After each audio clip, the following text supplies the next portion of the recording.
Zero prologue. The daily quest has arrived. I heard the clear voice of a young woman. I swear I wasn't playing some video game. I definitely wasn't dreaming either. The voice had undoubtedly echoed in my head. A quest notification was floating in midair. No way. It can't be the same one again. I warily opened the notification while saying a silent prayer. Ping, push-ups 100 times, incomplete, 0, 100. Sit-ups 100 times, incomplete, 0, 100. Squats 100 times, incomplete, 0, 100. Running 10 kilometers, incomplete, 0, 10. Warning, failure to complete the daily quest will result in an appropriate penalty. As soon as I saw the screen, I couldn't help but curse. Damn it. How many times do I have to do this? Oh no, E-Rank Hunter, Jin-Woo sung. That title followed him around everywhere. In terms of ability, Jin-Woo was no different from a civilian. He was just a little sturdier and recovered slightly faster than a regular person. Because of this, he was always sporting some kind of injury. He'd even been brought back from the brink of death several times. Needless to say, Jin-Woo didn't enjoy being a hunter. The work was dangerous, people constantly looked down on him, and his pay wasn't all that great either. If not for the health insurance provided by the Hunters Association, he would have turned in his license on the spot and lived a normal life.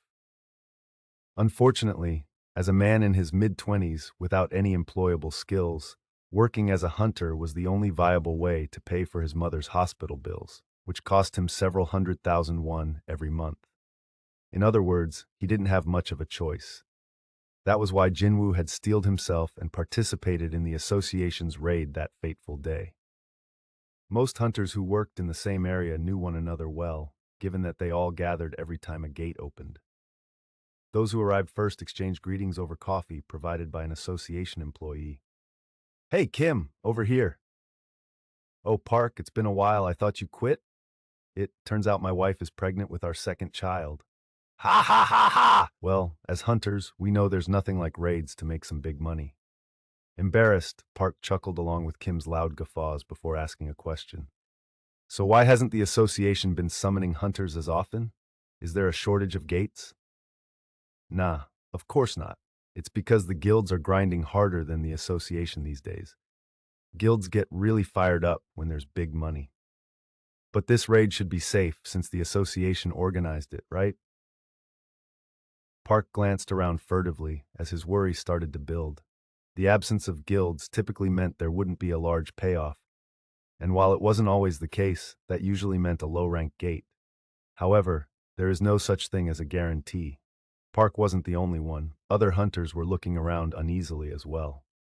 Well, Kim was taking a sip of his coffee to avoid responding when he spotted a familiar figure in the distance and waved in welcome. Hey, there he is! Sung, over here! The others also brightened at the sight of the approaching hunter. Hello, everyone. It was Jin-Woo Sung. Jin-Woo nodded politely at Kim's cheerful greeting as he walked by. After making sure Jin-Woo was out of earshot, Kim turned to Park with a cocky grin. Jin-Woo Sung's here. That means it's safe. Park's eyes went wide, and he leaned in closer. Wait, is Jin-Woo Sung that powerful a hunter? Ah, I guess you wouldn't know. He started not long after you retired. Everyone knows Jin-Woo Sung. But if he's that strong, why is he working under the association?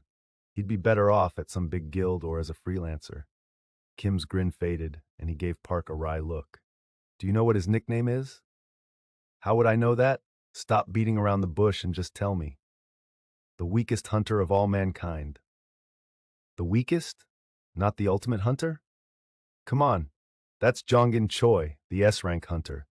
Sung's nickname is the weakest hunter. He's probably the worst hunter in all of Korea. What? Park frowned. Why had everyone welcomed Jinwoo so excitedly if he was that weak? They'd have to count on him to cover their backs in an emergency. Park couldn't understand the other hunters' reactions. Kim snickered at Park's blank, confused look and elbowed him in the side. Listen, any raid with Jinwoo has to be easy. The association never gives him a difficult job. After all, I wouldn't want to be liable for his death.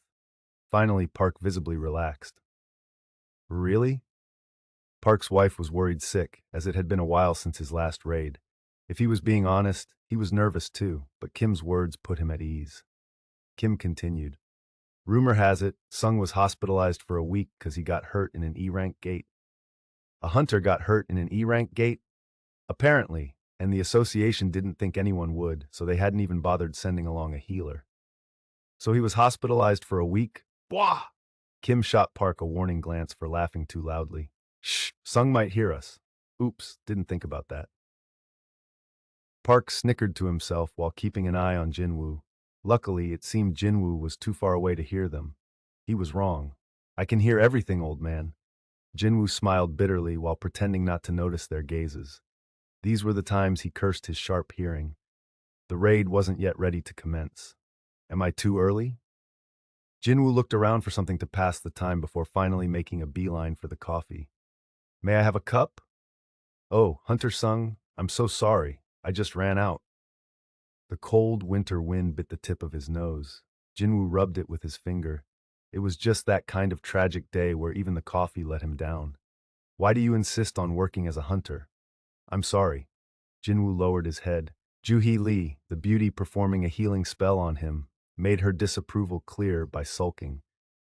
I didn't ask you that to hear you apologize. I asked because I'm worried about you. Keep fighting like this, and you'll find yourself in real danger someday. Jin-Woo gazed over Joo-hee's shoulder at his colleagues locked in combat. Gates were entrances to dungeons. This particular dungeon was approximately D rank. Over a dozen hunters were dealing with the magic beasts without breaking a sweat. Unfortunately, it had proven too much for an E-rank hunter like Jin-Woo. Generally, healers brought up the rear and took care of the wounded. Jin-Woo was infamous among healers for getting injured in every raid. Joo-hee cautiously asked him, "Is there a reason you can't just quit?" Jin-Woo shook his head firmly. He really didn't want others knowing his personal business. This is my hobby. I'd probably be bored to death if I didn't do this. Joo-hee pouted at this. Well, indulge in your hobby too much, and your next raid will be in the afterlife. Caught off guard, Jin-Woo burst out laughing. Joo-hee's scolding continued. Ah! Don't laugh. You'll open your wound. Jin-Woo couldn't stop giggling. Who talks like that these days? Who do you think? That uncle all the way over there, Mr. Kim. Oh man, that old geezer. As they chatted, Jin-Woo's treatment was wrapping up. Unfortunately, it was already too late for him. The raid seemed like it was almost done. His face clouded over. I barely defeated one beast today. What's more, it had been only an E rank. Jin-Woo fiddled with the E rank essence stone in his hand. As the lowest rank item, the essence stone from an E rank magic beast was worth less than 100,000 won. It was a terribly low reward for risking his life. They say an essence stone from even a C rank magic beast could be worth over 10 million won. However, because he barely qualified as an E-rank hunter, Jin-Woo was no match for a C-rank beast. Suddenly, someone shouted to the rest of the group. Huh? There's another entrance here? Nearby hunters gathered next to him. Whoa, it's true. Looks like it's really there. Just as the first hunter had claimed, there was indeed a hidden entrance to yet another dungeon. Hunter Song, whose grizzled hair spoke to his 10 years of experience, examined the entrance, fascinated. A double dungeon. I guess they actually exist. It was hard to see far into the dimly lit cave.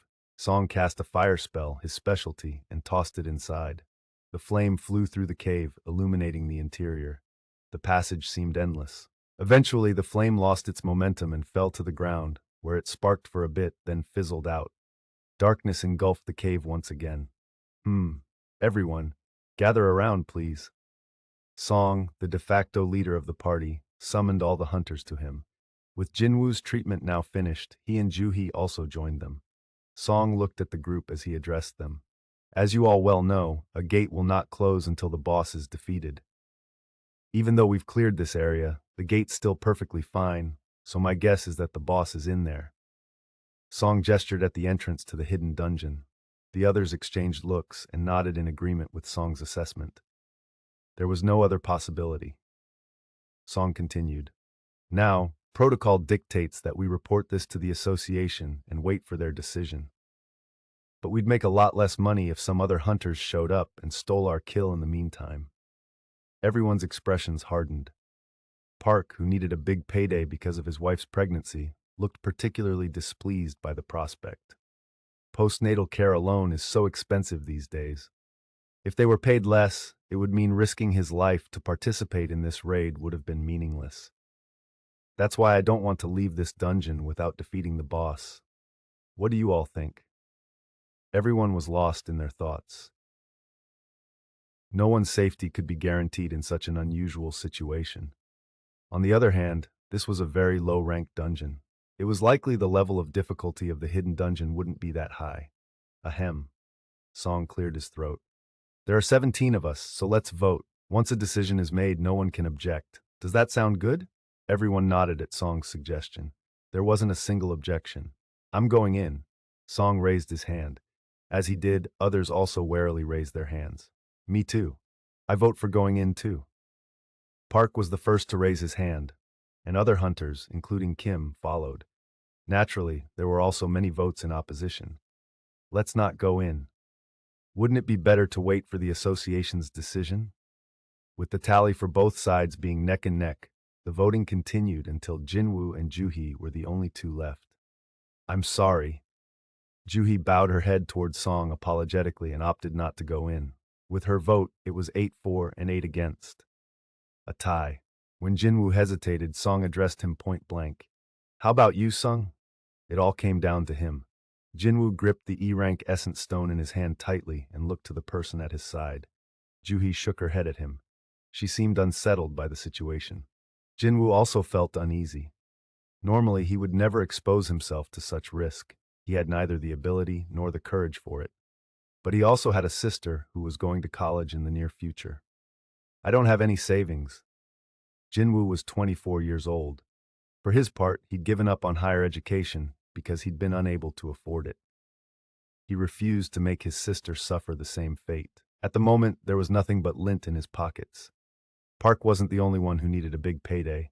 Jin-Woo's hand shot up. I'm going in too. As he did, a small sigh escaped next to him. The tunnel stretched on forever. The strongest hunters, including Song, led the way. Song lit their path with the little flame he'd summoned, keeping it cupped in his palm. Kim walked beside him. Aren't we going in too deep? We need to start considering the exit time. How long have we been walking? Kim checked his watch. It's been about 40 minutes. Since gates close an hour after the boss is defeated, we still have about 20 minutes. We should withdraw if we can't find the boss by then. I guess we should. Song silently nodded and jerked his thumb over his shoulder. It's dark up ahead, so stay behind me, Kim. Kim stared at the little spark of light before taking out his hunter-issue phone and turning on the flashlight app. As he did, the road ahead was flooded with light. Song glanced between his flame and the light from the phone, then wordlessly started digging through his pockets. Jin-Woo, who had been wounded badly earlier, and Juhee, who lacked combat skills, brought up the rear of the party. Jin-Woo rubbed the back of his neck. I'm sorry. For what? For making you come with us. I'm fine, so don't worry about me. Jin-Woo peeked at Juhee's expression. She didn't look fine at all. Fidgeting a bit, he cautiously tried to talk to her again. Are you really okay? Juhee whirled around to face him. Of course not. Are you out of your mind? Just a little higher, and the beast would have punctured your heart. And what about the wounds on your wrist and thigh? Healing you wasn't easy, but now you want to go into yet another dungeon? Even though you have absolutely no clue what could be waiting for you. She spoke so fast, he could only listen to her rant in a daze. However, everything she said was right. Juhee was one of the rare B-rank healers in the Hunters Association, and if it hadn't been for her outstanding skills, Jin-Woo would have found it difficult for a while to live even a normal life. Thinking back on it, I owe Juhee for a lot. Juhee was a healer, which was rare enough among hunters. On top of that, she was a B-rank. Naturally, the association asked her to treat hunters every time a gate appeared, and Jin-Woo ended up sitting in front of her during virtually every raid he'd participated in. That has to hurt. Please bear it for just a little longer. You look familiar. Are you the one from last time? Did you get injured again? We seem to see a lot of each other. You're Jin-Woo, right? Are you okay with this? Maybe being a hunter isn't for you. It's you again. Give me your arm, please. No, the other one. This side only needs a bandage. Show me the side with the fracture. Now, Jin-Woo wasn't just thankful, but also contrite for all the trouble he'd caused her. Juhi softened when she noticed Jin-Woo becoming dispirited, feeling guilty about her outburst. Are you really sorry? Yes. Thinking deeply about something, she glanced at Jin-Woo and smiled shyly. If you're really sorry, why don't you take me out for dinner? This was a completely unexpected proposal. Taken aback, he stared at Juhi, her mischievous grin reminding him of a teenager's. Well, no, not quite a teenager. Juhi was a young woman, barely in her 20s. She'd mentioned that she would be 21 next year.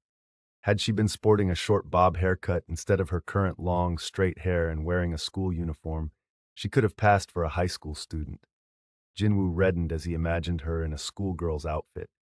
Juhi puffed out her cheeks at his lack of response. So, you don't want to share a meal with me? Just then, a sudden commotion arose at the front of the party. We're here! It's the boss's lair. Jin-Woo and Juhi turned toward the hubbub. Two giant doors blocked their path. The other hunters were milling around in front of it. Why are there doors at the back of a cave? Have you ever seen a lair with doors? This is a first. Is this going to be dangerous? The hunters were muttering among themselves. Their apprehension was clear. They were risking their lives, so they had to be careful. At the same time, they wouldn't be able to get the job done if they were too cautious. Song assessed that the latter was the bigger concern. Who wants to go back empty-handed? He put his hand on a door. If you do, then be my guest. I'm going in, though, even if it's alone. Song was a C-rank hunter with 10 years of experience. If he hadn't been getting on in years with his level of power, he could have worked for a major guild. The confidence exuding from such a figure put the others more at ease. Now that I think about it, some of the hunters recalled certain rumors they'd heard about double dungeons. Apparently, double dungeons have amazing treasures. I heard that a mid-sized guild got huge in one fell swoop after they found a double dungeon. All the beasts in the same dungeon have a similar power level no matter where they are, so it shouldn't be hard to beat the ones in there. What if the rumors of amazing treasure were true, and the magic beasts waiting inside were only D or E rank like the ones the party dealt with earlier? Can't let the old geezer take all the treasure. No way in hell. Postnatal care for the wife, tuition fees for our elder kid, and the rent's increasing soon too. They were all on the same page. Jin-Woo also strengthened his resolve. I can't go home with only one E-rank essence stone. I have to get at least a D-rank beast, or even just another E-rank one.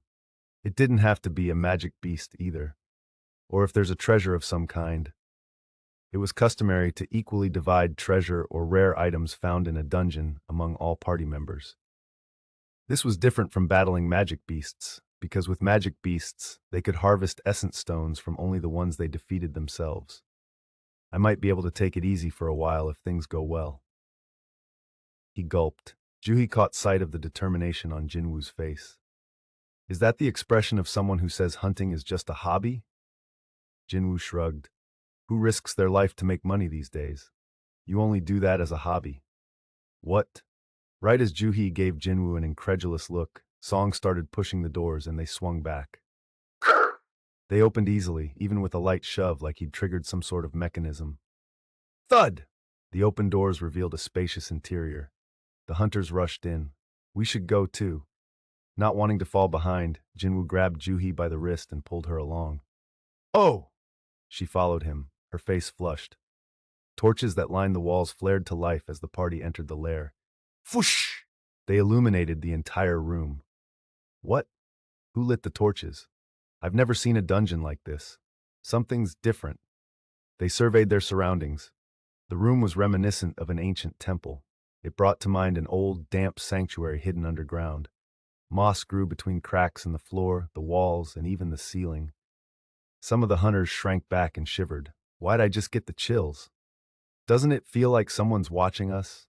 A few of the stronger hunters broke off from their more frightened colleagues to explore deeper inside the room. Tsk!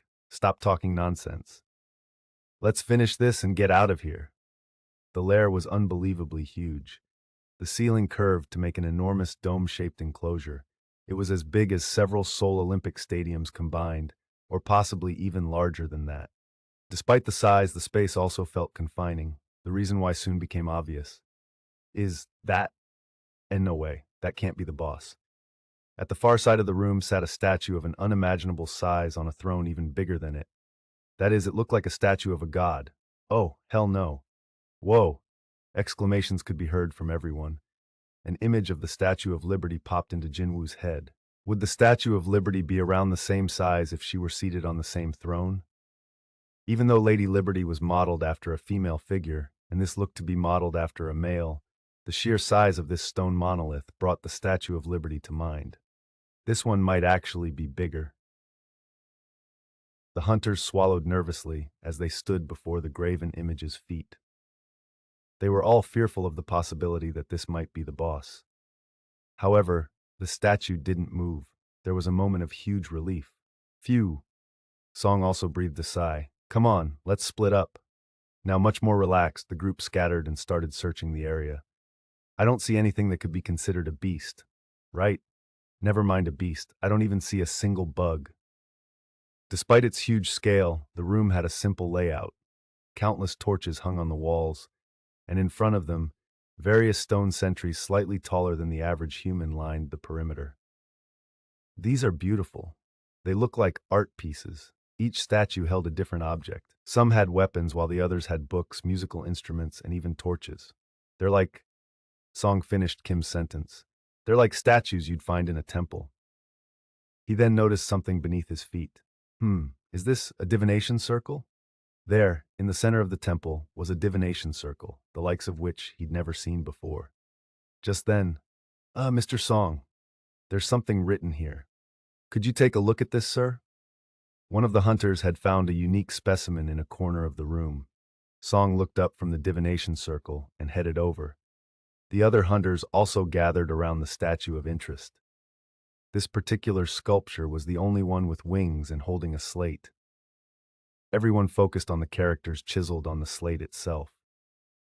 After a close inspection, Song muttered, "It's a runic inscription. Runes, such writings didn't exist anywhere on Earth and could be found solely in dungeons, so only hunters awoken with magic powers could understand them."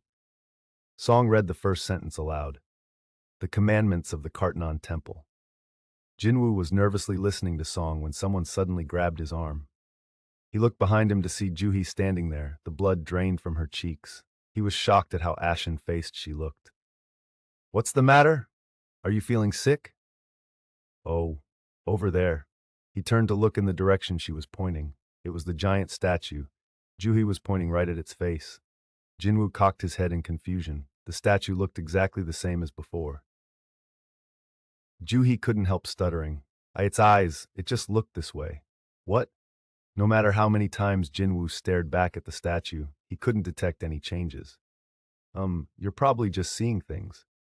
Whether or not she registered his words, Juhi kept her head bowed and gripped his arm tightly, trembling with fear.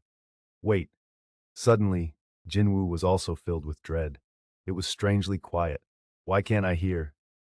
He realized that, at some point, he could no longer hear the crackling of the torches. First, Song had continued reading the slate throughout all this. Thou shalt worship God. Second, thou shalt praise God. Third, thou shalt prove thy faith. Those who fail to obey these commandments shall not be spared. Right at that moment, slam! Everyone startled at the sudden noise.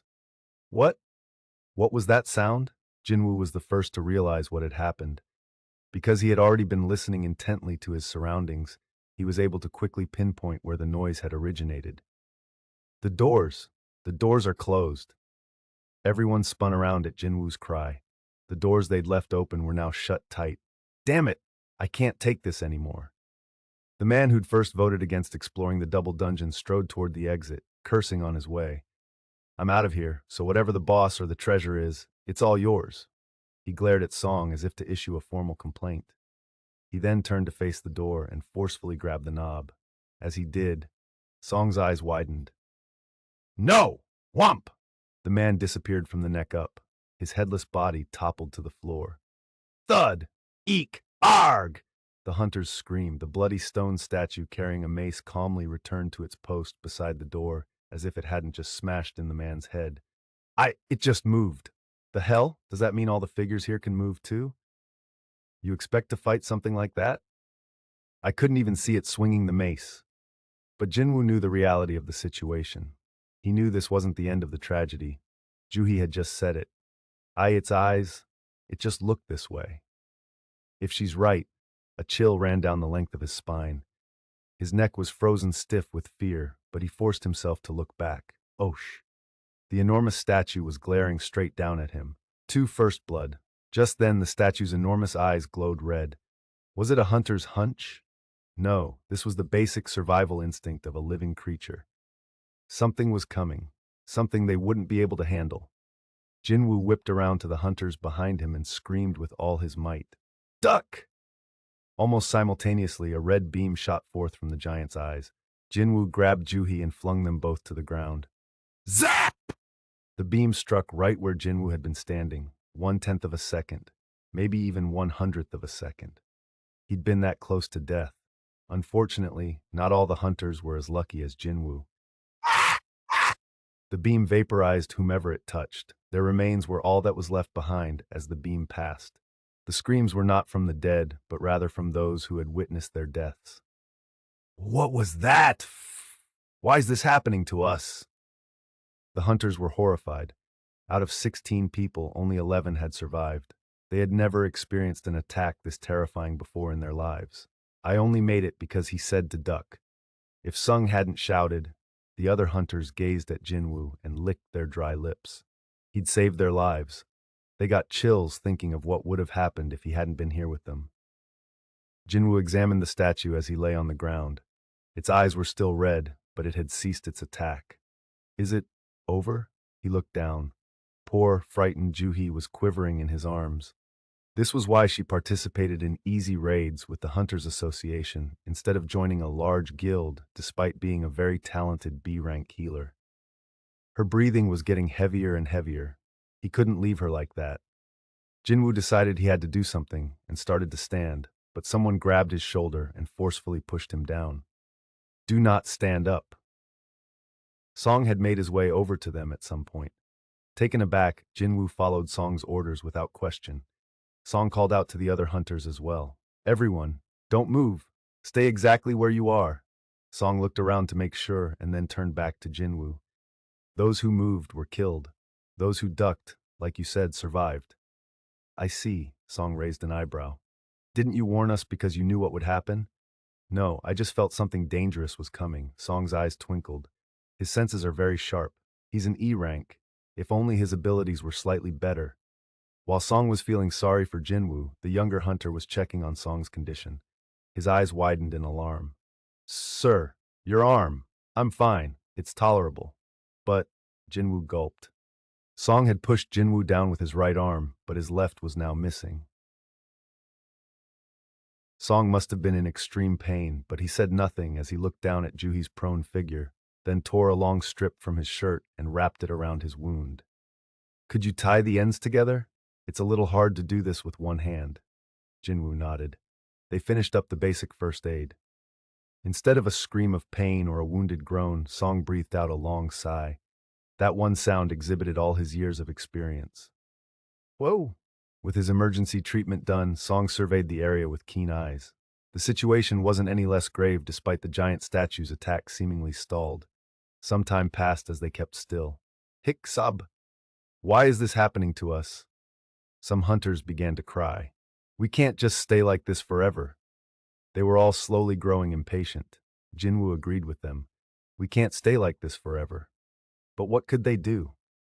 If Song was right, they would get attacked as soon as they moved. Even if they were lucky and managed to reach the door, there were stone statues on either side acting as guards. Those statues were the problem. The guards' movements from before had been so fast that none of them could even see its movement. Would they be able to escape the room before those things attacked? It seemed like an impossible feat.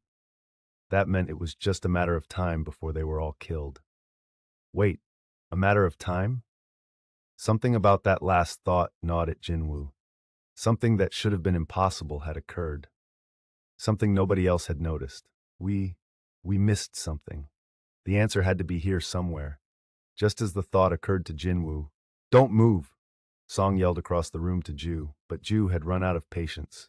We don't know when that bastard will start attacking, but you want to just wait. Ju was a brawler-class hunter. Brawlers fought with hand-to-hand combat, so their physical abilities were much higher than even regular hunters. Ju's abilities were actually so outstanding that he was lined up to sign a contract with a well-known guild. This can't be the end. Ju kept his low stance as he started focusing his energy into his legs. His goal was the exit. The muscles in his legs swelled and tightened. "Oh no!" Song muttered under his breath. Ju launched himself toward the doors. Da-da-da-dash! Jin-Woo turned his attention to the statue. As expected, its eyes were following Ju. A second later, the killer beam fired. Zap! The rays hit Ju squarely on his back. "Hey!" One of the female hunters in the party screamed hysterically. This was followed by a yellow liquid slowly pooling out from where she sat, as if she'd had an accident. The male hunters were no less petrified. Oh my God. Wherever the beam had connected, Ju had vanished. All that was left of him were his detached feet. A squeamish male hunter started puking. Blah! Jin-Woo was also stunned. He was right. The statues could easily kill all the hunters here if they wanted to. It'd be as easy for them as squashing a bug. So then, why aren't they? The statues could kill them, but they wouldn't. Magic beasts attacked hunters as soon as they spotted them, but this was a completely different pattern of behavior. These guys moved only when a certain condition was met. The guards attacked when someone got close to the door, and the giant statue fired its lasers when someone moved. They were like triggers in a video game. Are there rules to this room? In that instant, one of the puzzle pieces fell into place in his head. He remembered the contents of the slate that Song had read aloud, the commandments of the Kartanon Temple. The patterns revealed the rules, and the rules were the commandments. The key to survival here lay within those. Thou shalt worship God. That was the first commandment. Did you say something? Song looked at Jin-Woo. Jin-Woo gestured at him to keep quiet instead of answering. He needed more time to think. If I'm right, Jin-Woo slowly started to get up. Song quickly moved to grab him, but Jin-Woo shook his head resolutely. That's not the look of someone who's given up. Song nodded in understanding. Jin-Woo kept his eyes fixed on the statue as he carefully stood. The giant's eyes immediately locked on Jin-Woo. Zap! The beams shot out like he'd expected. Had he dropped any slower, Jin-Woo's entire face would have melted off instead of just a few strands of hair. He lay flat on his back, gulping in air. Huff, huff, huff, huff! That had been way too close. He'd expected to die as soon as he'd locked eyes with the statue. He had managed to barely escape the attack, but his legs were shaking. Still, it'd been worth the risk. The statue doesn't attack just any moving object. As long as they stayed low to the ground, the statue would pay them no heed even if they shifted their positions. However, it would start raining down lasers without mercy once they tried to stand. It only shoots if we raise our bodies above a certain height. Jin-Woo had risked his life to test this theory, and he'd received validation. He'd solved the first commandment. He yelled at the rest of the hunters. Everyone! They turned their attention to him. Jin-Woo looked around and told them, face the giant statue and bow to it. The hunters all looked bewildered. What? Bow to the giant? Sensing the feeling of contempt was mutual, the hunters began spitting curses at Jin-Woo. What the fuck are you talking about? I mean, how could you even say something like that? Are you insane? Kim's face was especially red as he fumed. You want me to bow to that demonic thing? I guess I was wrong about you. Why, if I could move right now, I'd beat that insolent mouth of yours. Jin-Woo bit his lower lip. 6 of their colleagues had been killed by the statue. It was only natural they'd get heated being told to bow to something like that. He more than understood how they felt. More importantly, he didn't have any solid evidence to back up his theory. A hunch. It was nothing but a hunch. But then, I'll do it. The voice came from behind Jin-Woo. Everyone gazed at the speaker. It was Song, the one they considered their leader. Mr. Song? You're gonna bow to that damn thing? While the others were mystified at his declaration, Song looked Jin-Woo in the eye. You've discovered something, haven't you? Jin-Woo nodded. Another hunch? Yes, for now. Okay. His earlier hunch had saved the lives of 11 people. There were only 10 of them left because Ju had died. If it was Jin-Woo's hunch, it might be worth a shot. That was Song's assessment. The group solemnly watched as Song shifted to his knees. Do we really have to do this? With this turn of events, Jin-Woo urged them. Please, everyone, we just have to kneel toward the statue. If this works, we might be able to get out of here alive. Alive. We can get out of here alive. A single word can wield enormous power. Alive? You mean we can get out of here alive? All it takes is one bow? Though they'd been hesitant before, the hunters started kneeling, one by one. It was as if they were bowing to some deity. 1, 2. The number of those bowing grew. Even Kim, who had kicked up a fuss, eventually followed suit. Alas, there was no change with the statue. Its eyes continued glowing a fiery red. Jinwoo's heart sank. Was I wrong? That was when he noticed Juhi. She was shivering, curled up tightly with her head buried in her arms, and even Jinwoo had to admit that her posture looked nothing like a bow. How should I? He took her gently by her wrists. She peeked up at him like a frightened kitten. When Jinwoo quietly nodded, she finally relaxed her arms. He slowly corrected her pose. Done. And then there was one. Jinwoo himself was the only one left.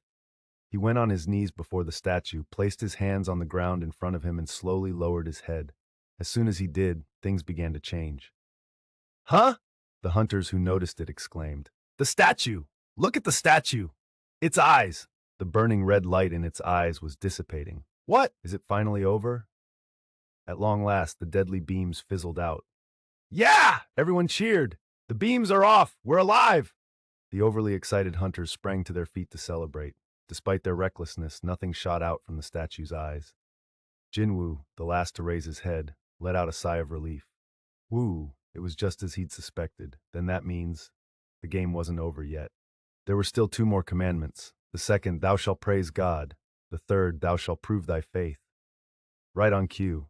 Row! The whole room started to quake, accompanied by a grating noise. Jin-Woo grimaced. I knew it. His premonition was correct. This wasn't the end. The colossal statue was slowly rising from its throne. Hunters who'd been exchanging hugs and crying tears of joy just seconds ago were now frozen in place. What? It's not over? This can't be happening. Everyone was stunned. Their faces reflected their despair. Oh! Ooh! The statue finally straightened up to its full height. The imposing figure swept its gaze around the chamber before slowly lumbering toward them. Stomp! Stomp!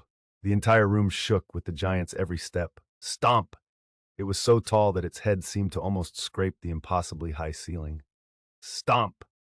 While the hunters were standing dumbfounded at the statue's immense size, the gap between them and it was steadily shrinking. Hey, Sung, Jinwoo, you got any ideas? The hunters who'd cursed out Jinwoo earlier now clustered around him. Is there a way out of this?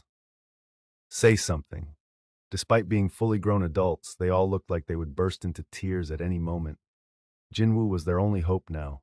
He told them about the second commandment as he coaxed Juhi up from the ground. Thou shalt praise God. That's the key. Wait, that's... Kim wasn't sure what Jinwoo was getting at, but he did recognize the saying. That thing from the slate? Right. Thou shalt worship God, thou shalt praise God, and thou shalt prove thy faith. We have to fulfill all 3 commandments. Jinwoo spoke quickly. The statue was almost on top of them by now. Stomp! The statue's enormous shadow engulfed the hunters. The blood drained from their faces. I can do it, a timid young hunter volunteered. What? What are you going to do? I was in a church choir. I'm pretty good at singing praises. Even though Kim tried to stop him, he slowly stepped in front of the behemoth. The young man steadied his breathing as he looked up at it, then took one last deep breath. Lord, let me stand before you. His clear voice echoed throughout the room. Though unworthy, I crave your judgment. In my faith in you, I know I find my purpose. In your eyes, I know I shall be reborn. The statue came to a stop in front of him. Ooh! The group exclaimed quietly. The statue didn't move an inch, seemingly enchanted by the song. All other background noises faded away. Only the young hunter's beautiful timbre filled the room. Encouraged, he raised his voice. Though unworthy, I crave your judgment. Among them, Jin-Woo was the only one who was filled with cold dread. No, this isn't right. He reluctantly kept his thoughts to himself. This room had its own rules. The young hunter was praising in a way that followed the rules of his own beliefs, Christianity, not the rules of this place. Luckily, the statue wasn't moving, so perhaps the room was acknowledging this as them following the commandment. Jin-Woo wasn't convinced. The only reason he didn't stop the young man was because he couldn't think of any other way to halt the statue. All of a sudden, stomp! The heavy sound reverberated throughout the chamber. Eh! A female hunter shrieked like a banshee. The statue raised its foot to reveal the pulverized body of the young man. Others also started to scream. Ah! Yick! The statue had been expressionless, but now its face was contorted with anger. It's mad! Run! The panicked hunters ran for their lives. Eh! Witnessing the young man getting crushed right before her eyes had been the last straw for the female hunter. She'd lost her mind and was unable to move or do anything but scream. Aye! Shit! Jin-Woo, who had fled from the giant's path with Juhi held tightly in his arms, turned around to rescue her. But Song blocked his way. Mr. Song, it's too late. The statue slapped its hand down on her as if it was swatting a fly. Bang! Jin-Woo had to turn away. It was a horrific scene to look upon. There's no time to lose. Are you going to let this girl die like she did? Jin-Woo sobered at his words. Song was right. Stomp! Stomp! Stomp! Help me! The statue wasn't just walking anymore. It was now running around the enclosure, squashing people beneath its feet. The length of the room shook with every footfall. Stomp! Stomp! Jin-Woo gritted his teeth and got a move on. Juhi shut her eyes tightly and hung on to him for dear life. Let's split up! Yes, sir! Jin-Woo and Song had come to the mutual conclusion that it would be more dangerous to stick together, so they headed their separate ways. Jin-Woo evaded the raging statue and ran straight for the farthest corner, but another hunter with the same idea had gotten there first. It was Park. Park had sprinted with all his might. Tears had sprung to his eyes as his family flashed in his mind. Sob? A son who looked just like him and a wife pregnant with their second child were waiting for him at home. He couldn't die in vain here. Perhaps because of his desperation, he was the fastest of all the hunters to put some distance between himself and the statue. Huff, huff. Park was catching his breath in the corner when his friend Kim urgently cried out, Park!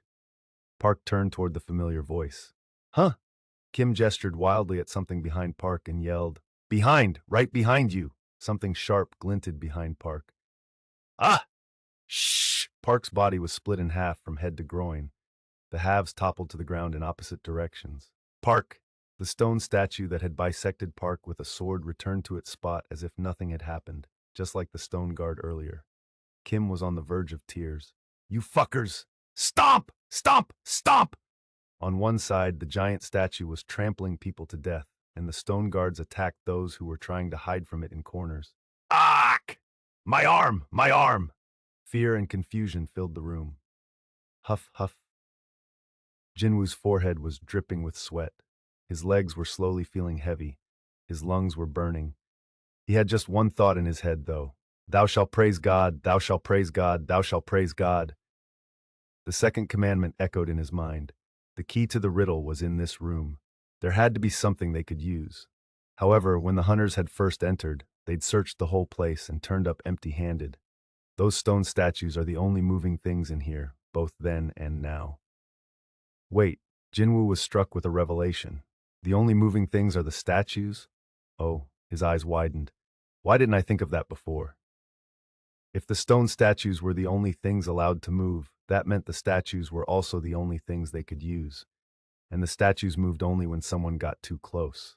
What if? Jinwoo was gasping for breath, but he still managed to yell across the room. Everyone, head to a statue with a musical instrument. Every hunter heard his voice. A musical instrument? A glimmer of hope sparked in their eyes. They acted quickly, unlike when they'd been asked to bow to the giant statue. Of course, if Jinwoo was wrong, they would die as soon as they approached the graven figures. But at that moment, not a single person doubted him. Song was the first to find a statue that fit the bill. He held his breath as he looked up. As he did, the statue's fingers moved toward its harp. Strum! Strum! It was a beautiful sound. It worked. Get to one with an instrument. The hunters rushed to the nearest statues, a statue with a bugle trumpeted, another with a flute joined in, and a statue with a lyre strummed along. Huff, huff, huff. An exhausted Kim collapsed in front of the statue with the lute. Plink, plink. The colossus stopped chasing Kim as soon as the smaller statue strummed its lute. Still on his knees, Kim started sobbing as his emotions overwhelmed him. Hic, sob. The giant whirled around. It scanned the area and locked onto its new prey. Crap. Jin-Woo swore after making eye contact with the behemoth. His heart felt like it would explode. His back was already drenched in cold sweat. Why? Why isn't this thing working? He glared at the stone statue in front of him. Though it held a drum, it gave no sign of moving anytime soon. Stomp! Stomp! Stomp! The giant statue was advancing at a terrifying speed. It had just been all the way on the opposite side of the enclosure, but it was quickly closing the gap. Jin-Woo gulped. Is it because both Juhi and I are standing here? He couldn't think of any other explanation. The rest of the stone sentries were playing their instruments without any problems. No time to think. Jin-Woo put Juhi down and got ready to run. Jin-Woo. Juhi clung to his sleeve in fright.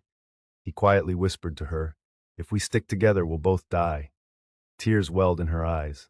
The fingers gripping his sleeve trembled, but there was no time to explain the situation to her. Jin-Woo carefully removed Juhi's hand and dashed away from her. Boom, badoom, boom. As he looked back, the stone statue behind Juhi started banging its drum slowly. Good, he just had one more thing left to do. Safely get to another musician. Jin-Woo was the only one not yet protected by a statue with a musical instrument. As expected, all of the behemoth's anger was focused on him. He scrambled to get to the other side of the room while avoiding the statue's house-size feet. Stomp! Stomp! He tripped and even took a tumble, but somehow avoided getting stepped on. Huff! Huff! Even if Jin-Woo was merely an E-rank hunter, his heightened physical abilities saved him in this case. Just a little more. He kept an eye on the giant's movements while focusing his power into his legs. He sped up. He was only a few steps from a stone statue. Not that one, Song bellowed.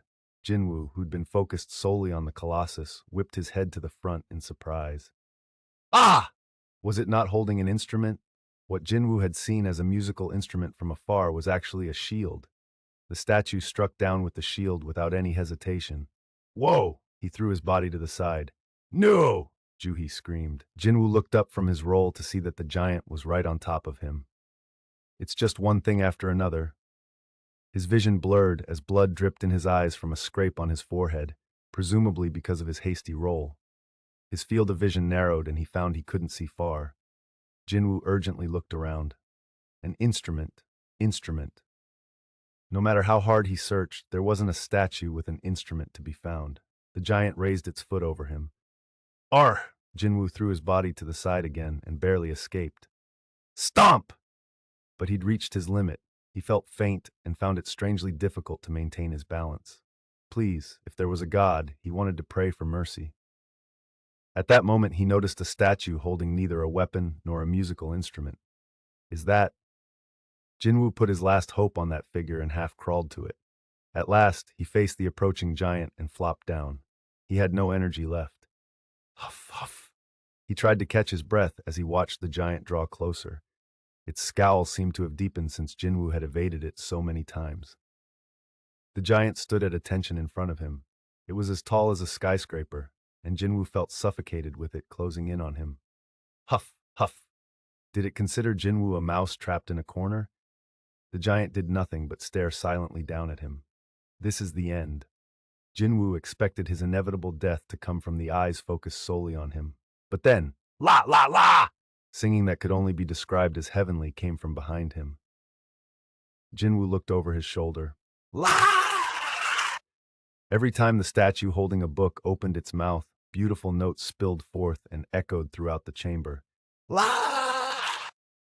The giant's expression was slowly reverting to its default. The severe, scrunched-up face softened and smoothed out again into a blank look. The giant turned around once the song was over. Just like the smaller statues, it headed back to its throne as if nothing had happened. Thud! The sound of the colossus sitting down reverberated throughout the temple. Huff, huff, guess I made it. Jin-Woo gave a small smile. Juhi bolted toward him. Jin-Woo? She ran to his side with all her might and knelt down, crying. What should I do? What should I do? She poured all her magic into a healing spell, but nothing happened. The scattered hunters gathered around Jin-Woo one by one. Their faces all looked grim.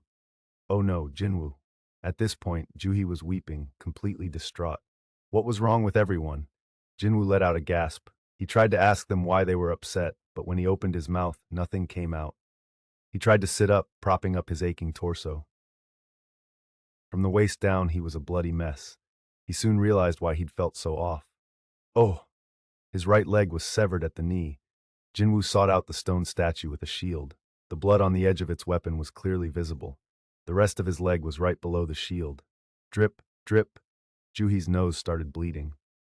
It was a sign that she'd reached her limit. Unfortunately, it wasn't possible to restore a severed limb with B-rank healing magic. It would be like trying to fill a leaking pot with water. That's enough, Juhi. You can stop now. I'll fix you. I'll make you better. The others watched them with pitying looks. Only 6 remained of the 17 people who'd come here. 2 of the 6 had sustained severe injuries. Song had lost an arm, and Jin-Woo had lost a leg. They'd survived, but none of them could celebrate. Just then, another noise echoed through the room. Fuck! The divination circle at the center of the temple rose up. Thou shalt prove thy faith. Jin-Woo had an inkling what this meant. 3. The final test. The divination circle inscribed on the floor in the middle of the temple rose to a height of about 2 stairs and then ground to a halt. An altar. Jin-Woo was muttering to himself, but the other hunters were listening intently. Altar? He definitely just said altar. The one who'd saved their lives twice earlier wasn't some high-rank, spiritually awakened being, but Jin-Woo, an E-rank hunter whom they usually looked down on. If it wasn't for Sung, we would be... Everyone felt the same way. Jin-Woo's words were their sole lifeline. Without realizing this, Jin-Woo had let slip the word altar. Kim caught on quickly. I see, I see. He unsheathed the sword from his waist. It was originally made for dealing with magic beasts, but was now absolutely essential for a completely different reason. I may not be the smartest, but even I get what's going on here. Others shifted uneasily when they saw the sharp blade of the weapon in Kim's grip. Hey, Kim, why'd you draw your weapon? Let's talk it out, okay? Now that the highest-ranked member of the party, the C-rank Song, was wounded, there was nobody who could rein in Kim, who was regarded as fairly strong among the D-rank hunters. He pointed at the altar with his sword.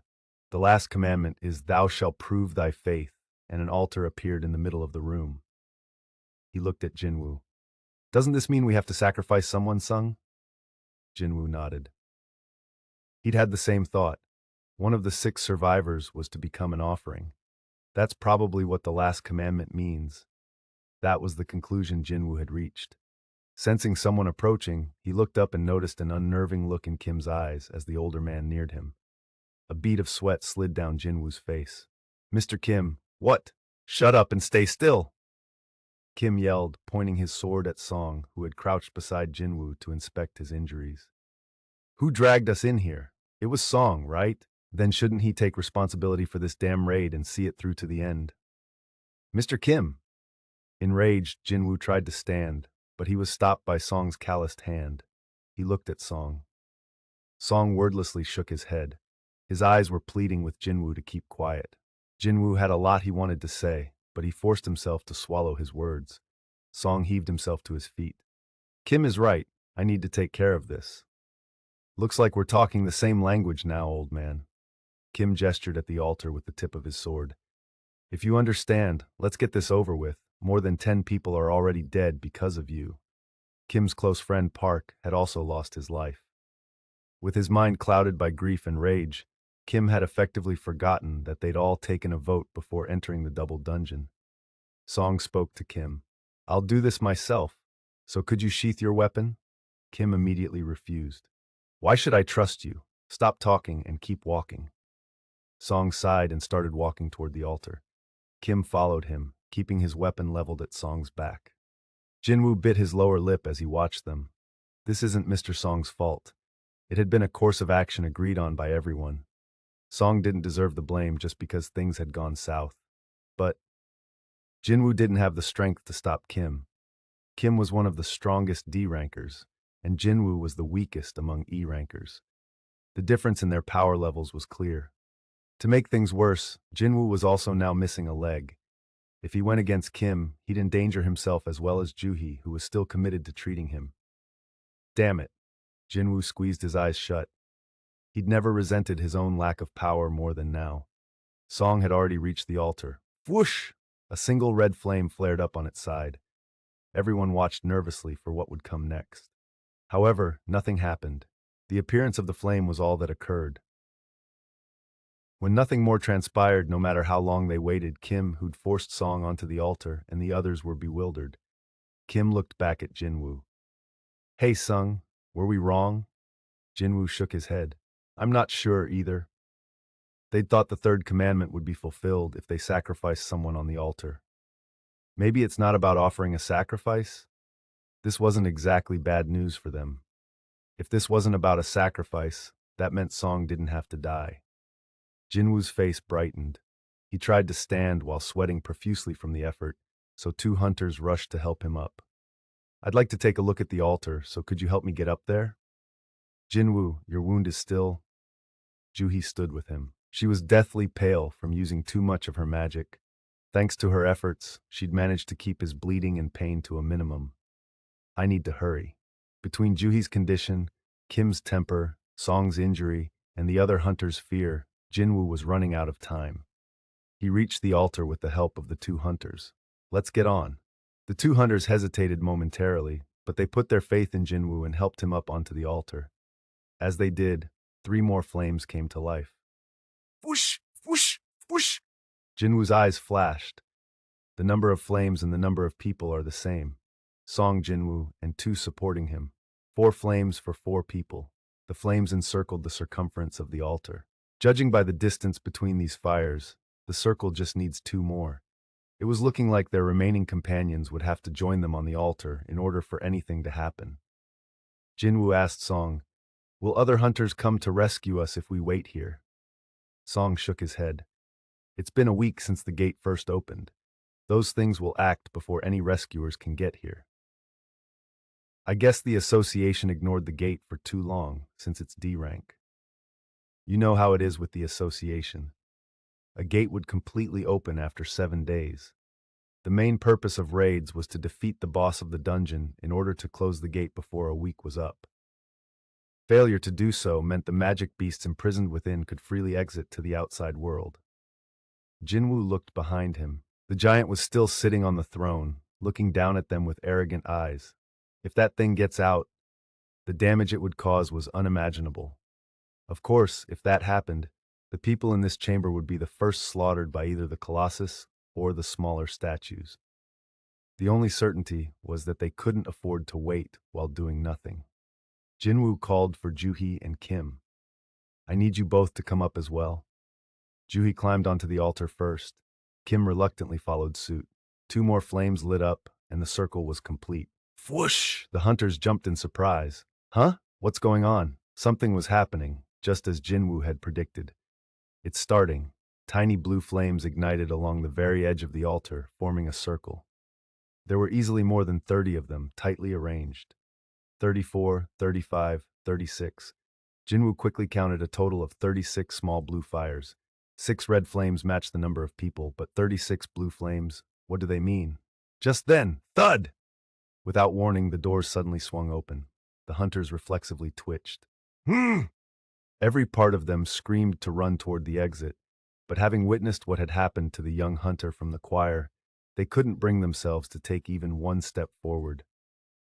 There was no telling how they might be killed by trying to take the initiative. Everyone looked at Jin-Woo for a solution. However, he pressed his lips into a line. He didn't have any answers right now. He couldn't tell whether the open doors were a trap or if the 3rd commandment had been fulfilled and they could get out of here. While everyone's eyes were fixed on Jin-Woo, a jarring noise resounded throughout the room. Creak, creak. The hunters urgently scanned the area. What now? They're closing in! Those bastards just moved! Their breathing quickened. The party had thought the stone statues moved only when someone approached, but they were now several steps closer. In an instant, Jin-Woo assessed the situation. No, it's not the stone statues. It's the platforms under them that are moving. The harsh sound that had hurt their ears was most likely from the platforms scratching the floor as they advanced. Did they stop? Kim wiped the sweat from his forehead. While everyone was distracted by the statues, Jin-Woo looked down to inspect the blue flames. They were extinguishing one by one. 3 were already gone. Creak! Someone yelled. What? Where's that coming from? Jin-Woo glanced up. The noise had come from the direction he was facing. He realized the statues in front of him seemed to be a little closer than the others. Why is it only the ones in front of me? Was it because he'd stopped paying attention to them? Jin-Woo closed his eyes to confirm. As soon as he did, the noise came again. Creak! The noise stopped when he opened his eyes. The figures had definitely gotten closer. What the fuck? What do we have to do? Jin-Woo yelled. Don't take your eyes off the statues. Come to think of it, the sentries had first started moving when everyone had turned to him. Those things approach when we're not looking at them. Jin-Woo spotted another blue flame going out. Nothing had happened to his group, though. Neither were there any changes in the stone statues. Maybe? Jin-Woo started counting carefully in his head while he kept an eye on the statues. Like I thought, one of the little fires went out every minute. The blue flames are a timer. The way to fulfill the third commandment was to endure on the altar until all 36 blue flames went out. This meant they were safe, as long as they kept an eye on the stone statues. It was very likely they would all survive this final round. Jin-Woo looked down to inspect how many of the blue flames remained in order to calculate how long they had to last. There are 30 left. They just had to last 30 minutes. But that was Jin-Woo's fatal mistake. The statues near Jin-Woo had approached the altar while he was counting the flames. Kree, eek, ar! The hunter standing with his back to Jin-Woo shrieked and bolted toward the doors. The constant grating noise coming from behind him had spooked him. A red flame went out as soon as he jumped off the altar. No, Jin-Woo cried. Defying all expectations, though, the hunter who had run away screaming his head off safely passed through the open doors. Huh? What just happened, Sung? He got out. Jin-Woo was faced away from the doors, so he hadn't been able to observe what had happened. Did anything change? The doors closed a little. Are they still closing? No, they closed a fraction when that guy left the altar, and then they stopped. Jin-Woo remembered that one of the red flames had gone out when the hunter left the altar. Shit! His heart sank. He'd finally figured out the answer to the question that had been bothering him the whole time he'd been standing on the altar. How was this a way to prove their faith? He had his answer. It was the absolute worst test for Jin-Woo, since he needed someone else's help just to stay upright due to his leg injury. The open doors were actually a trap. It was false hope they could actually see. If everyone on the altar had run to the open doors all at once, the red flames would have been extinguished, and the doors would have immediately slammed shut. All that would have remained was a festival of blood and screams. On the other hand, the altar was the promised land. It was an area that guaranteed everyone's safety as long as they stayed in their respective places and did their respective jobs. It was a choice between visible hope and an invisible promise. The third commandment, to prove thy faith, was a test to see if they could resist sweet temptations while under the pressure of impending doom. In their case, there were 2 variables. The first was Jin-Woo himself. People who would have ordinarily run toward the open doors instead had stopped to listen to what he had to say. Because of this, they had thankfully avoided the disaster of the doors closing completely. We got lucky, there was no other way to put it. It had been possible only because he'd earned people's trust by figuring out the meaning of the first 2 commandments by himself. The second variable had arisen rather unexpectedly. Someone had left the altar. How would people react now that they could see that hope was within their grasp? It was obvious. The man who'd been supporting Jin-Woo flung him aside to run out of the room. Song rushed to steady Jin-Woo with a hand on his back. Whoosh! When the man stepped down from the altar, another red flame went out, and the doors closed even more. Cree! Hey! Kim yelled after the second escapee, but he'd also managed to flee from the room unscathed. Jin-Woo counted the red flames and shouted, Nobody move. We can't lose any more people. Front, back, left, and right. They needed at least 4 people in order to monitor all sides.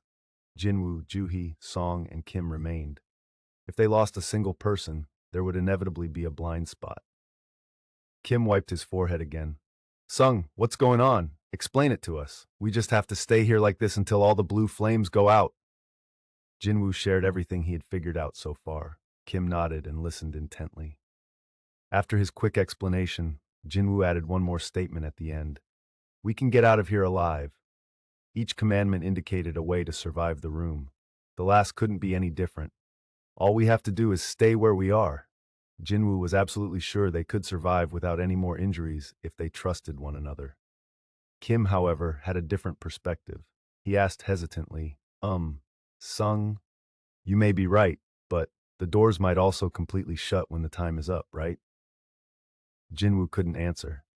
He'd come to this conclusion after considering all the options, but he couldn't give them any guarantees until everything played out. But Kim needed certitude. Ensuring his own survival was more urgent than the mere possibility of everyone making it through. Sorry, but I can't do this. Mr. Kim! Sorry! Kim slipped down from the altar. He ignored Jin-Woo's calls and sprinted toward the doors. He took one last look at the others once he reached the exit, but he didn't return. Grurned! Jin-Woo gritted his teeth. Damn it! Despite saving their lives, what had been returned to Jin-Woo wasn't kindness or gratitude. All that was left was betrayal. As he'd calculated, it was a problem keeping an eye on the statues without Kim. It had been impossible from the start for two heavily injured people and someone frightened out of her wits to monitor the entire area. The statues they couldn't keep in their field of vision started moving. Creak! Creak! The sentinels were tightening their ring around them. Song, who'd been surveying the situation, told Jin-Woo and Ju-hee, you two should leave. He sounded like he had given up. Mr. Song, like Kim said, I was the one who brought you all here. If someone has to stay, it should be me. But you have a few more days to live than I do anyway, so you should go. Song chuckled. This was Song's small kindness to help them feel better for having to leave without him. Jin-Woo helplessly nodded. Although he felt awful, there was no time to argue about who would remain. Song intended to ask Ju-hee to help Jin-Woo walk. Ju-hee, could you help Sung? Yes, of course. However, when Ju-hee made the stand, she collapsed to the ground. Ah! She tried her hardest to get up, but soon tears welled in her eyes. I can't move my legs. Jin-Woo's and Song's faces grew grim. It was easy to see that Ju-hee wasn't in good shape. Her lips were blue, and her body kept convulsing minutely. This was the after effect of using too much of her magic when she was already mentally and physically exhausted. It's because she tried to fix my leg. Jin-Woo was rendered speechless by how sorry he felt. But there was no time for this. Creak! The statues were drawing ever closer toward the altar. Jin-Woo shook off Song's hand and flopped down on the floor. Song's eyes widened. You? Jin-Woo spoke with determination. Please take Ju-hee and get out of here, Mr. Song. I told you that I'd stay. Then who's going to help Ju-hee? Jin-Woo couldn't even stand on his own, much less get Ju-hee to the door before time was up. Of course, they could abandon her here. But Ju-hee had saved Jin-Woo's life multiple times over the years, and even her current awful state was because she'd tried to treat him with everything she had. He didn't want to abandon someone like her, survive, and carry that guilt for the rest of his life. There's no time, please go. With a stern expression, Song pulled Ju-hee up. Ju-hee shook her head as tears streamed down her face. No, Jin-Woo can leave instead. I can. Remember I promised to take you to dinner? Jin-Woo took out the E-rank essence stone from his pocket and pushed it into Ju-hee's hands. You go get dinner ahead of me. I'll collect my change from you if I make it out of here. She frowned at him when he smiled at her. How can you joke at a time like this? He nodded at Song, who in turn lightly struck Ju-hee on the back of her neck. Thwack! Ju-hee fainted. Song hoisted her prone body onto his shoulder. I'm sorry. It was my call anyway. Song bowed to Jin-Woo. With this last gesture of farewell, he quickly leaped off the altar.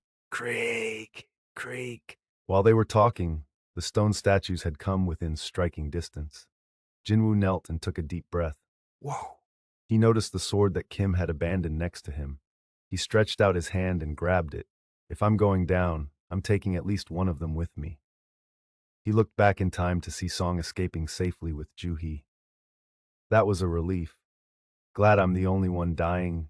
He didn't consider it some great sacrifice.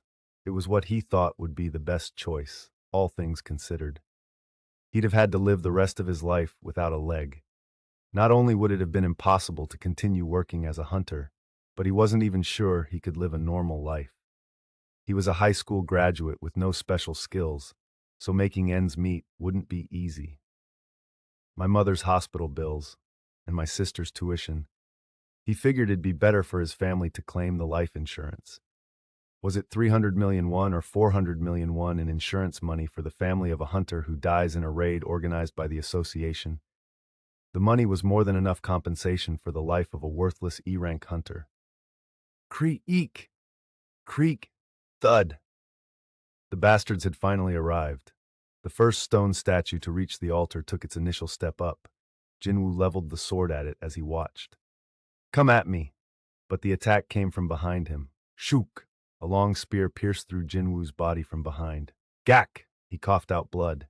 Pain shot through his entire body. Just a little higher, and the beast would have punctured your heart. Juhi's scolding from a few hours earlier echoed in his mind. Ah! His assailant raised the spear until it was vertically positioned. Jin-Woo hung in the air, impaled on the tip. He briefly struggled from the pain, but before long, the statue threw him to the ground. Crash! Ah! He could hear bones breaking everywhere in his body. The pain caused him to curl into a fetal position. Ah! Ah! The stone statues gathered around the trembling Jin-Woo. They completely surrounded him. He shuddered as he looked up at them. I don't want to die like this. As the fact that he was about to die finally sank in, tears pricked his eyes. He recalled the faces of his family. He thought of Juhi and Song, the ones who had been concerned for him until the very end. I don't want to die. This was not the way he wanted to end his short life of 24 years. Stomp. A stone-faced statue with a sword stepped closer to him. It raised the weapon high. Despite the violent tremors racking his body, Jin-Woo defiantly held its gaze. At last, the sword came straight down. Shh! If I could get one more, just one more chance. Jin-Woo refused to close his eyes. That was when... Skreek! The sword suddenly stopped on its way down as if someone had hit the pause button on a video. No, it hadn't stopped. It was moving so slowly that it looked like it had. It was descending at a rate of maybe 1 millimeter per minute. The blow was slow, but it was definitely still coming down. What? Jin-Woo couldn't hide his confusion. Just then, ping! An electronic chime and a woman's voice he'd never heard before echoed inside his head. You have fulfilled all the requirements to complete Secret Quest, Courage of the Weak. Secret Quest? Fulfilled all the requirements? Jin-Woo had no idea what was going on. And where is this voice coming from? The commentary plowed on despite Jin-Woo's confusion. You have acquired the qualifications to be a player. Will you accept? Acquired? He had to accept something? Sounds like they're giving me something. Having grown up in a poor family, Jin-Woo had never refused when offered something for free. But that was when he was alive. Once he died, what use would free things be to him? As Jin-Woo hesitated, the voice in his head repeated itself, as if it was feeling urgent. Your time is running out. Your heart will stop in 2/100ths of a second if you choose not to accept. Will you accept? Jin-Woo wasn't sure if the voice was a hallucination of some kind, but he knew for a fact that he was close to death. Not only was there a sword aimed at his head, but countless other weapons were now also targeting him. If he was attacked by all those, would there be anything left of his body? He didn't care what happened at this point. If you're giving it to me, I might as well. He didn't even have to say it aloud. All he did was think it, but the voice in his head responded right away. Congratulations on becoming a player. Flash, a bright light engulfed Jin-Woo's body as he lost consciousness. Jin-Woo opened his eyes. A white ceiling and the distinct smell of disinfectant greeted him. He was lying on a hard mattress. He knew immediately where he was. The hospital? His visits to the hospital had decreased significantly since he'd met Juhi, a B-rank healer. But even so, hospitals were as familiar to him as his neighborhood convenience store. There was even a rumor that Jin-Woo Sung had a designated room at the hospital affiliated with the Hunters Association. He sat up, then put his hand on his chest and felt his heartbeat. His heart was beating normally. I'm alive? Something else also seemed off. His body felt weirdly light.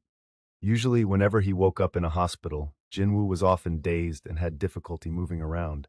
But it was different this time. He felt refreshed, like after a good night's sleep at home. What happened? Considering the situation right before he'd lost consciousness, this didn't make any sense. The sword had been coming down at him. Even if by chance it had missed him, he'd been completely surrounded by some fearsome foes. An A-rank or even an S-rank strike squad arriving on the scene would have been no match for them. And I survived? It was like it had all been a dream. As luck would have it, there was one surefire way to verify everything. Jin-Woo lifted the blanket covering his body. If it was real, he would be missing a leg, and if it had been a dream— "Are you awake?" Jin-Woo jumped and turned toward the deep voice that had addressed him from a corner of the room. "Apologies if I scared you. We couldn't wait any longer, you see." Two men in black suits approached the bed. Jin-Woo blinked at them. "Who are you?" He didn't recognize them at all. The one with a short military haircut handed Jin-Woo a business card. "This is what we do." Jin-Woo took the card. Jinchul-Woo, Korean Hunters Association Surveillance Team? Surveillance was the only team within the Hunters Association composed solely of strong hunters. Their role was to supervise all the hunters in the association, so it made sense that such an elite corps would have the cream of the crop. Jin-Woo was still confused, though. "But what brings you here?" Jinchul-Woo pulled up a chair next to Jin-Woo's bed and sat down. The other suit, who Jin-Woo assumed was his subordinate, stood behind him. The threatening presence of these two well-built men so close to Jin-Woo was intense. What they told Jin-Woo shocked him. "I was asleep for 3 days? Do you remember what happened before you passed out?" "Yes. Please tell us everything you remember." "Before I do, what about those two, Mr. Song and Juhee? Are they safe?"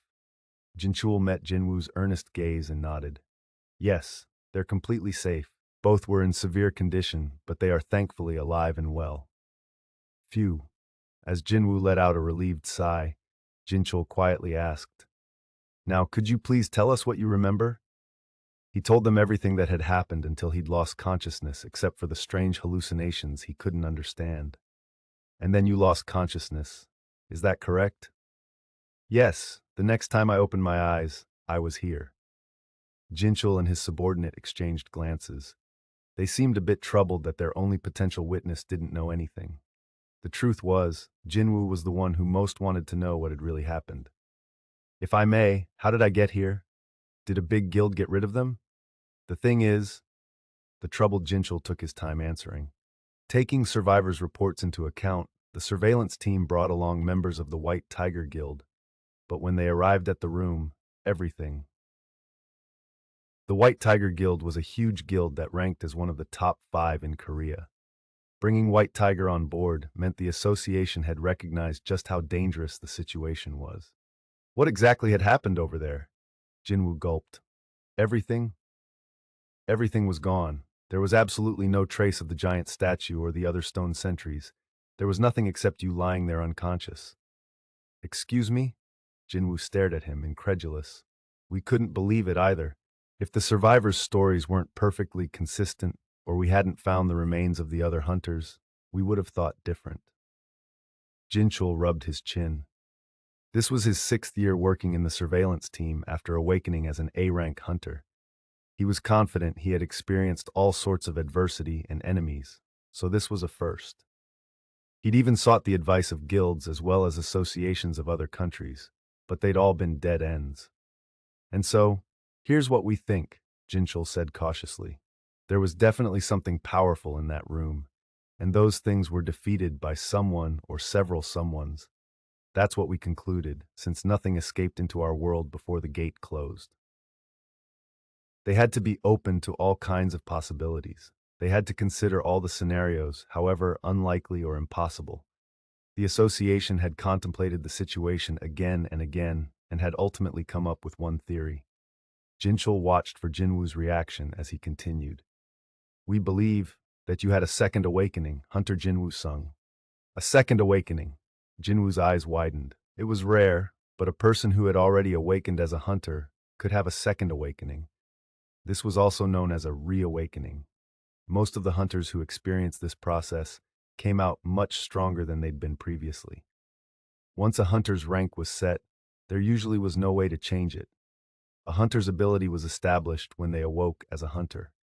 But reawakened hunters were different.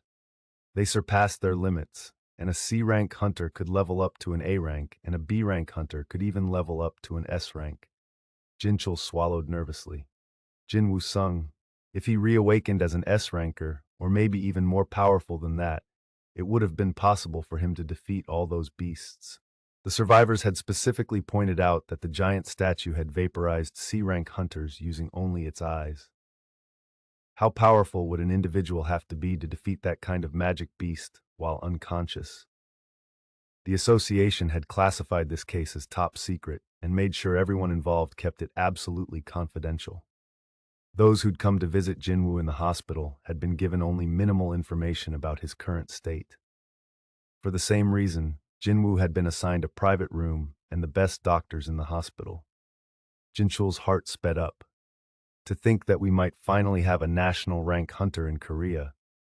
There were fewer than 10 national rank hunters in the entire world.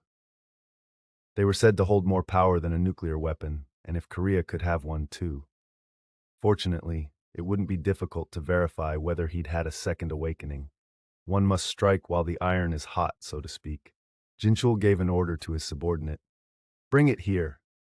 The subordinate took something from a bag in a corner of the room and brought it over. Is that? Jinchul began explaining before Jin-Woo could finish asking. This is a manometer.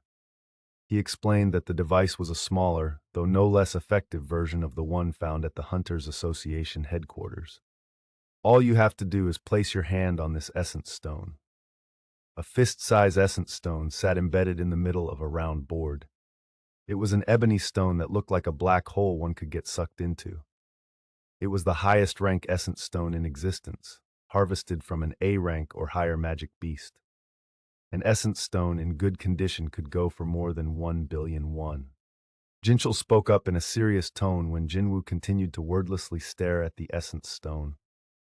This is a necessary procedure for our investigation, so your cooperation would be greatly appreciated. Jin-Woo nodded.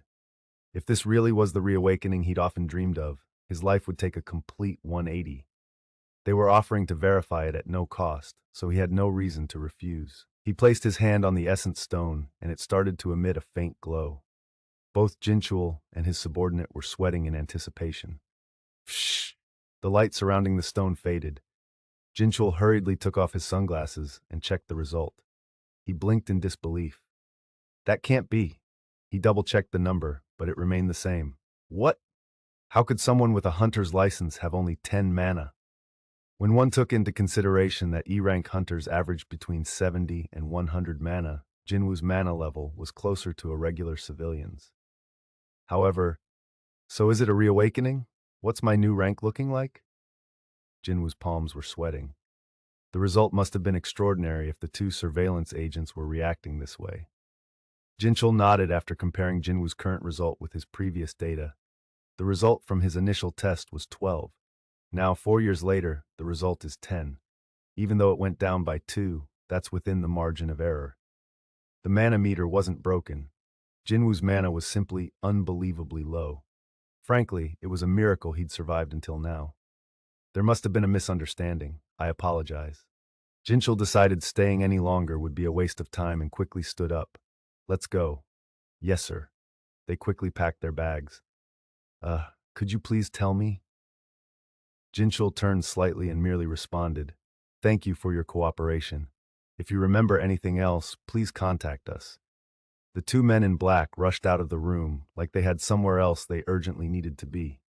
The space felt empty without them. Jin-Woo rubbed the back of his neck. Guess I shouldn't have gotten my hopes up. If he really thought about it, he didn't feel any different, other than that strange sense of refreshment. Plus, it would have been impossible to defeat all those things by himself, even if he had experienced a second awakening. Maybe if it was the S-rank hunter Jongin Choi or Gun-hee Go, who's considered an S-rank among S-ranks, they could have taken them on by themselves. Since he'd never seen either of them fight against magic beasts, his speculation was pointless.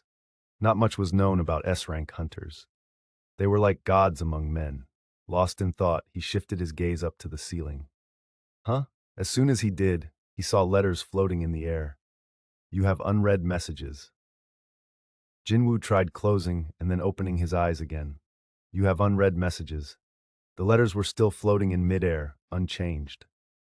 Jin-Woo shook his head hard to clear it and tried rubbing his eyes, but still nothing changed. He placed his hand on his pounding forehead and craned his neck down. A few days ago, I was hearing things and now I'm hallucinating. Maybe there really was something wrong with his brain? There's a thing called post-traumatic stress disorder, or PTSD. It's a disorder prevalent in people who endured severe traumas or major accidents. Hearing things and having hallucinations after losing most of your colleagues and surviving a near-death experience wasn't so strange. But some things couldn't be so easily explained. His gaze went to his leg. My leg is fine. His leg, which had definitely been severed by a stone statue's shield, was there.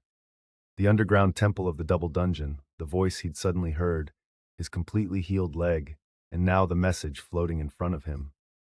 So many unexplainable things were happening at once. Maybe it was possible all those things weren't separate incidents, but were, instead, connected. Having reached a possible conclusion, he felt his headache abate slightly. Fine. Jin-Woo raised his eyes. He was curious about the contents of those messages now that he was calmer, and his head wasn't throbbing quite so much. The messages might contain hints that explained some of the mysterious happenings. Jin-Woo extended his hand to the letters. His fingers passed through them. It's not touch-activated. It seemed Jin-Woo was a little too used to smartphones. He couldn't think of any way to open messages other than via a touch screen. As he pondered how to check the messages, he recalled what had happened right before he lost consciousness. Oh, right! The communication between himself and the strange voice had been conversational. Will it work if I think it in my head, or do I have to say it out loud? Jin-Woo ended up deciding to try speaking every possible command word. Check. Message. Check message. Read message. Look. I want to look. Let's take a look. Show me. Just then, what is it you want to look at so badly? Feeling like he was being watched, Jin-Woo turned to find his sister, clad in her high school uniform, peeking back at him from behind the half-ajar door.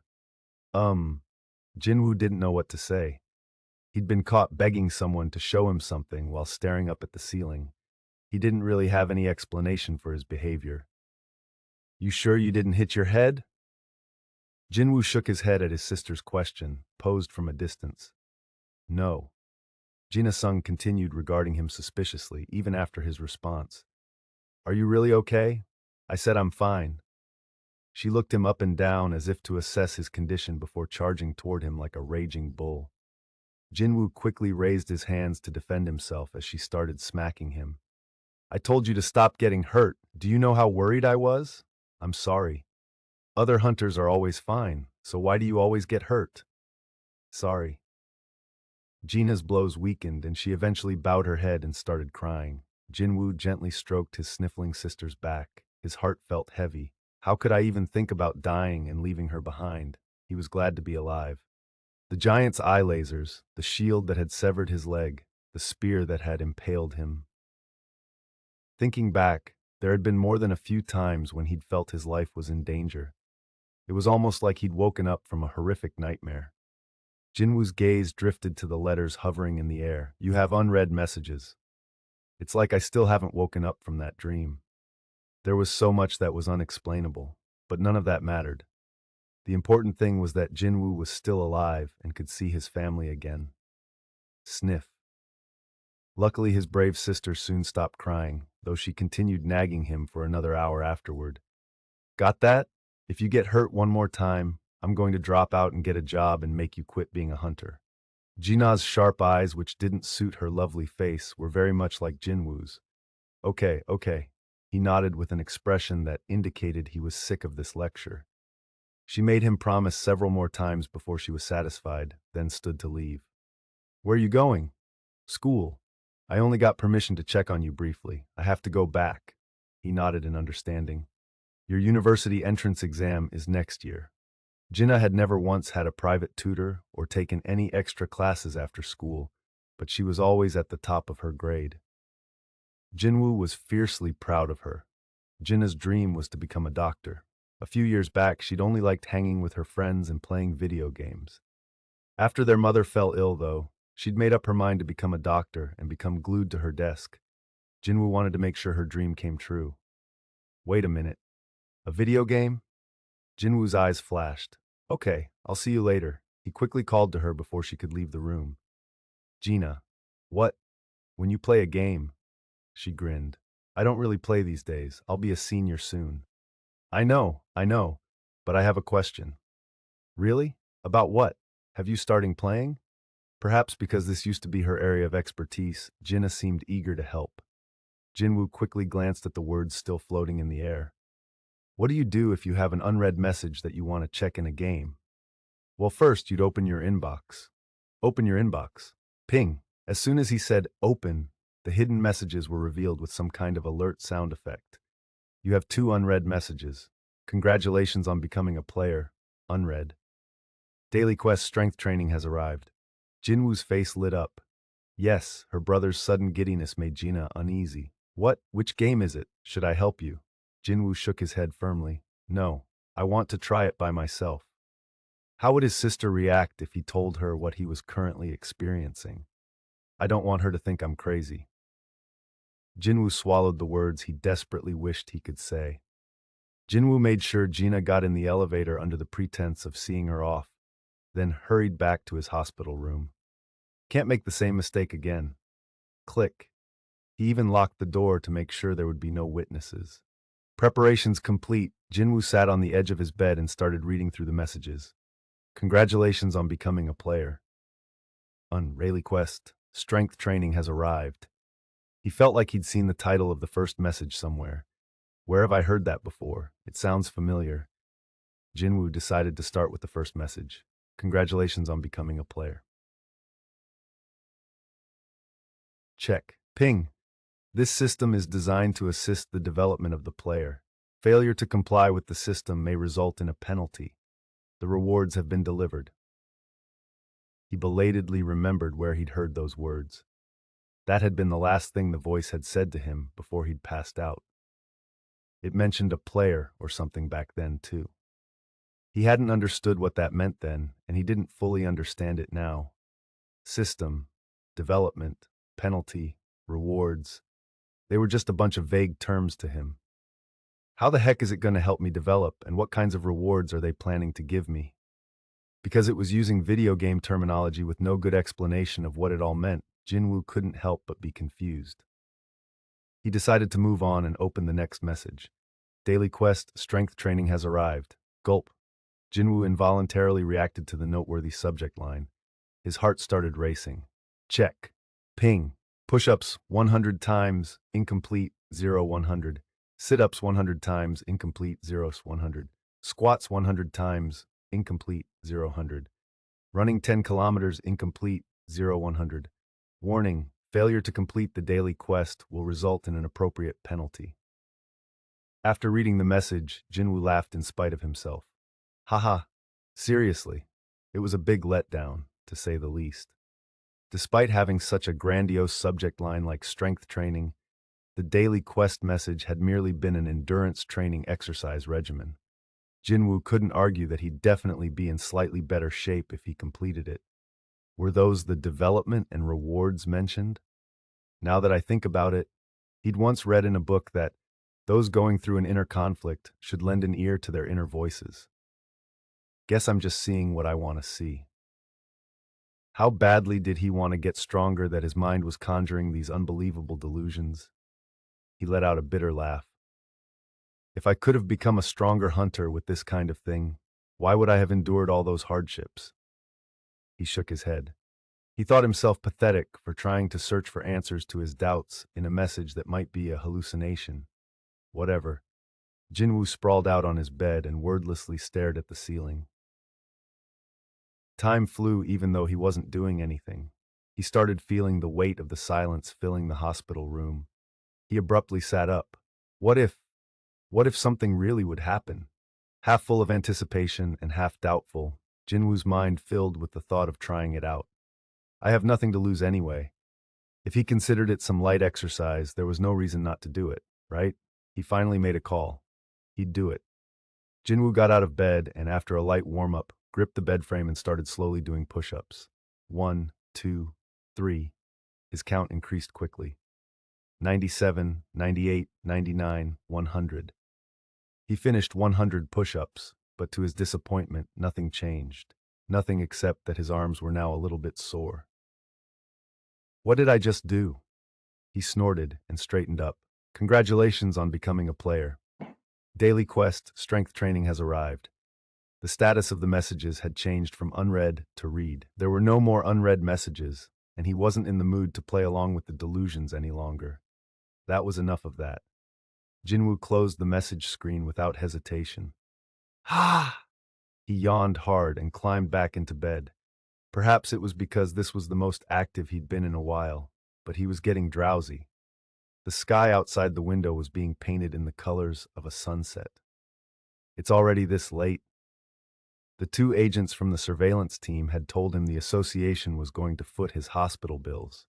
Jin-Woo planned to use the opportunity to get a full checkup and leave only after receiving a clean bill of health from the doctors. These were Jin-Woo's thoughts as he lay in bed. The hallucinations and visions should go away in due time. His eyes gradually slid shut. Jin-Woo fell into a deep sleep. Tick-tock, tick-tock. The clock on the wall diligently moved its hands as Jin-Woo slept. They went round and round and round, and eventually the clock read 11 hours, 59 minutes, and 57 seconds. Tick, tick, tick. 58 seconds, 59 seconds, 60 seconds. The hands of the clock stopped at exactly 12 o'clock. Ping, you have not completed the daily quest. You will be transferred to the penalty zone for the allotted time. Rumble! Jin-Woo woke from the strong vibrations rocking his whole body. Earthquake? He bolted upright and grabbed on to the end of the bed. The earthquake was so powerful, it was hard to keep his balance. The tremors grew stronger as time passed, and then, the metal bed frame he was clinging to suddenly broke. No, it didn't break. It disappeared. Jin-Woo hastily inspected what was in his hands. Instead of the metal of the bed frame, all that remained in his fist was sand. Sand? The other half of the bed frame crumbled into sand as well. The earthquake got even stronger. Rumble! Ark! Jin-Woo eventually tumbled off the bed. He screamed as he was flung around the hospital room. One by one, all the furniture transformed into sand. Ah! Wham! Jin-Woo was thrown in a random direction and ended up buried. He felt something smooth. It turned out to be very fine sand. Meanwhile, the earthquake stopped. Blush! Ah! He lifted his head urgently while spitting sediment out of his mouth. Before him was an endless landscape of sand. Jin-Woo frowned as he got to his feet, grains trickling off him out of the crevices of his clothes. He regarded his surroundings while brushing off his chest. All he could see was sand. A desert? It didn't make sense. He could have sworn that, just a few moments ago, he'd been sleeping on a bed in a large hospital located in the middle of Seoul. But he'd opened his eyes to a horizon of desert. Jin-Woo took a fistful of sand and let it trickle out of his hand. It fell straight down. No wind at all. The wind wasn't all that was missing. Jin-Woo also noted that there was no sun, moon, or stars in the sky. The emptiness made it look like the sky was covered in black ink. Despite this, he could view his surroundings without any problem. Where the heck am I? And then, suddenly his footing started giving way, sliding down a slope. Whoa! Jin-Woo scrambled away to avoid getting sucked down. As the hole grew bigger, he barely managed to claw his way to the top, using his hands and feet to scramble up. Huff, huff, huff. He stared down at the hole as he sat trying to catch his breath. Strangely, the bottom of the pit looked like it was bubbling. He got chills just thinking about how he would have slid all the way down if he'd lost his footing even once. No. Wait, Jin-Woo's eyes narrowed. It's not boiling. When he looked closer, he could tell something huge was squirming under the surface. He instinctively rose to his feet. He had a bad feeling about what would happen next. Just as he began carefully backing away, the sand in front of him exploded. Whoosh! It sounded like he was at the bottom of a raging waterfall. Jin-Woo's eyes went wide. An insect? A gigantic centipede was emerging from the epicenter of the detonation. The monster was as tall as a 5-story building. Jin-Woo gulped. Oh, hell no, it was impossibly huge. He'd never heard of a centipede this big, but the size of it wasn't the only thing that shocked him. Is that the monster's name floating above its head? Was he dreaming? He blinked hard, but nothing changed. Red writing still hung above the creature's head. It was like a monster in a video game. Poison-toothed giant desert centipede. The aversion Jin-Woo felt to its name rivaled the creature's creepy and grotesque appearance. Jin-Woo was especially concerned about the word poison-toothed. He noticed two child-sized fangs attached to the bottom of its mandible. It was easy to infer what would happen if it bit him. The centipede's huge teeth and jaws continuously opened and closed as if, looks like it's licking its chops. Right at that moment he heard a chime in his head again. Ping! Objective, survive the required time. Required time 4 hours. Remaining time 4 hours. This is a joke, right? The centipede rushed straight at him through the sand as soon as the timer changed to 3 hours, 59 minutes, and 59 seconds, as if it had just been waiting. What? Jin-Woo spun around and quickly started running. There was no time to think. If he wanted to live, he had to run. That was the only thought in his head. However, after a few steps, a pillar of sand shot up right in front of him out of nowhere. Ah! The force of the eruption knocked him down. He tumbled to the ground but sprang back up and was quickly brushing grains off his face when he saw it. Not one, not two, but 7 centipedes had emerged and were glaring down at Jin-Woo. Screet! Screet! Jin-Woo paled as he stood dwarfed by the screeching monsters. Shit! Exactly 4 hours later, Jin-Woo reappeared in his hospital room. Whump. He coughed painfully as he lay on the floor. Cough, cough, blesh, gack! The inside of his mouth felt gritty. His eyes still burned from the sand that had gotten in. He moaned in pain for a while before eventually sprawling out on the floor. He had no energy to even lift a finger. Huff, huff, what was that? Another message appeared as he was catching his breath. Ping, you have completed the penalty quest. Jin-Woo scowled. Penalty quest? What had he done to deserve a penalty? He racked his brain and recalled the daily quest he'd abandoned the day before. Was that? Thinking back on it, it had warned him that if he didn't complete the daily quest, there would be an appropriate penalty. Huff, huff, so that wasn't a hallucination? It hadn't been a hallucination. It hadn't been a dream. He didn't even have to pinch himself to know that. His lungs had burned when he'd been running around, and the pain when a centipede had scratched his leg was still fresh in his mind. It was all real. He'd actually almost died. That's not fair. Huff, huff. The penalty had thrown him into the jaws of death. Jin-Woo was suddenly filled with an ominous feeling. If this really had been a result of the daily quest, this wouldn't be the last time. Right on cue, there came another notification. Ping. He jumped, but thankfully it wasn't another quest. Your rewards for completing the penalty quest have been delivered. Would you like to check your rewards? Rewards. The word rewards caught Jin-Woo's eye.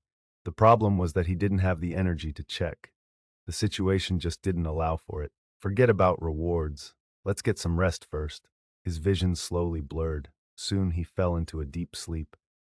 Oh dear, what happened here? The following morning, the nurse who entered Jin-Woo's room was shocked at the sight. The patient was collapsed on the floor and surrounded by sand. His body and clothes were also covered in it. She threw the patient's chart on the bed and urgently pressed the call button. Please send some more help. Soon, the physician in charge rushed into the room. What happened to Mr. Sung? I'm not sure. He was fine last night, but this is how I found him this morning. Well, let's move him to the bed. 1, 2. They hoisted Jin-Woo onto the bed. As they did, no one noticed he'd gotten a paper cut from the chart that had been tossed there. I'll take a look. The doctor examined Jin-Woo thoroughly, but found nothing wrong. He's just asleep. He breathed a sigh of relief. The Hunters Association had requested that Jin-Woo receive the best care. He'd been anxious that something might have happened to the young man. Let him sleep. He looks exhausted. The doctor made to leave, but then looked around the room and scratched his head. By the way, this room needs to be cleaned. I'll leave it to you, Nurse Yura. Yes, doctor. After the doctor left, Nurse Yura Choi pressed a hand to her beating heart. She was glad it hadn't been anything serious. Though their feelings might not be as strong as those of the patients themselves or their families, no doctor or nurse would ever want to see their charges harmed. Hospitals for hunters tended to have many serious cases. They didn't want any additional injuries befalling those entrusted to their care. Phew! After calming down, Yura pondered where to start cleaning and, by chance, spotted drops of blood on the floor. Oh! It dripped from Jin-Woo's hand, which happened to be stretched out over the side of the bed. Startled, she rushed to examine his hand and turned it over. What? Though there were clear blood trails, there were no wounds from which they could have originated. Even after she wiped his hand clean, she couldn't see any injuries. Has his wound already closed? Yura nervously inspected her patient's face. Jin-Woo was still sleeping like a baby. 4 daily quest ping. The daily quest has arrived. Jin-Woo's eyes shot open. The first thing he did after hoisting himself up was check the time. The clock read just past 4:30 p.m. There were still 7 hours and 30 minutes before midnight. Good. He opened the inbox. Ping! Push-ups 100 times. Incomplete 0-100. Sit-ups 100 times. Incomplete 0-100. Squats 100 times. Incomplete 0-100. Running 10 kilometers. Incomplete 0-100. Warning. Failure to complete the daily quest will result in an appropriate penalty. This again? That was his reflexive response. The more he thought about it, though, the more he realized this might be for the best. This was an improvement over an impossible or incomprehensible quest. He'd be physically tired, but as long as he took his time, it could definitely be accomplished. Jin-Woo hit the floor and started doing push-ups. 1. He didn't want to be dragged to a strange place to stare death in the face again. 2. He was fortunate to have survived last night, but there were no guarantees he would do so today. 3. He looked up to inspect the quest screen and noticed his push-ups being recorded. Ping, you have completed 1 push-up. Push-ups 100 times, incomplete, 7 pep. Ping, you have completed 1 push-up. Push-ups 100 times, incomplete, 8. Curious, Jin-Woo tried lowering himself down only halfway before pushing back up, and as he expected, it didn't count. He realized why his push-ups hadn't been recorded yesterday. If it wasn't a proper push-up, it wouldn't be counted. Oh, come on. Jin-Woo was dumbfounded but kept going. He still had 50 push-ups left, and he had sit-ups, squats, and running waiting for him. And like that, 3 hours passed. Push-ups 100 times, completed 100. Sit-ups 100 times, completed. Squats 100 times, completed. Running 10 kilometers, incomplete 9/10. Huff, huff. Jin-Woo was bent over, breathing heavily outside his room after running once around the hospital. He felt as if his heart were about to explode, but he couldn't stop there. After giving it my all, he opened the door with difficulty and took a single step inside. Ping. Total distance run 10 kilometers. You have completed running 10 kilometers. Jin-Woo had finally done it. Huff, huff. He dropped to his knees. His breath came out in puffs. His forehead and back were drenched in perspiration. Huff, huff. A familiar message arrived as he caught his breath. Ping. You have completed daily quest strength training. Rewards have been delivered. Would you like to check your rewards? Jin-Woo had been considering going straight to bed like the night before, but he changed his mind. He wanted to check out these so-called rewards. Check. Ping. You have the following rewards. Reward 1. Full recovery. Reward 2. Ability points +3. Reward 3. Mystery box 1. Would you like to accept all? Why are there so many? That was his first thought upon seeing the full list. But the more he considered it, while a couple of the rewards sounded useful, there were some he wasn't quite sure about. First, he was in dire need of reward number 1, a full recovery. He felt like he was about to pass out. Since the penalties for failing were real, chances were these rewards for completion also had to be real. Either way, he had nothing to lose. What were the chances it would throw him into the penalty zone after saying that it'd reward him? Accept. As soon as he did, Jin-Woo was enveloped by a pale blue energy. This feels like... He immediately thought of Ju-hee. This felt similar to being treated with magic whenever he got hurt. If he had to describe the sensation, it was like a breath of fresh air cleaning out his lungs. Whoosh! He sensed the blue energy fading. He felt a bit sad about that. He stood and jumped up and down, then did some stretches and moved his body every which way. Whoa! Both his racing heart and labored breathing had calmed. He didn't feel tired at all. He had been about to collapse, but he now felt refreshed, as if he had just woken up from a good sleep. The recovery was extremely effective. This is awesome. Jin-Woo's eyes lit up. He wasn't sure whether it was magic or not, but it left a strong impression. So then, were those ability points for? As he looked back up, Jin-Woo noticed a little box on the bed and the stat screen floating in front of him. That must be the mystery box thing on the bed, but more important was the stat screen. It displayed a brief overview of his own stats. 100, Fatir's level 1, title, MP 10, strength 10, stamina 10, agility 10, intelligence 10, perception 10, available ability points, passive skill, unknown, lov max, willpower, and active skill, dash lov 1. His stats were at a similar level to a newly created character in an online game he used to play way back in the day. Are these my current stats? He was presently at level 1. All his stats were pretty basic. It wasn't surprising since he was classified as the weakest even among E-rank hunters. What got his attention were the skills. Willpower was his passive skill, and dash was his active skill. They sounded weirdly familiar. Oh, thinking back, yesterday, or more precisely earlier that morning, those words had been in some messages he'd received while being chased by centipedes in the penalty zone. They'd arrived about 3 hours in, when he'd been racing around with everything he had. You learned skill. Will 1. At the time, he'd been so focused on running that he didn't have the presence of mind to think about what it meant, but he did now. Jin-Woo verified the details of the skills. Skill -L1, active skill, 5 mana required. Running has strengthened your legs. When activated, your speed increases by 30%. When in use, your mana will decrease by 1 every minute. Passive skill. No mana required, you have endless willpower. When your stamina falls below 30%, willpower will activate, and you will receive 50% less damage. Was I able to learn dash and willpower because I kept running persistently? It made sense when he put it like that. It meant that if he kept doing the same action and met a certain condition, he might be able to learn a new skill. That's incredible. This was a huge advantage. Hunters could acquire skills only when they were first awakened, or by learning them from a runestone, which could sometimes be obtained from A-rank magic beasts. Runestones could cost several 100 million won to over several 1 billion won. Recently, the most expensive runestone was auctioned off for 7 billion won. That stone, which held the skill to fully cure many people at once, was purchased anonymously by an S-rank healer from a foreign country who emptied out all their life savings. Jin-Woo's heart started racing.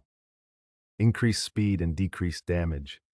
They weren't comparable to a skill costing several 1 billion won, but they were still great. And to receive them free of charge, Jin-Woo didn't have a lot of magic, so it might be difficult to utilize them properly, but he was still excited to have them. And it says willpower doesn't even need mana. Mana probably meant magic. Meaning, even if he didn't have a lot of magic, he could still use willpower as much as he wanted. This was huge. But what does this unknown mean? Passive skill, unknown. Lop Max Unknown was one of his passive skills. Passive skills should be activated automatically, but there was no other information. There isn't a single clue. With so little information to go on, Jin-Woo knew there wouldn't be any point in contemplating it further. He decided to focus his attention on something else. Ability points. The 3 ability points he'd received hadn't been distributed yet. Stat Strength 10, Stamina 10, Agility 10, Intelligence 10, Perception 10, Available Ability Points 3. I guess I can increase stats by 3 points. There were 5 different attributes on the stat list. They were all low, most likely because he was level 1. But if all of this was actually real, his decisions would have consequences. If his actual abilities changed according to his choices, how did they expect him to come to any kind of decision?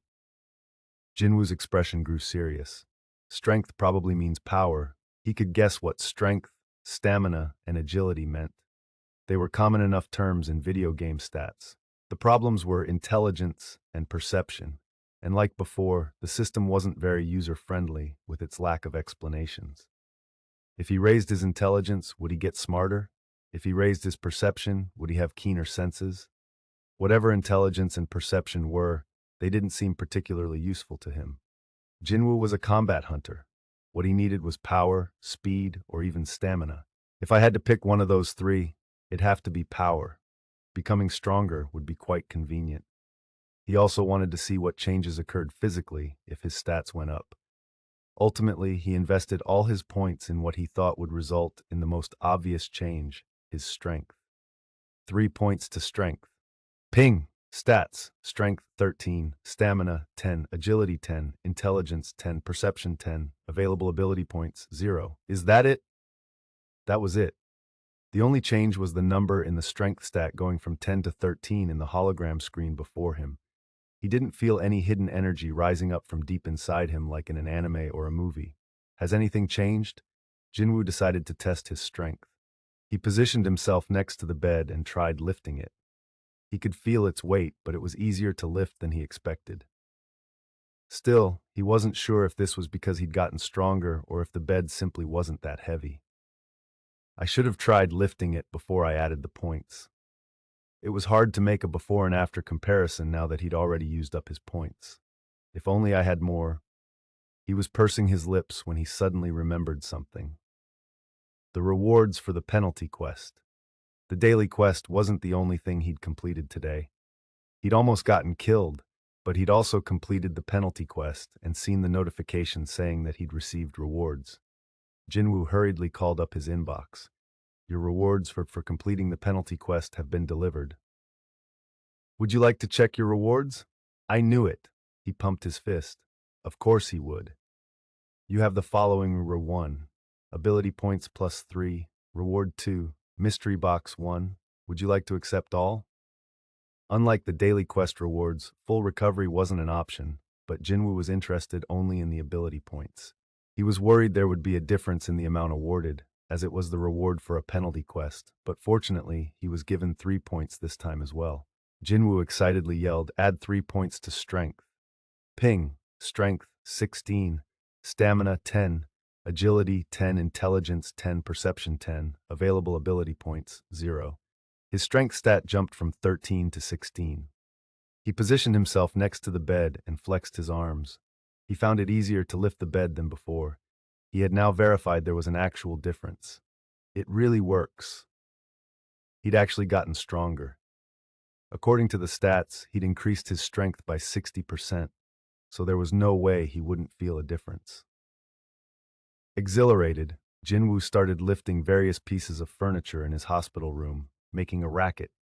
He was forced to stop after he was chided by the head nurse, who happened to be passing by and poked her head in after hearing all the noise. I'm so sorry. Jin-Woo breathed a relieved sigh after she left. Whew, but he couldn't calm down. His heart was racing. Ba-dump, it was beating so hard it almost hurt. There would be a quest every day with ability points as rewards. As long as the phenomenon didn't suddenly disappear, he would be able to live a completely different life from before. This was an amazing opportunity. To add to that, his stat screen also indicated his level. How can I increase my level? Jin-Woo shook his head. Nah, that's probably not possible. Despite everything, leveling up still seemed too far of a reach. He didn't dare hope that it was possible. Quests and rewards were more than enough for him. He would increase his attributes with ability points. He'd become stronger today than yesterday, and stronger tomorrow than today.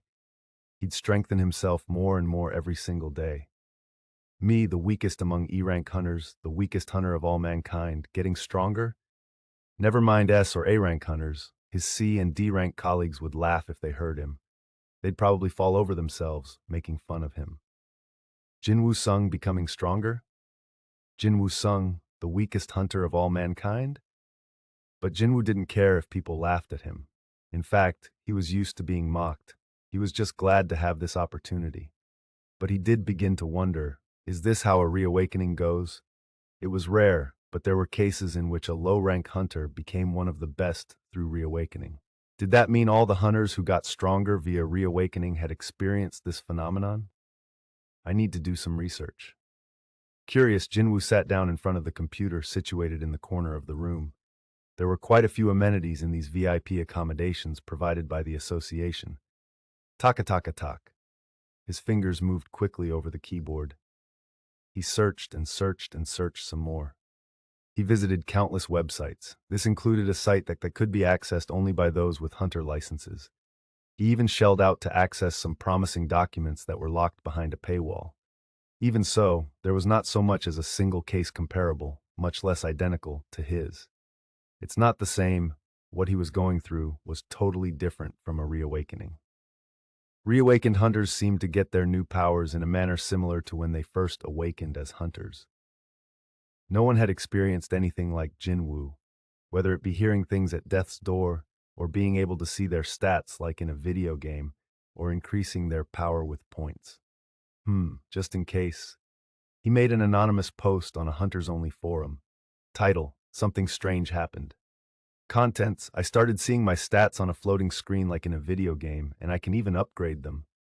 Has anyone else experienced this? The comment section under the post exploded. Lo. Here comes another nut job. You sure you're not crazy? What a freak. I think you play too many games. Are you a cartoonist?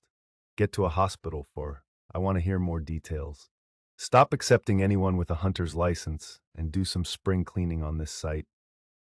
The tens of comments were all in a similar vein. Ha! Jin-Woo sighed. He'd wasted a lot of time online with nothing to show for it. All he'd gained was the ridicule of people on the forum. If he'd gone to all these lengths but turned up empty, I guess I'm the only one. The one and only, a one-of-a-kind hunter. It would take time to realize the full potential of this phenomenon and how much help it'd be, but being the only one with this power didn't sound that bad. He looked around and realized it was already late at night. Where did the time go? Jin-Woo frowned. His eyes were tired from staring at the monitor for so long.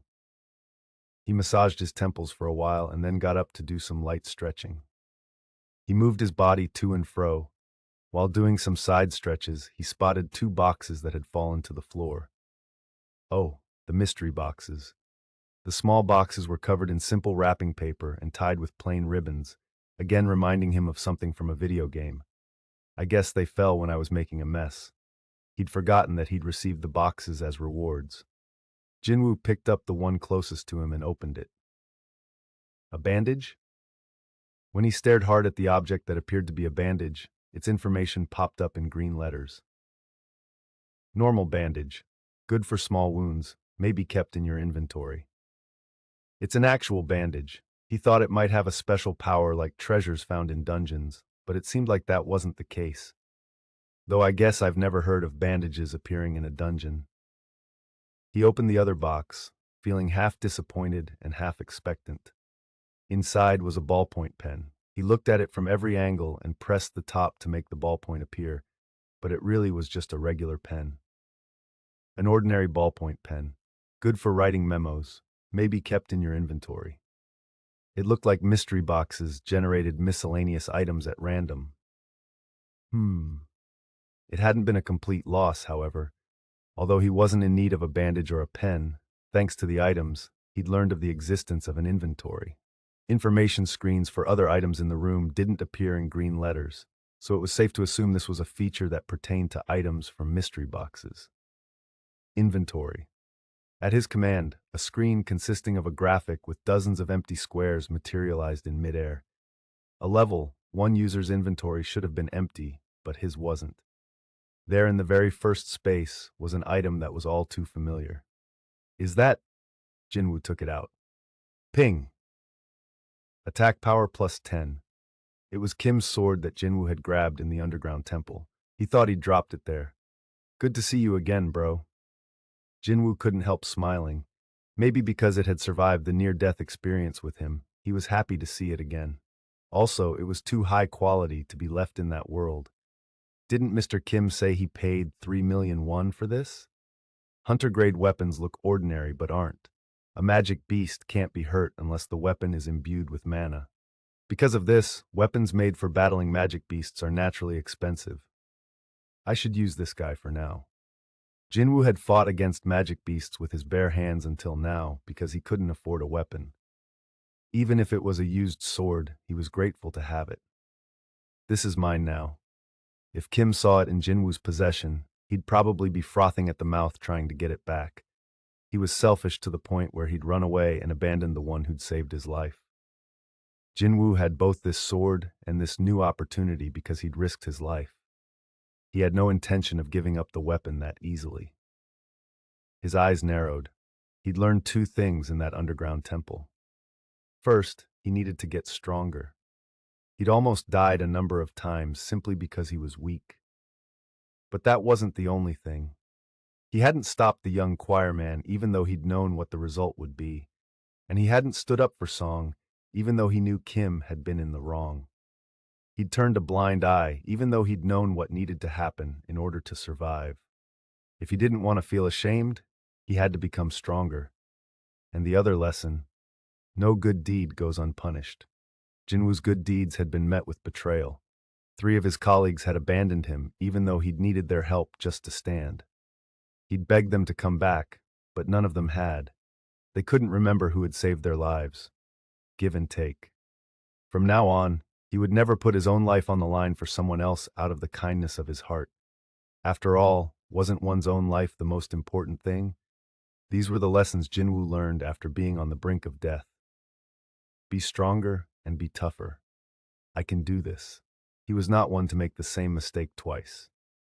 Nurse Yura Choi was sitting at a food cart, having a good time with a friend she hadn't seen in a while. Oh, that's right. Yura belatedly recalled the fact that her friend worked for the Hunters Association. Her current job at a big hospital for hunters was in large part thanks to this friend. You know a lot about hunters, right? As much as the next person. Why? Have you heard of a hunter with the ability to heal quickly? Healers are like that. Just one recovery spell and bam. No, not by using magic. I mean unconsciously. Unconsciously? Like while they're passed out or while they're sleeping? Her friend shook her head. Nah, not possible. That's called regeneration, and it's a special ability only certain A rank and above magic beasts have. But not people? Nope, I've never heard of a hunter with that ability. Right, had she been seeing things? Yura was nodding when her friend added, but who knows? It may be possible for an S-rank hunter. Yura perked up. S-rank? S-rank hunters are absolute beasts, but there's not a lot of public info about them. What was it again? There was some rumor going around that Yunho Baek from the White Tiger Guild can turn into some kind of monster. But Jin-Woo Sung was an E-rank hunter.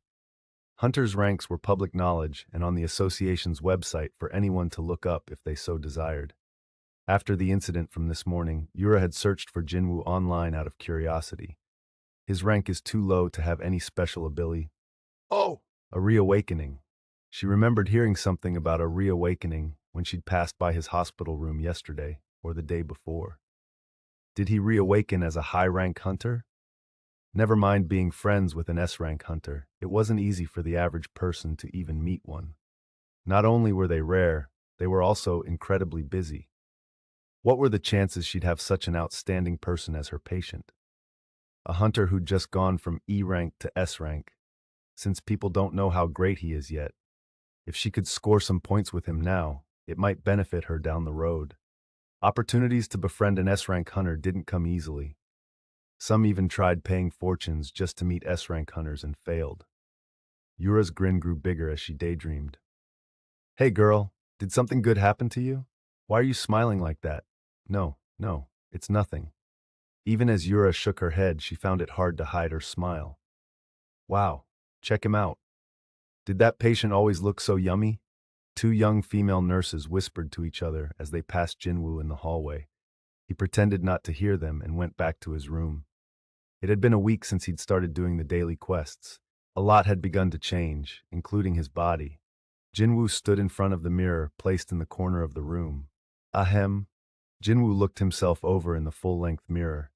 Even though no one could see him, Jin-Woo wasn't used to checking himself out and could only bring himself to peek after hemming and hawing for a few moments. Like he thought, he looked different. His body was transforming. I'm bulking up. The most obvious change was his muscles. He was leaner, and his muscles were more pronounced. Due to this, his shoulders were wider, and his whole body appeared bigger. But I don't look too stocky. He had the right amount of muscle in all the right places. If someone had to describe him in a single word, they might call him ripped. Even he had to admit that he looked good, so no wonder the nurses agreed. I guess it's all because of these quests. Jin-Woo brought up the stat screen. Ping. Job none, 100. Fatigue, level 1. Title, none stats. Strength, 31. Stamina, 10. Agility, 10. Intelligence, 10. Perception, 10. Available ability, point 0. Skills, passive skill, unknown. Love Daunt Max, Willpower, level 1. Active skill, Dash, L1. His strength attribute was already over 30. He didn't know how effective raising the other stats would be, so he'd concentrated all his ability points into raising his strength for the time being, since that would be the most helpful attribute when fighting magic beasts. But this couldn't have happened to my body after only a couple of days just by exercising. There could be only one reason.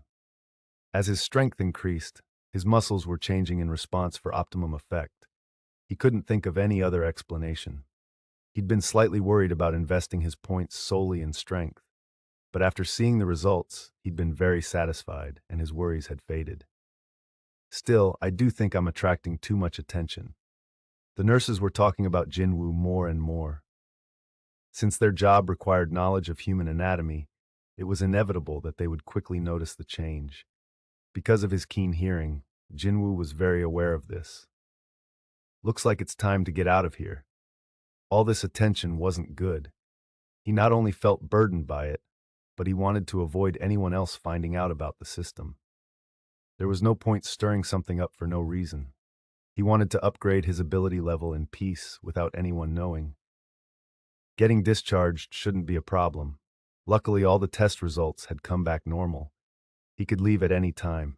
Heck, the association and the hospital seemed to be hoping he'd leave soon. They probably didn't want to spend too much money on an E-rank hunter. It was said that the government paid for S-rank hunters' hospital bills as one of their many benefits. But Jin-Woo lived in a completely different world from them. He decided it'd be a good call to leave the hospital soon. He wanted to check on something anyway. Where did I put it? He riffled through his pockets and took something out. It was a shiny gold key. It had a simplistic design and could easily be mistaken for a trinket. He gazed at it for a long while before shoving it back into his pocket. As he was going through discharge paperwork, a young nurse came flying up to him. Huff! Huff! Are you leaving, Jin-Woo? What? Oh, yes. It was Yura Choi, the nurse in charge of Jin-Woo. She looked disappointed that he was leaving. He didn't understand her reaction. He wondered if he had done something wrong, but nothing came to mind. She hesitated a little before taking out a notepad. May I have your number? My number? Yes, if that's okay with you. Maybe they were planning to send him more test results. He took the notepad from her, but that's all she had for him. Yura's face flushed as Jin-Woo blinked at her. What's wrong? I don't have a pen. Oh, just a minute, please. In her haste, she hadn't thought to bring a pen.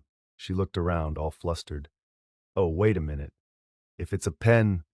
The next second, he was holding a pen. It had instantly appeared in his hand as soon as he recalled the ballpoint pen in his inventory. Anything he put in his inventory could be put back in or taken out with a mere thought. The inventory really was a convenient feature. Once he confirmed that it really was the pen in his hand, he called to Yura. I realized I already had a pen. Oh, really? Woo, I'm glad. She placed her hand on her chest and gave a sigh of relief. Jin-Woo smiled as he wrote out his phone number. It was always like this. An opportunity to use items from mystery boxes tended to come up shortly after obtaining them. It rained the day after he received a raincoat, and he'd gotten a glass cup the day before the water cooler ran out of paper cups. Sometimes he'd get worthless things like the bandage, but most of the items had their uses. Here. Yura happily took the notepad back from Jin-Woo. She gave him a bow. I'm looking forward to it. Oh, I'm looking forward to it too. With that, Yura rushed off somewhere. He cocked his head as he watched her hurry away. But looking forward to what? In any case, it was nice to see that she was as polite as she was cute. With that in mind, Jin-Woo left the hospital with a spring in his step, feeling like a weight had been lifted off his shoulders.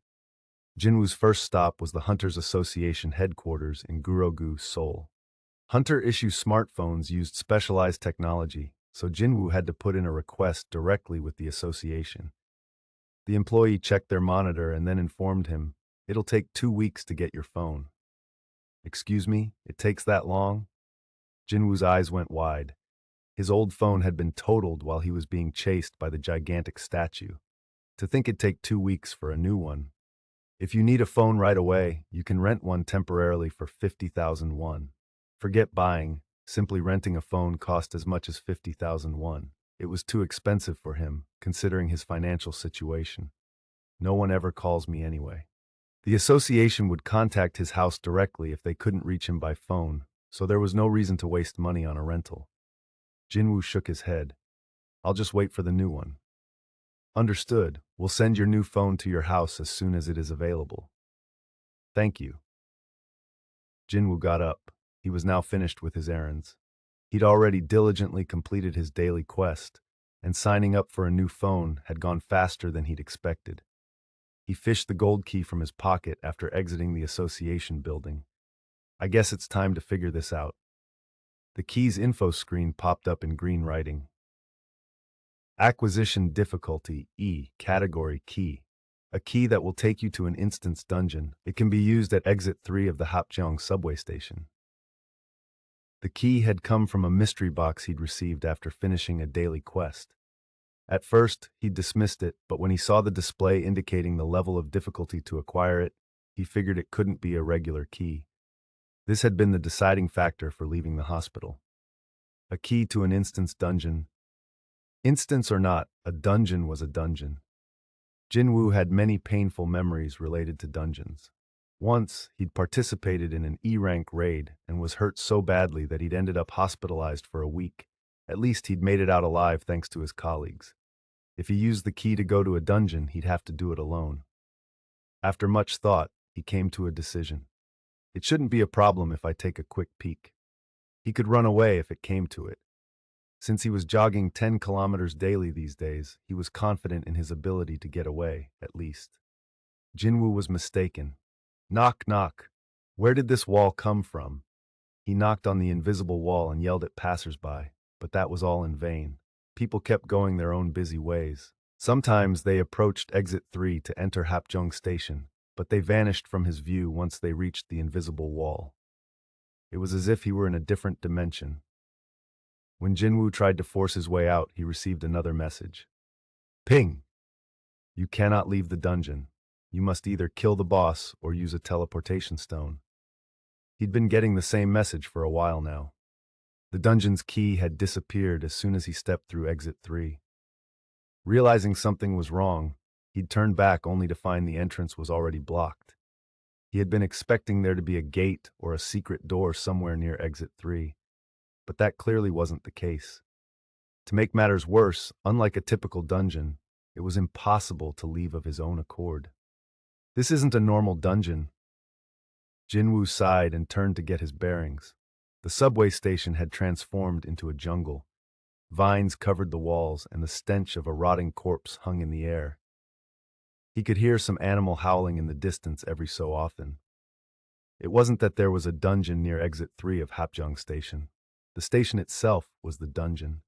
Jin-Woo took the steel sword out of his inventory. Ping! Kim Sang-shik's steel sword. Attack power plus 10. The exit was blocked, and he had no way to contact the outside world. His only option was to go forward. Jin-Woo swallowed nervously and slowly descended the stairs. He quietly looked around, but sensed nothing amiss. He held his breath as he assessed his surroundings, but he couldn't sense anything. Still, it would be unwise for him to let his guard down. Even among low-rank magic beasts, many of them had ways of masking their presence. Or rather, it'd probably be more accurate to say that, because their ranks were low, they had to mask their presence in order to pull off surprise attacks. Past the washrooms and farther in the station were the subway shops. The old rundown stores reminded Jin-Woo of abandoned buildings. Under the dim fluorescent lighting, the abandoned stores and corridors with absolutely no sign of life gave him the creeps. Some of the lights flickered as if they were about to go out. As he walked down a corridor with weeds pushing out between the broken floor tiles, Jin-Woo felt an uneasy chill. Everything was deadly quiet, but he sensed he was being watched. And then there was the smell. It was the intense stench of a rotting dead animal infested with flies. It was a scent familiar to Jin-Woo, since he frequented dungeons. This smell, it's an animal type. Jin-Woo couldn't feel its presence anywhere. It was almost like a predator, hiding and lying in wait for its prey. It's waiting for an opening, huh? Then Jin-Woo had to give it one. He purposefully turned around, exposing his back, and slowly started walking the way he'd come. Animals attack when an opponent shows their back. Animal-type magic beasts aren't much different. Jin-Woo had taken 3 steps when something blasted through the display window of a clothing store at the end of the corridor. It landed on the floor and immediately jumped for Jin-Woo's neck. Grar! Prepared for the attack, Jin-Woo swung his sword around in a wide arc as soon as he heard the noise. It was like a reflex. The sharp blade sliced through the creature's jaw. The monster tumbled to the floor with a squeal. Kin! Kin! It was a huge wolf with bright red fur. Its snout had been severed, and the monster was writhing on the floor in pain. When Jin-Woo inspected it, he noticed its name floated above its head like the centipede in the penalty zone. Unlike last time, the writing was in white and not red. No time to waste. This was his chance. While the wounded monster couldn't get up, Jin-Woo leaped into action. He ran at the creature and swung his sword down, lopping off its head. Gak! The lichen gave a howl of pain as it died. You have defeated a steel-fanged lichen. Yes! But his celebration was cut short. 2 more lichens that had been hiding behind display windows now emerged. Looked like it had friends. Jin-Woo's eyes went wide. Grrr! They bared their fangs and raced toward him. Jin-Woo grimaced. In his excitement, he'd struck his sword down with too much force, and it was now embedded deep in the floor. It must have gotten caught on something, as Jin-Woo couldn't pull it out. It stuck. One of the lichens leaped at his face. Oh no! He ducked. His attacker sailed over his head and smacked its head on the ground, unable to slow its momentum. Crack! The stone floor cracked as its fangs pierced it. Those teeth aren't just for show. There was no time to be impressed, though. The other lichen was running straight at him. It didn't look like he'd be able to free the sword in time. Damn it! Jin-Woo gave up on the sword and instead swung his fist at the lichen flying toward him. Whoosh! The sound his fist made as it snapped forward wasn't normal. Thwack! The lichen's head exploded with one punch. The headless body skidded out from where it hit the ceiling and then fell to the ground hard. Whump! Jin-Woo stared at his fist, dumbfounded. That level of monstrous strength was completely unexpected. Having witnessed this, the lichen he dodged earlier started backing away with its tail between its legs. Huh. Was this from using all those points on his strength attribute? Even as the headless lichen's leg stopped twitching, Jin-Woo still could not pick his own jaw off the floor. Then came that familiar notification bell. Ping! You have defeated a steel-fanged lichen. You have leveled up. I leveled up? Wondering if he'd misheard something, Jin-Woo hurriedly brought up his stat screen. Nate P. 205, Fatigue 0, Title None, Strength 32, Stamina, Agility 11, Intelligence, Perception 11, Available ability points 0 skills, Passive skill Unknown, Love Max, Willpower 1, Active skill Dash, Love 1. His level really had gone up, and it looked like leveling up meant 1 point was added to each of his stats. That meant rewards from quests weren't the only way to upgrade his abilities. He could increase them by leveling up as well. I can't believe it. The impossible had been confirmed to be possible right before his eyes. His heart started racing in excitement. On top of that, I get more ability points by leveling up. Completing a quest gave him 3 ability points. Leveling up gave him 5. While he didn't particularly care for not having the option to personally distribute the points, leveling up seemed to be a better way to increase his stats. Plus, quests were currently limited to 1 per day, but there was a higher chance that there was no limit for leveling up. My level increased just by defeating 2 of these creatures. This was how it worked in video games. People usually leveled up faster in earlier stages. Jin-Woo was currently level 2. It was safe to assume he was at the bottom, but he wasn't an ordinary low-level player. His strength stat was already over 30. If each level up raised his stats by 1, Jin-Woo's strength was equal to that of a level 20 person. What would happen if a user with a level 20 ability decided to go hunting in a level 1 hunting ground? I'm overpowered. The unexpected destructive power of his punch proved his theory. Even though my strength stat is 3 times higher than what I started with, I'm more than 3 times stronger. Jin-Woo had started with a strength stat of 10. Strength at 10 versus strength at 30. The number had tripled, but the power he demonstrated was much more than 3 times his starting point. Maybe his power was increasing exponentially as his stats went up. That would explain this destructive power. His movements had gotten faster as well. Before, he wouldn't have been able to dodge the lichen that had come barreling at him so easily, nor would his punch have made that whistling sound. Then again, makes sense that my speed would go up when strength increases. Raising his strength stat developed his muscles, which in turn raised both his power and speed. The battle with the lichens had demonstrated this. But then what would change if he raised his agility stat? He was dying to find out, but there was no way of doing so now. To accomplish it, he'd have to increase the stat. But he felt it was a waste to use the ability points received from quests on agility. Why squander resources there when raising strength increased both his power and speed in one go? That left only one other way. I need to level up as quickly as possible. He had to in order to increase agility. Every journey begins with the first step. He'd see a difference someday, as long as he kept compounding it by one. Jin-Woo finally pulled the sword out of the ground. Should I get going then? There was one more lichen left to kill. Where'd it go? The lichen that had been there not too long ago had disappeared. Jin-Woo searched thoroughly nearby but couldn't find a trace of it. It had probably escaped while Jin-Woo was distracted by his stat screen. Thinking back, its tail had been down and had been eyeing him for a chance to flee. Sk. He pursed his lips in disappointment at the thought of losing a chance at gaining experience points. He was about to move on when it occurred to him. Do these things not have essence stones? He abruptly stopped.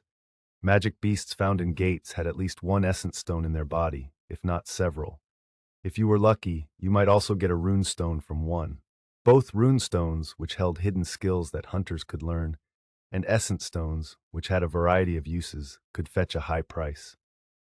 It wouldn't be wrong to say that hunters went on raids not just for the basic pay from the association, but also to harvest essence stones.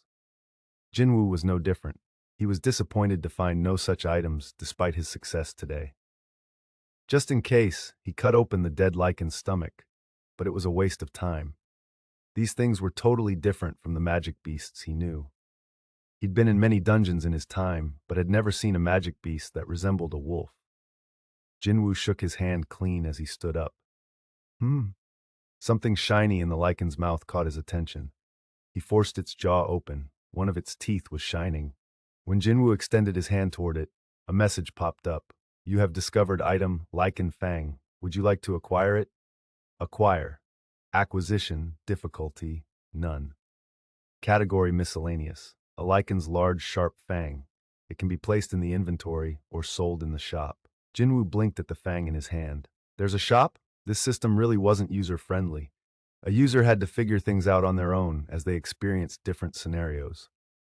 The worst offender had been the penalty quest, where he'd almost been killed with absolutely no explanation. He angrily gnashed his teeth at the memory as he summoned the shop. Shop. He sort of expected a store with a large sign that said shop run by an NPC to appear out of thin air. All that popped up, though, was a hologram screen with green writing, similar to the other messages.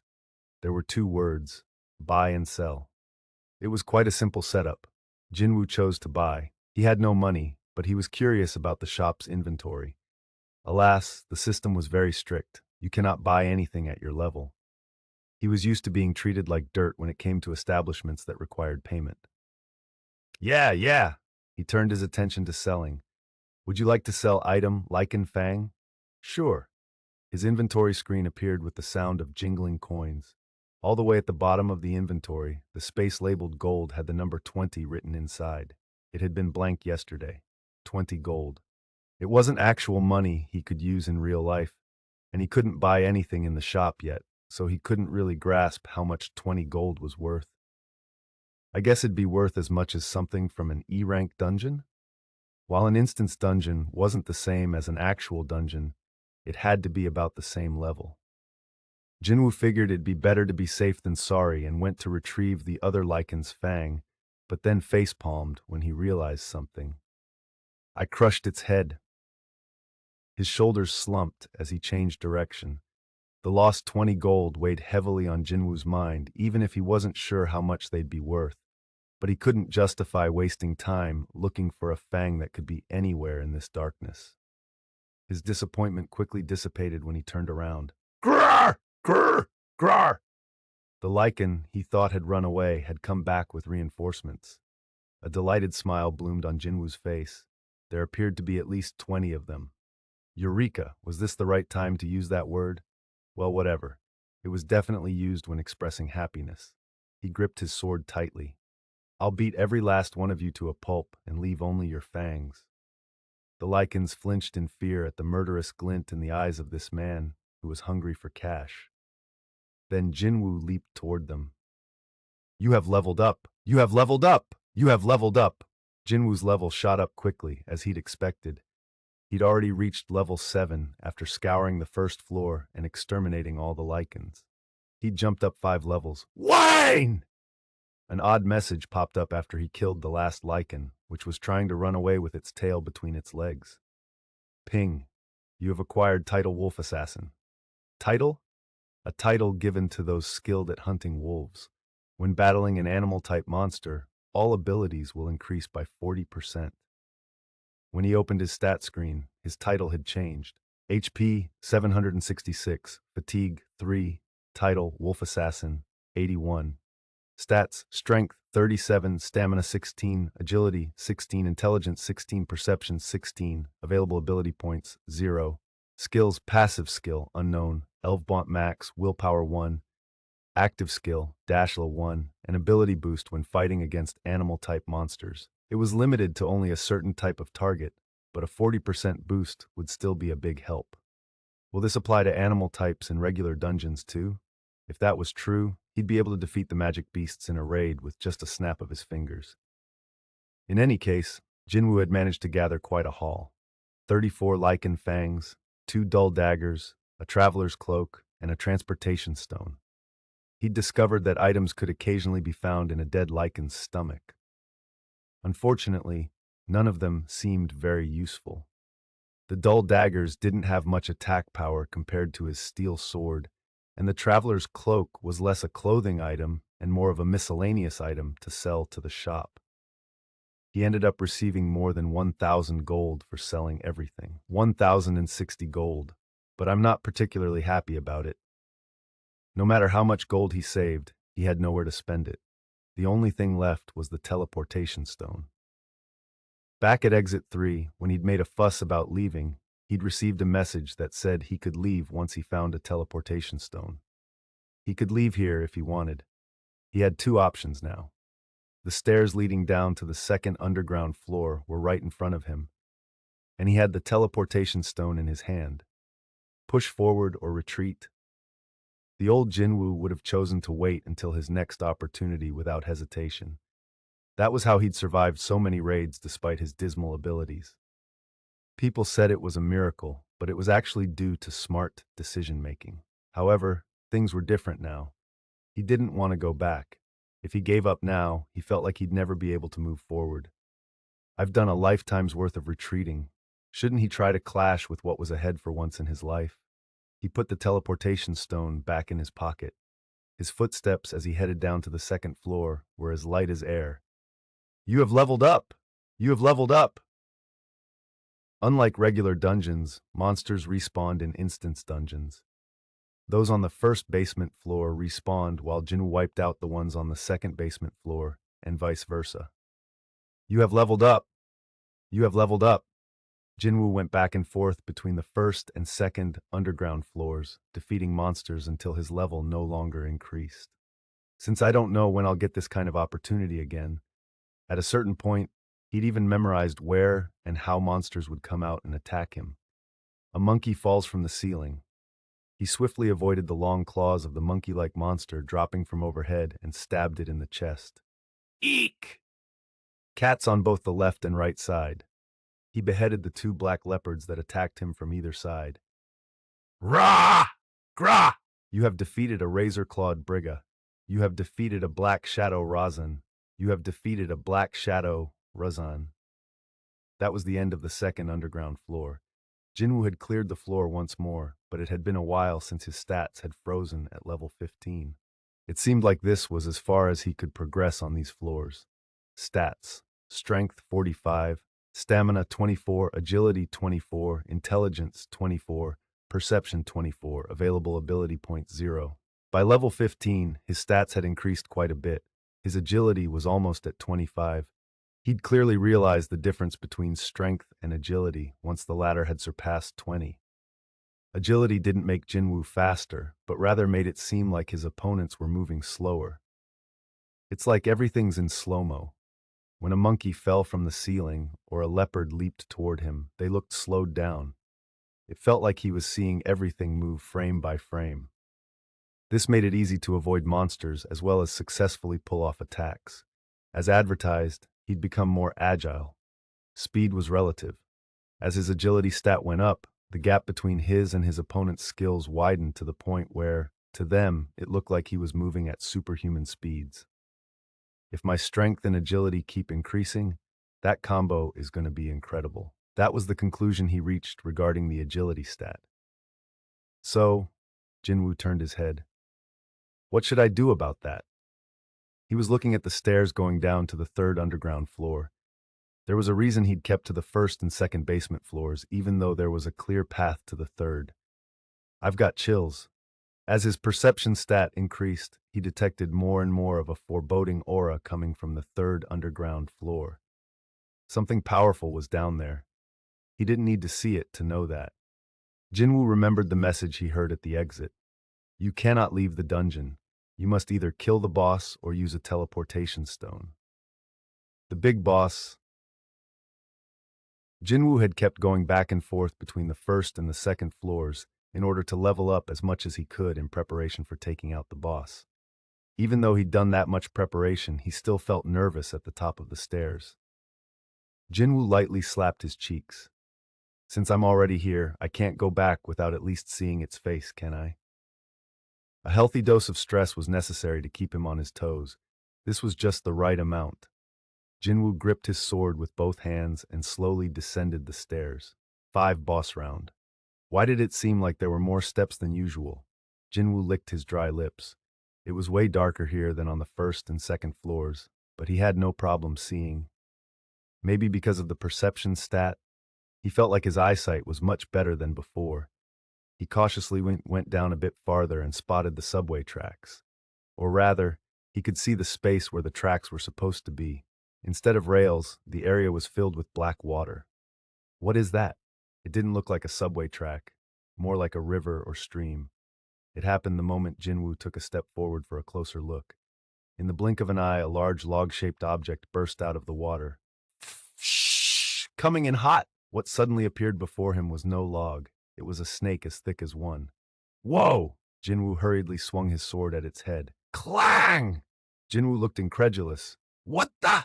He was able to knock the charging snake's head away from him, but his sword shattered. Shocked, he turned back. Surprised by the counterattack, instead of rushing into its next strike, the snake stayed coiled up at a distance and glared at Jin-Woo. King of the Swamp, Blue Venom Fang, Jin-Woo could clearly see its name floating in red letters. This snake was much faster and stronger than any of the ordinary monsters whose names had appeared in white letters. I can't believe it broke a sword imbued with mana so easily. Jin-Woo swallowed hard as he eyed the Kasaka. Smooth blue scales covered its entire body. They were so closely embedded that it almost looked like armor.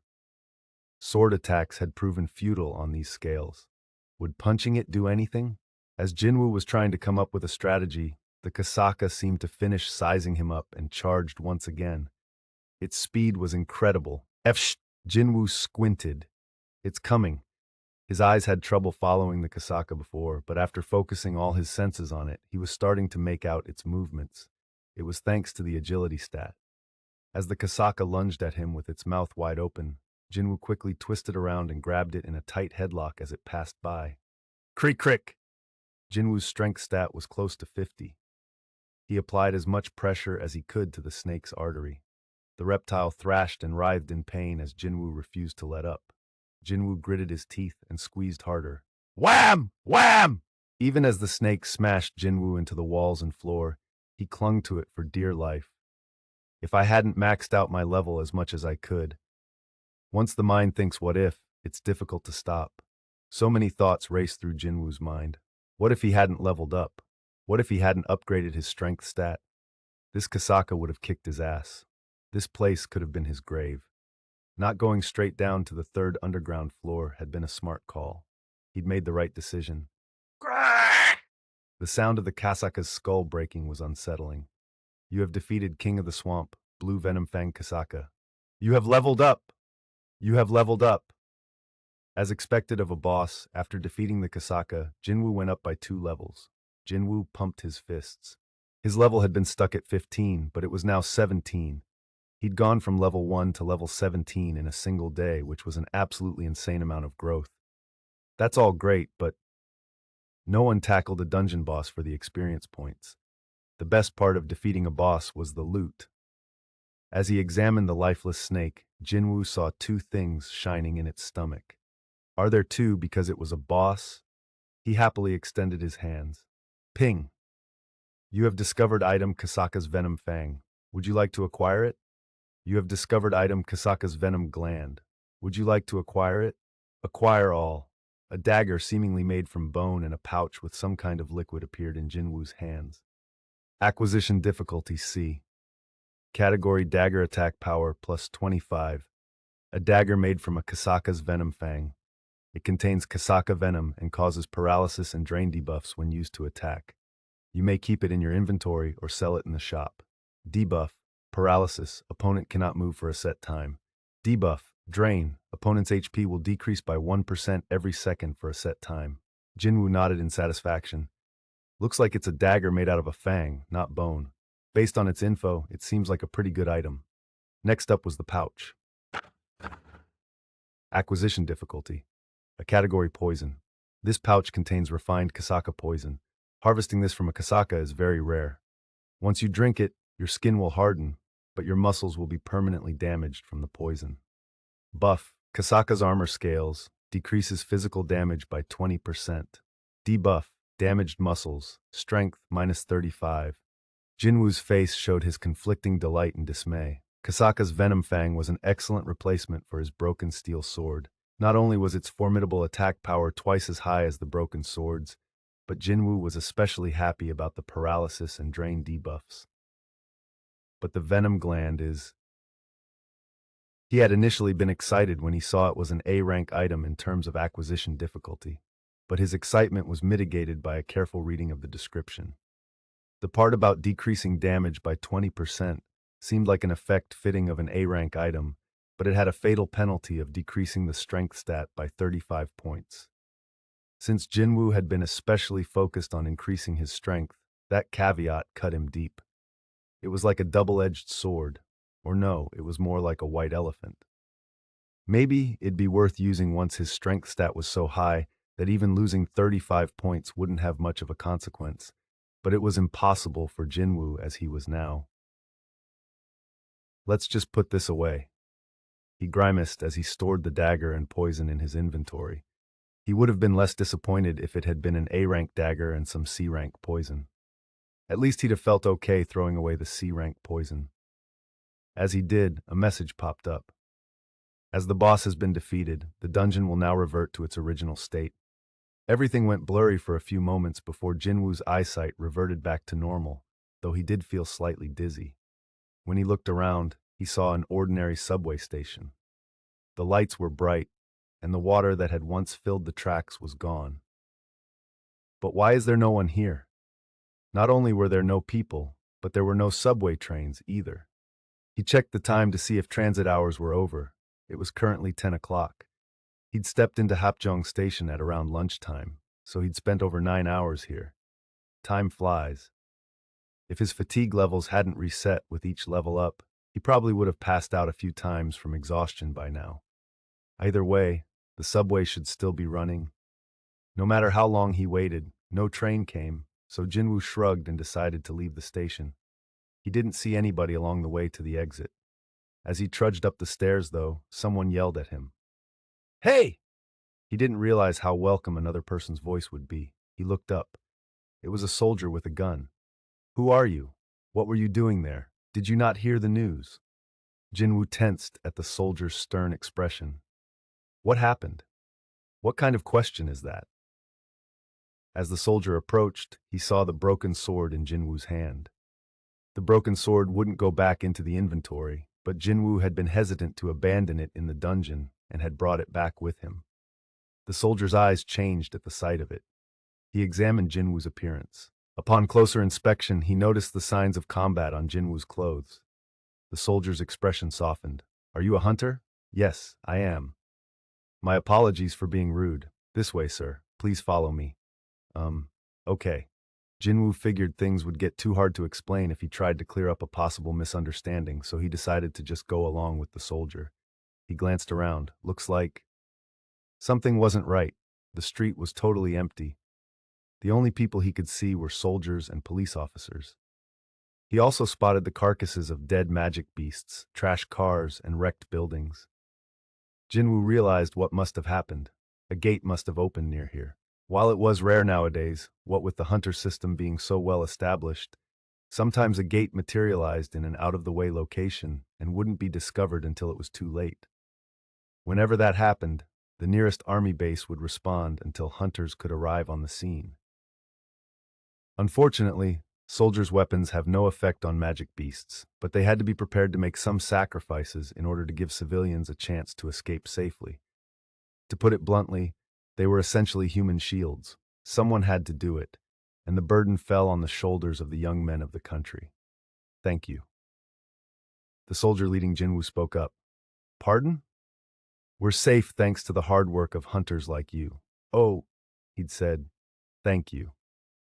Jin-Woo wanted to return those words to the soldier. Hunters were thankful to soldiers, and soldiers were thankful to hunters, because both fought to protect someone or something. The soldier's face brightened at the radio message coming in. "Almost all the beasts have been dealt with, and there's only one big one left." Jin-Woo nodded. He understood the situation even without the soldier's explanation. He sensed a powerful force in the vicinity. He also sensed the energy of the hunters surrounding it. His increased perception ability let him process information he couldn't see by sensing it. He had a gut feeling. It's the boss. And soon he spotted it. About 10 or so hunters faced off against a giant made of stone in an empty lot nearby. The giant was about as tall as a utility pole. It was a golem-type magic beast. "Eek!" The soldier whimpered and stepped back. Apparently, it was his first time seeing a magic beast, as he froze as soon as it came into view. Most people reacted the same way. Seeing a magic beast on TV or on a screen was totally different from seeing one in real life. Jin-Woo, on the other hand, was calmly assessing the whole situation. "Healers, please focus on the tanks. We're already doing our best. Why won't it go down? Dealers, what are you doing? Doesn't look like it's gonna fall anytime soon. Its defense is too high. We don't have enough mages." It had all happened so suddenly that low-rank hunters had been the first to answer the call. Both their defenses and offenses were minimal. It was looking to be a desperate struggle. Crash! Right as the stone golem slammed its massive fist down, the tank's knees buckled for a moment. Arr! Blood spewed from the hunter's mouth. "No. The tank will die if this keeps up. What do you expect me to do? I'm running out of magic power. Where are all the high-rank hunters?" The hunters were obviously reaching their limit. Jin-Woo was observing this with a keen eye. "I can do this." He slowly took a few steps back. The golem-type boss had high defense, but its level appeared to be lower than it initially seemed. It likely wasn't nearly as powerful as the blue venom-fanged something or other from the instance dungeon. I just need to neutralize its defense somehow. All he needed was one blow so powerful that it would punch straight through its defense. Once he was far enough, Jin-Woo pulled his arm back. The muscles of the arm holding the broken sword quickly began to tighten. Thick veins appeared all the way to the top of his hand. He focused every bit of his power into his right arm. When it was as tight as a bowstring, he launched it forward at a velocity close to the speed of sound. Go! D-rank hunter Han-Soo Lee was falling into despair. He couldn't keep this up any longer. His precious shield was starting to crack. Healers seemed to be running out of magic power, and it was clear they were having trouble keeping up with everyone's wounds. At this rate, they'd all die. It was time to make a choice. The only viable solution he could think of was to sacrifice himself to let the others escape while they waited for higher-rank hunters to arrive. It's either that or everyone dies. He broke out in a cold sweat but made a difficult decision. Han-Soo looked back and shouted, "I've got this, so you guys." Just then, something caught his eye. Something shiny was hurtling in their direction. To be honest, he sensed only that something was flying toward them, but he couldn't actually see it. It was that fast! Crack! The golem's head shattered after something struck it. Well, what the? Han-Soo looked on in disbelief. The headless golem staggered. The rest of the hunters cheered and launched a final wave of attacks. Yes! It's working! It's going down! Just a little more, we got this! No one had seen the projectile because they'd been too focused on attacking. No one except Han-Soo, who'd been standing right in front of the golem. Grah! The golem finally toppled over. Wood! The heavy creature kicked up a cloud of dust as it hit the ground. Woohoo! The hunters roared in celebration. We did it! We got him! Only Han-Soo, who'd seen everything, shook his head. No, our attacks barely scratched it. He hurriedly inspected the area around the fallen golem. What the heck could have shattered the head of this hunk of stone? In his search, Han-Soo managed to scrounge up a broken sword. It was a steel blade, but it contained an insignificant amount of mana. This boss-level golem withstood the attacks of over 10 hunters, but somebody took it out by throwing this piece of junk. He didn't know what to say. Han-Soo looked back and forth between the remains of the golem and what was left of the sword before running through the jubilant hunters in the direction from where the sword had come.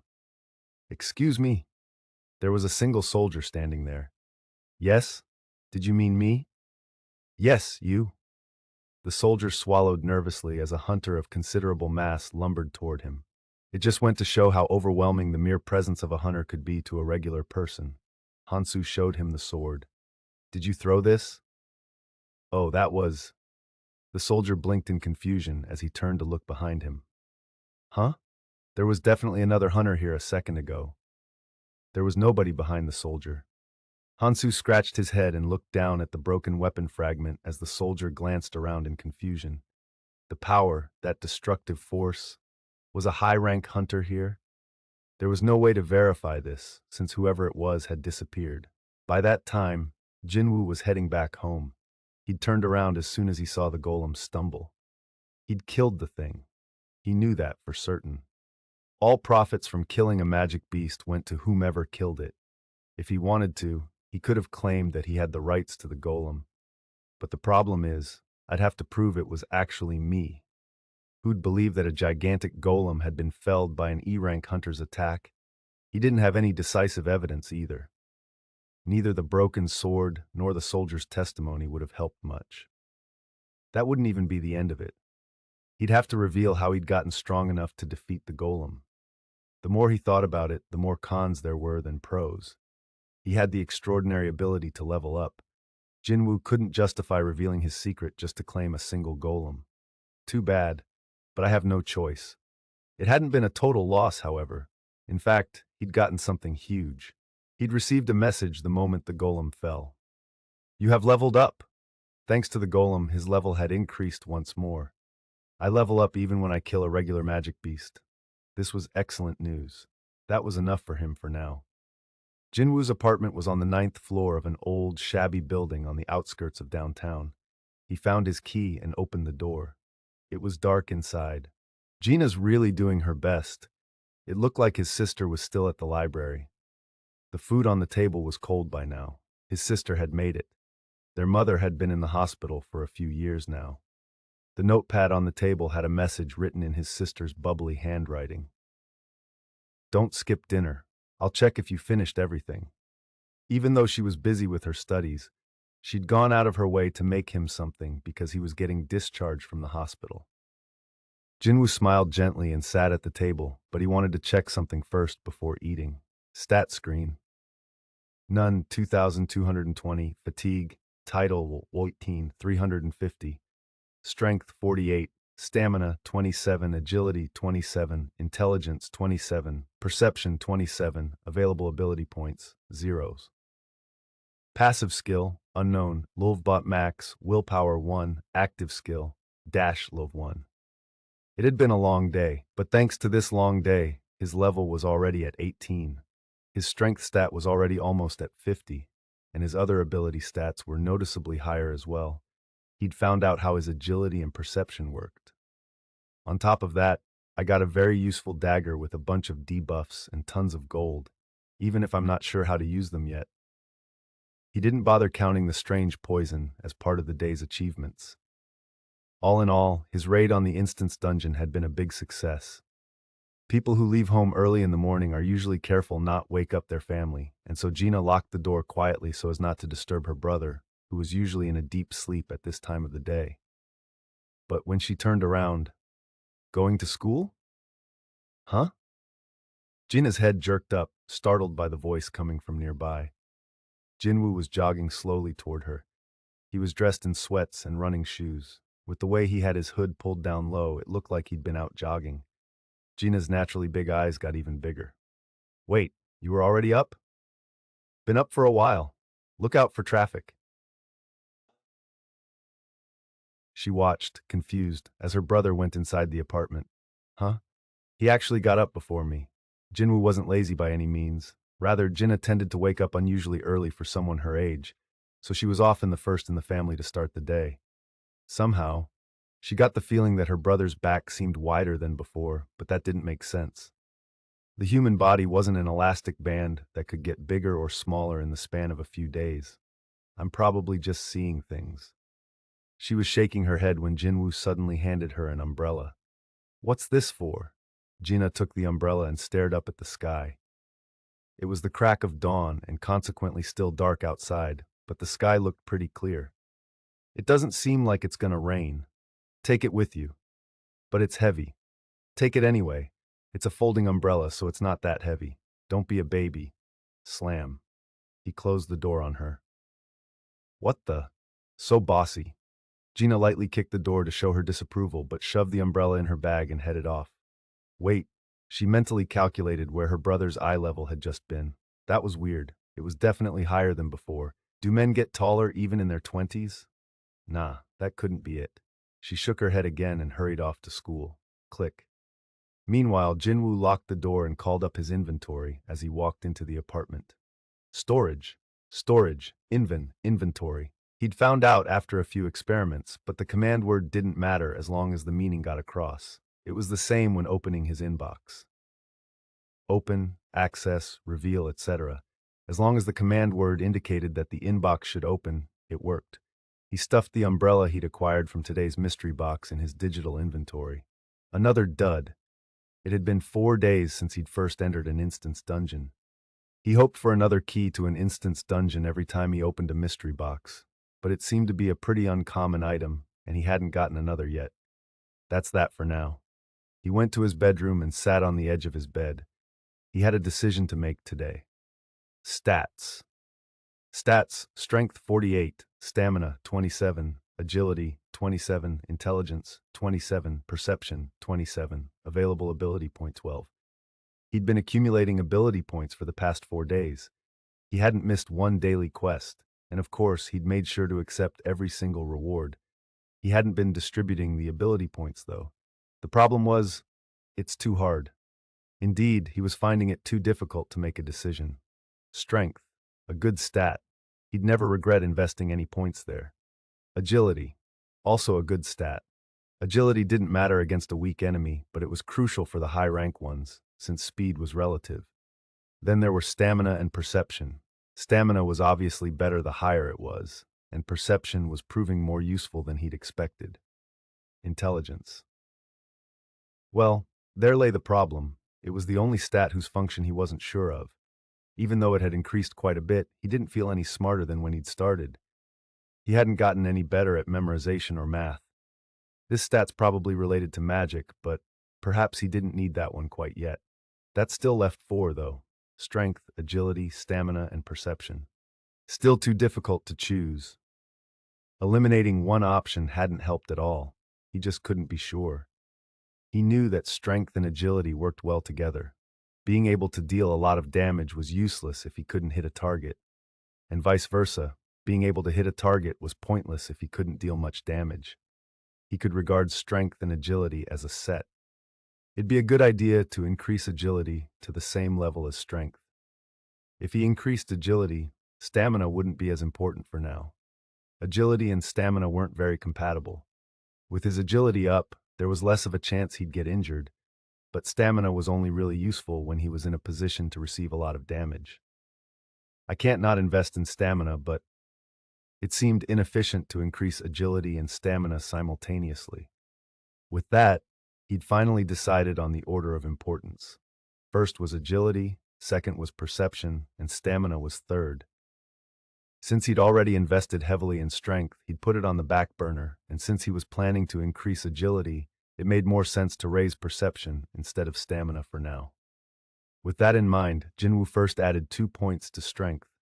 Ping, stat strength 50, stamina 27, agility 27, intelligence 7, perception 27, available ability points 10. He wanted to start off by hitting 50 points for strength. It had been on Jin-Woo's mind for a while now. Next, he spent 8 points on agility. Stats: strength 50, stamina 27, agility 35, intelligence 27, perception 27, available ability points 2. There was no special meaning to this. He simply wanted to make the stats multiples of 5. I prefer having them as multiples of 5 over some other random number. It looks cleaner. Strength was 50 and agility was 35. Having them as multiples of 5 was an arbitrary decision on Jin-Woo's part, but he felt a small sense of satisfaction looking at them. And the last 2 points, Jin-Woo invested the rest on perception. With that, he finished distributing his points. Stats: strength 50, stamina 27, agility 35, intelligence 27, perception 29, available ability points 0. It irked him slightly that he hadn't been able to get perception to an even 30. I know I had no choice because I ran out of points, but he was content with everything else. He was okay with increasing stamina and intelligence by leveling up. So I guess that's it. It's hard to be 100% satisfied with any one thing. Given that this was the result of much deliberation, though, Jin-Woo was pretty happy with the results. That was when the phone in the living room rang. Ring! Ring! Could it be the association? The old Jin-Woo would have gone as long as he could without answering because he didn't want to get called on a raid, but the new Jin-Woo was itching to test his abilities on magic beasts. He quickly picked up the receiver. "This is Hunter Jin-Woo Sung." "Ah, you finally answered." The phone call wasn't from the association. Jin-Woo felt somewhat disappointed. "Kiddo, why is it so hard to reach you these days?" The voice coming over the phone was very familiar to Jin-Woo. He hadn't been referred to as a kid since he'd graduated from high school 4 years ago, but his landlord had known Jin-Woo since childhood, so he still called him Kiddo. "I'm sorry, sir. I was in the hospital due to an accident." "Tsk, I see, so that's why. So, kiddo, I haven't received the rent for this month yet, but if this month is looking tight, I can push it back a month or two." "That's okay, sir. I'll transfer the money today." "All right, then. Don't work too hard. I know you're taking good care of your mom and sister. Money's important, but make sure to take care of yourself." "Yes, thank you for your concern." The phone call ended. Jin-Woo took a bank statement out from a drawer. The balance read 800,000 won. He couldn't help but sigh. Once he paid the rent, 500,000 won, the budget for the rest of the month would be 300,000 won. The rent was only 500,000 won because the apartment building was an older, shabby structure located outside of Seoul, and the gracious landlord hadn't raised the rent since a few years ago due to the unfortunate situation of Jin-Woo's family. These days, it would be difficult to find a place to rent for only 500,000 won. It would be even more difficult to live a month with only 300,000 won. I need to make some money soon. Jin-Woo had a clear goal for now. He wasn't the same guy who, just a few days ago, had been afraid of and struggled to kill a single E-rank beast. How did hunters make money? The best way was by killing a magic beast. S or A-rank hunters received sponsorships, shot commercials, and appeared on TV shows, so they raked in tons of cash. But that was a select minority of hunters. They were the elite few. With the exception of those extremely high-rank hunters, most of them made their money from dungeons. Rank and experience, those were the two factors that determined a hunter's earnings. For Jin-Woo Sung, an E-rank hunter in the eyes of the association who had never experienced a dungeon higher than C rank, these were quite harsh guidelines. Jin-Woo grimaced. Never mind the rules. It would be great if I could somehow join a strike squad. He'd called several job postings on the hunter's website, but they'd all been dead ends. No one wanted an E-rank hunter.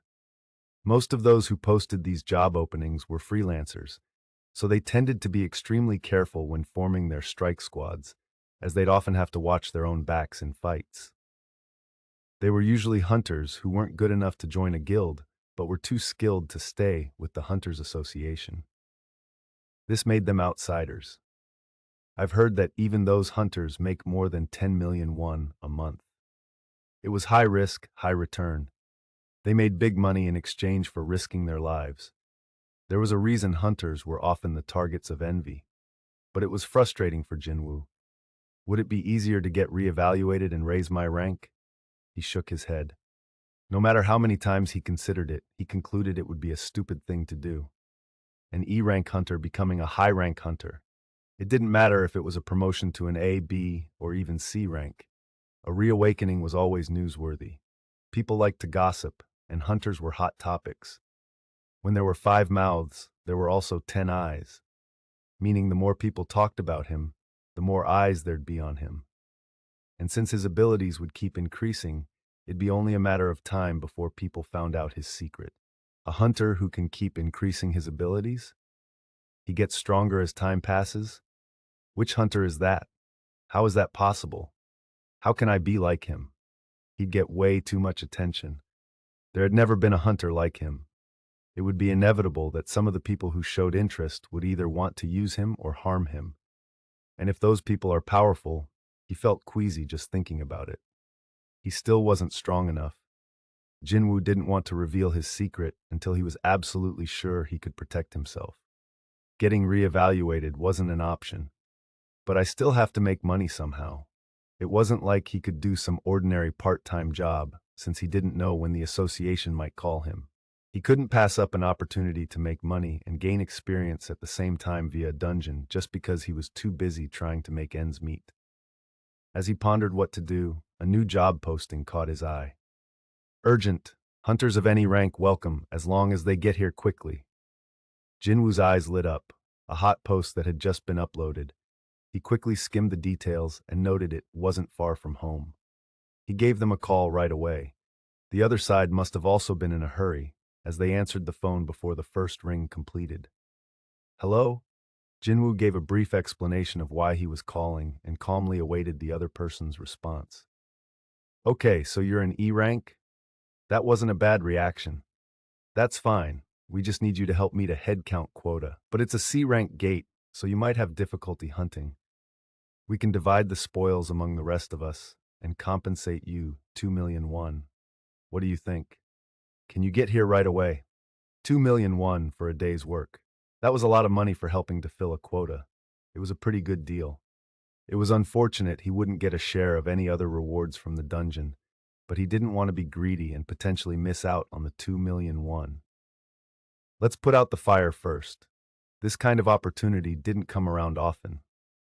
2 million won was more than enough money to live on for a month. Jin-Woo accepted the offer. I'll be there in 15 minutes. He was out the door in a second and flagged down a taxi to get to the meeting point. There were already 9 people waiting for him. A person who seemed to be the leader waved to Jin-Woo. Over here, it's this way. The guy was quite big and had a beard. He wore a friendly smile as he approached Jin-Woo. Are you Jin-Woo Sung? Yes. Oh, good. You found us with no problem. Why don't we introduce ourselves, since we'll be working together today? The bearded guy quickly introduced the other members. 8 of them, including the leader, were part of the same squad, and the last person had joined the team for the day, just like Jin-Woo. Jin-Woo scoped out his new squad mates as he greeted them. He had a good sense of what each member's level was due to his increased perception stat. 5 of them seemed to have similar ranks, and 4 of them have lower ranks. So 5 C rankers and 4 D rankers or lower. There were rules to attacking a C rank gate. There had to be a minimum of 10 people in the party, and at least half the hunters needed to be C rank or higher. The association would give the green light once those conditions were met. They weren't kidding that Jin-Woo really was just there to fill the quota. Now that introductions are out of the way, let me briefly go over some important points. The bearded man's name was Dong-Soo Kwang, and he'd told Jin-Woo he was a C-rank tank. He had the composure of someone who had participated in a raid many times before. While Dong-Suk gave them a comprehensive overview of this mission, someone else approached Jin-Woo. I guess we're the temps. It was a bright young man Dong-Suk had brought in to fulfill the head count. He wasn't a non-combat member like Jin-Woo, though. He was a D-rank hunter and was expected to join the battle. He was a 22-year-old named Jin-Ho Yu. He tried to greet Jin-Woo, who merely nodded and purposefully looked away. Jin-Ho had wanted to strike up a conversation, but ended up awkwardly standing there at Jin-Woo's clear dismissal, so he rubbed the back of his neck and returned to his original position. Bro, that's enough. Let's get moving. We're going to kill everything anyway, so we don't need any details. Agreed. Our ears will bleed from all your nagging. As his squad teased him, Dong-Suk clapped his hands and laughed. Fine, I'll stop here and we can head in soon. Everyone started prepping to go inside. Oh, could you two please sign this? Dong-Suk handed Jin-Woo and Jin-Ho each a piece of paper. It was a simple contract. Please write out your name and sign on the bottom. Jin-Woo would be paid 2 million won immediately, but would not hunt or share in rewards. The stipulations were as per their phone conversation. Rather than that, the very last condition caught Jin-Woo's eye. I recognize that the party is not responsible for accidents that may occur inside the dungeon. Unlike a raid hosted by the association, there was no other financial compensation provided for an individual raid. Because of this, insurance companies wouldn't cover them.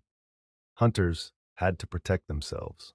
It finally sank in that Jin-Woo was legitimately part of a strike squad.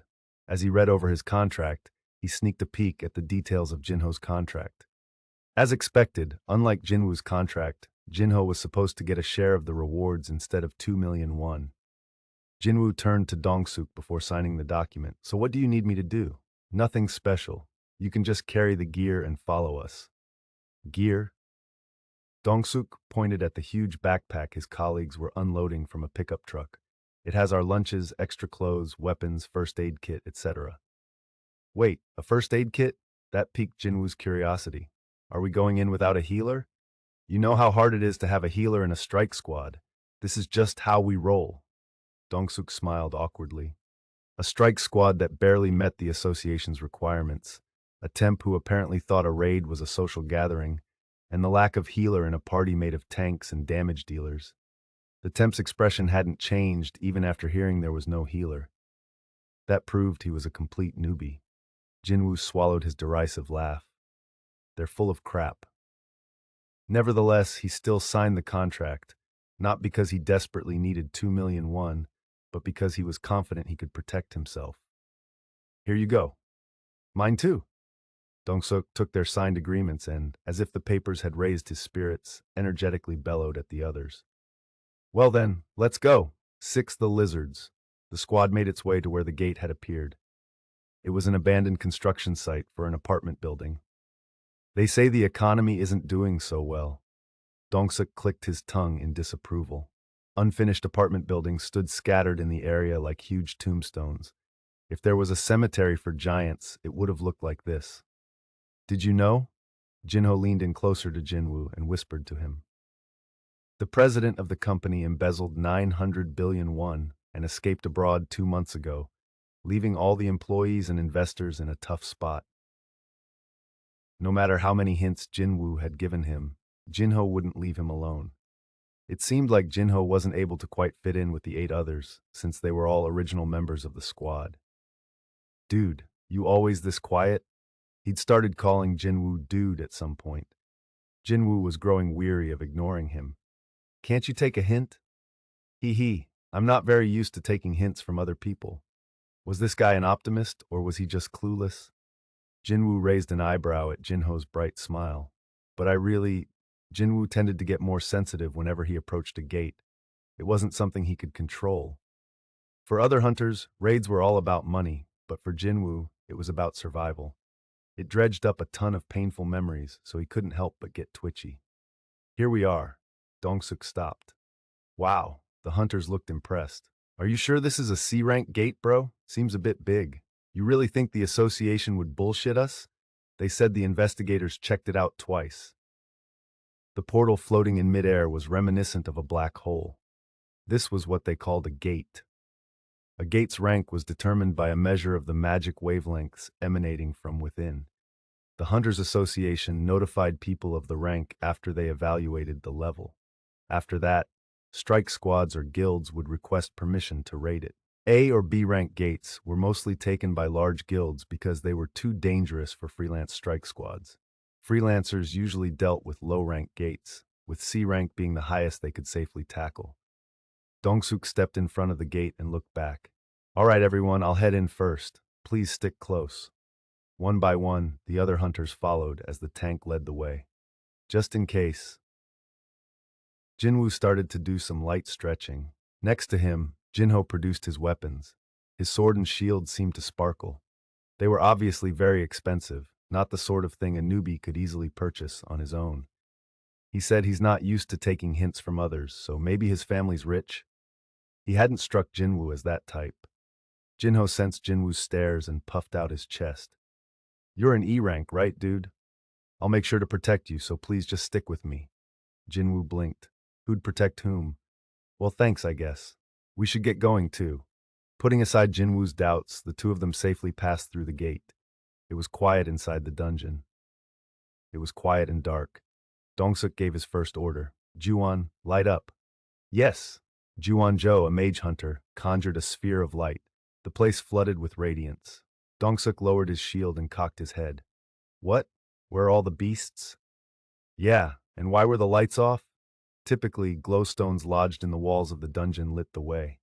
This time, there were no such stones to be seen anywhere. Jinho whispered in Jinwoo's ear, Are there really dungeons without any magic beasts? Shh! Jinwoo pressed a finger to his lips. His ear twitched. He could hear countless footsteps in the distance. Jinwoo spoke. There are magic beasts. They just aren't here yet. Jinho swallowed nervously. Skirt, skirt, skirt. Soon, the others were able to hear what Jinwoo was hearing. Dong-suk realized just how serious the situation was. A dungeon without glowstones. What moves as a group, lives in the dark, and heads toward the light? Oh no. Dong-suk's and his colleagues' faces turned grim. Bugs! They're bugs. Why does it have to be fucking bugs? Dong-suk barked. Everyone. Positions. Incoming. Forward. A bunch of creatures were rushing straight for them. This isn't an ant colony, is it? Don't say that kind of shit. Among magic beasts, insect types were especially a pain in the neck. They came in swarms, and every single one of them was powerful and hard to kill. Ants were the worst of them all. Many a hunter had lost their lives by unwittingly stumbling into an ant colony. Skrt, skrt, skrt. The sound of the bugs' legs scraping against the ground made their skin crawl. That meant they were close. Dong-suk raised his shield up to his chin. They still couldn't see any insects, though. The squad members were causing a commotion behind him. What's going on? I don't see anything. But they sound close. Dong-suk, do you see anything? Jin-Woo yelled, Up! What? Dong-suk instinctively looked up. Skirt, skirt, skirt. Huge bugs were coming at them from above. Seconds later, and those bastards would have dropped right on top of them. With beasts that attacked as a group like insect types often did, once the hunters' formation broke, that'd be it. If we hadn't spotted them when we did, Dong-suk felt a chill run down his spine. There were different kinds of insects, but fortunately none of these was an ant. He called out, Shoot! Shoot them so they drop. Once they're down, I'll go aggro. Arrows and magic attacks flew at the insects. Fsh! Fwit! Boom. Once the hunters knocked some of the bugs to the ground, the rest took to the ground themselves, ready to fight. Tanks were important at this point in the battle. Dong-suk got the magic beast to focus on him by using his aggravation skills. The beasts all turned to him at the same time, as if they'd planned a synchronized move. Over here, bugs! Ske! Tens of insects all charged at Dong-suk. Crash!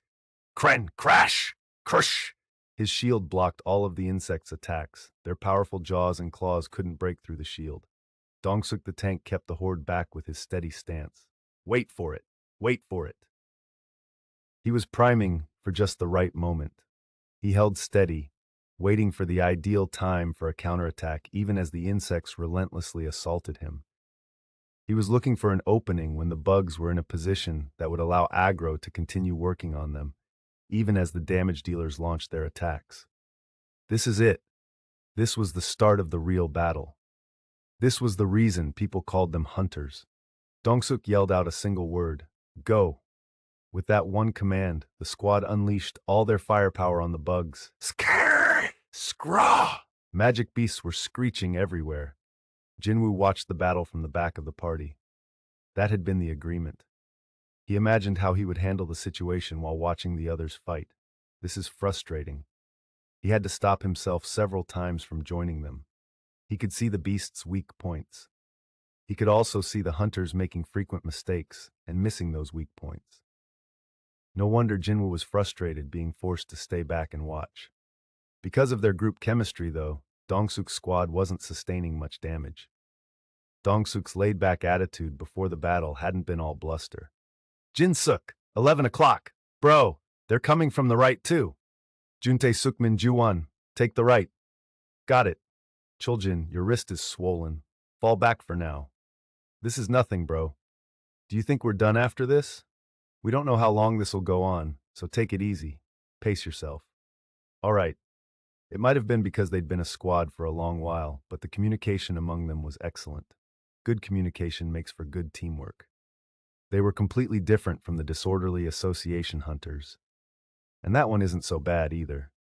Jin-Woo's gaze shifted to Jin-ho. When a magic beast bit off a part of his shield, Jin-ho immediately kicked both it and the beast away and swung his sword. The expensive blade beheaded the magic beast with a dull clang. He was doing well for a D-rank newbie. He's using good weapons to make up for his lack of skills and experience. There was a reason hunters went out of their way to obtain expensive weapons. Jin-ho made eye contact with Jin-Woo and gave him a thumbs up. He looked almost puppy-like, so Jin-Woo felt he had no choice but to return the thumbs up. Satisfied, Jin-ho turned back around. Scream! The fierce battle was drawing to a close. Once the hunters had mostly cleared the field, Dong-suk ordered, "Grab all the essence stones. We'll divide them by 9. Will do. This is my favorite part. Same." After watching his exhilarated squad members, Dong-suk walked over to Jin-Woo. "Oh boy, we're safe because of you." "Excuse me? You were the first one to see the bugs coming from above, weren't you? How'd you know they were there?" "I had a hunch," Jin-Woo said vaguely. He couldn't exactly say it was due to his high perception stat. "Oh, really? A hunch. We got lucky then. I don't know what would have happened if we hadn't seen them in time." "Phew." Dong-suk put his hand on his chest and exhaled. Just then, one of the hunters who was searching the bugs waved at Dong-suk. "You need to see this!" The squad had gathered together. Dong-suk headed over to them. "What? These look weird." The other hunters parted to let Dong-suk get by. He squatted down and studied their surroundings. He didn't see anything strange. There were just dead bugs scattered everywhere. He raised an eyebrow. "What do you mean by weird?" One of the hunters pointed at the leg of a nearby bug. "That wound doesn't look like it's from us." Dong-suk frowned. After inspecting it closely, he said, "It looks like something bit it." "Right? That's not the only one. Look over there and that other one too. That one's completely missing a wing. These things were already beaten up before they fought us, huh?" Dong-suk's face hardened. That's why the battle hadn't been particularly challenging despite the sheer number of them. What did these things fight before us? At that moment, Jin-Woo felt like Dong-suk and some of his crew were staring in his direction. When Jin-Woo glanced over at them, they all turned away. Jin-Woo's suspicions were confirmed. "I knew it. What he'd thought at the beginning had been right. The squad really had good chemistry because they'd been working together for a long time. Plus, no members had ever been killed in action. But how was that possible without a healer? Everyone, even great hunters, made mistakes because they were only human. Even this squad's formation had almost broken moments ago. Jin-Woo had a rough idea what was going on. He couldn't help giving a small smile. Maybe, I can use these guys. If they did what Jin-Woo expected, it might be possible. Dong-suk stood up with a smile on his face. Okay, we'll go deeper. If the rest of the dungeon is like this, we should be able to clear it soon. He'd spoken loudly on purpose. It likely wasn't for his regular squad, since they were already clustered around him. Meanwhile, Jinho approached Jinwoo with a big grin on his face. Dude, did you see me? You saw me, right? I destroyed those beasts with a... He lightly slashed the air. Jinwoo asked, aren't that sword and shield expensive? Oh, my father wanted me to have something special for my first raid. Then you should be careful too. Jinwoo patted Jinho on the shoulder before following the other hunters who were moving deeper inside the dungeon. What's that supposed to mean? Jinho scratched his head, bewildered, but chased after everyone. The cave stretched on, but they didn't see any magic beasts. This dungeon had been a straight path so far, so they couldn't have missed anything. Is that all? Whatever we saw at the entrance? Nah, no way. This is all very strange. Still, there should be a boss, right? If there wasn't, the gate wouldn't be open. The hunters quarreled over why the spacious dungeon was so empty. Wait. Dong-suk stopped walking. There were some little collisions because he'd stopped so suddenly. One hunter bumped his nose into the back of another's head and got all whiny. Bro, what the heck? Juan, give me some light. Juan moved the sphere of light that was floating above the middle of the group to where Dong-suk was pointing. Oh my god, are those all? The hunters gasped quietly. Insect wings, legs, bodies, and even heads. The remains of bugs were strewn everywhere. The number of carcasses increased the deeper they went. At the end of the corridor was a huge chamber. It's the boss's lair, someone muttered. Dong-suk nodded in agreement. Everyone ready your weapons. The hunters immediately armed themselves. Everyone looked tense. They tiptoed their way to the entrance of the room. Dong-suk led the way, and they all cautiously entered the boss's lair. But the silence didn't last long. Jackpot! The hunter with a red nose exclaimed.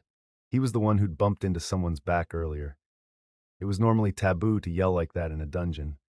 The noise could attract the attention of a beast that could have otherwise been avoided. But no one told him off. Whoa! How much do you think that's worth? This is sick! Everyone was too preoccupied with excitement. Hold on. As Juwon moved the ball of light high in the air, more of the chamber was revealed. Those are mana stones. This entire wall is covered in mana stones. The hunter's eyes twinkled brighter than the stones were sparkling in the light. Mana stones were one of the treasures that could be found in dungeons. They had weaker magic than the essence stones harvested from magic beasts, but were usually found in large clumps, so hunters could make a lot of money from them. This time, they'd found an incredible trove. The stones covered an entire section of the rounded wall of the cave. At a rough calculation, a hunter who was good at math counted quickly on his fingers. If we harvest all of them, it should come out to more than 100 million won. If we divide it by 9, each of us will get over 10 million won. Whoa! Grins spread across all the hunters' faces. At the back of the group, Jinho elbowed Jinwoo in the side after hearing that. Dude, give me your contract. What for? Trust me and give it here. I know the law like the back of my hand. Jinwoo shrugged and handed his contract to Jinho. Jinho took it and went over to Dong-suk. Excuse me, sir. I have a question for you. All their gazes swiveled to Jinho. He showed them the contract. Sir, this is Jinwoo's contract. As you can see, there's no mention of essence stones other than the ones that come from hunting. Everyone realized what Jinho was saying. It was customary to equally divide treasure or rare items found in a dungeon among all party members. This was different from battling magic beasts, because with magic beasts they could harvest essence stones from only the ones they defeated themselves. That meant these mana stones had to be divided by 10, not 9. The other hunter's eyes narrowed, but Dong-suk walked in front of the group with a smile on his face. Of course, we'll divvy these up equally. We know that very well. We just have something to take care of first. He pointed at something up ahead. Jin-Ho jumped in surprise. He thought Dong-suk was pointing at him. He flinched, but then turned around. There, curled in a corner of the room, was a spider as big as a house. Oh! Upon seeing the huge beast, Jin-Ho stumbled back with his hand over his mouth. The sleeping spider didn't move a single muscle. There were mountains of insect carcasses around the beast. The half-eaten insect exoskeletons covered in saliva sort of looked like food waste that had spilled out of an overturned trash bin. That has to be the boss. Did that thing eat the other bugs in the dungeon? It really gorged itself, didn't it? The hunters muttered to one another as they took in the spider. Dong-suk gathered the squad around him. Jin-Woo and Jin-Ho also huddled up. As you all well know, the gate closes when the boss is killed, so let's grab the mana stones from the wall before we take on the spider. Everyone nodded in agreement. Dong-suk turned to a bald hunter. Chuljin, did you bring the tools? Chuljin Lee shook his head. No. Who knew we would find mana stones in a C-rank dungeon? I left all the mining tools in the car. Dude, didn't I tell you to be prepared for any situation? Sorry. I'm really sorry. Chuljin smiled sheepishly and bowed in apology to Dong-suk, everyone in the squad, and even Jin-Woo. Dong-suk scratched his head. Oh boy, this is annoying. Can you two please stay here? We'll be back with the tools. When they tried to leave, Jin-Ho stopped them with a question, puzzled. You want just Jin-Woo and me to stay in the boss's lair? Dong-suk smiled reassuringly. You'll be fine. That thing isn't waking up even though we're talking so loudly, right? I have something I need to tell my squad anyway, and we're thinking of taking a quick smoke break since we can. We'll be right back. Inside his head, Jin-Woo scoffed at Dong-suk's lengthy explanation. They're showing their true colors now. But really, all of them trying to leave at once? How dumb do they think we are? They were probably looking down on them for being a lower rank. Dong-suk acted exactly as Jin-Woo had expected, though the situation was a little different from what he'd imagined. This was Jin-Woo's 4th year working as a hunter, and over time he'd met many different hunters. Among them had been a hunter named Mr. O. After he quit freelancing, he had started helping the association with odd jobs to pass the time. Beware the lizards. That was something Mr. O frequently said. When participating in a raid, there would often be times when hunters ran into danger. It didn't happen every raid, but some unscrupulous hunters would sometimes sacrifice others in such a situation, even though they'd fought together as colleagues up until that point. This could be anywhere from ditching people who weren't part of the original squad, or even hunters who were of a lower rank. This was done to buy themselves time to escape. It was like a lizard cutting off its own tail when running away. Cutting off its own tail. Mr. O referred to such hunters as lizards, and this act as cutting off its own tail. According to the rules, the minimum number of party members needed in order to attack a C-rank gate was 10. However, Dong-suk's squad had consisted of only 8 regular members. You know how hard it is to have a healer in a strike squad. This is just how we roll. As Dong-suk himself had said, they'd raided many C-rank gates in the past. No wonder they'd never needed to bring in 2 more permanent members. What they wanted was a tail they could cut off every time. That was why they'd accepted any hunter, whether they were an E-rank or a newbie. Currently, Dong-suk was planning to ditch Jin-Woo and Jin-Ho, though for a different reason than usual. This is good for me. Jin-Woo had figured out what Dong-suk was up to, but he kept quiet. This was actually what he wanted. It was the first day on the job for Jin-Ho, though, and unlike Jin-Woo, he wasn't particularly confident that he could protect himself. He anxiously said, "No, it'd be better if everyone stuck together." Jin-Woo noticed one of the hunters at the back of the group reaching toward his sword in its sheath. Jin-Woo put his hand on Jin-Ho's shoulder. Understood. We'll keep an eye on the spider. The hunter took his hand off his sword. Jin-Woo? Jin-Ho looked like he was at a loss, but Jin-Woo shook his head at him without saying a word. Even though Jin-Ho was a noisy kid, Jin-Woo couldn't let him die like this. He'd even tried to include Jin-Woo in the divvying up of the mana stones, though that meant he himself would get a smaller share. Dong-suk smiled at the both of them. We parked the car right out front, so it won't take too long. The 8 members of Dong-suk's squad left the boss's lair in a hurry. The sound of their footsteps receded quickly. Jinho rounded on Jin-Woo. Dude, why'd you say that? What if the beast wakes up? Then what? He seemed petrified of the spider. He really sucks at reading between the lines. Jin-Woo tutted in his head.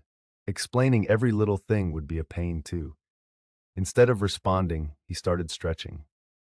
Dong-suk turned around and looked in the direction of the boss's lair. The hunters who were following him also stopped in their tracks. They were quite far from the chamber now. The other two wouldn't be able to hear them from this distance. Dong-suk wiped the smile from his face and addressed Ju-won, gesturing with his chin at the path to the lair. Ju-won, block the entrance. Should I blow it up? Yeah, but take it easy. We have to go back inside later. Chuljin spoke up. Why make things so complicated? Why not just kill those two already? Dong-suk glowered at Chuljin. He didn't have to fake a smile for their guests any longer. That, at least, was convenient for him. I'm sorry. Chuljin cast his eyes down in fear. Dong-suk skid. What if we woke up the spider? When are you planning to mine and haul away those mana stones? I'm sorry, Ju-won interrupted. Speaking of the spider, it could wake while we dig up the mana stones, no? How do we avoid that?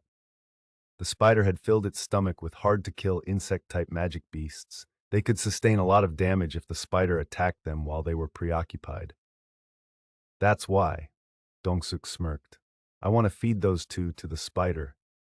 Ah! Ju-won nodded, finally understanding Dong-suk's master plan. They didn't know when the spider was going to wake up.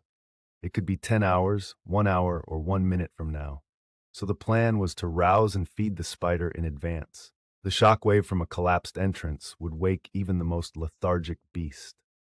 Dong-suk continued. We can excavate the stones once the stuffed spider goes back to sleep. They had a 5-day work permit from the association, and they still had 4.5 days left.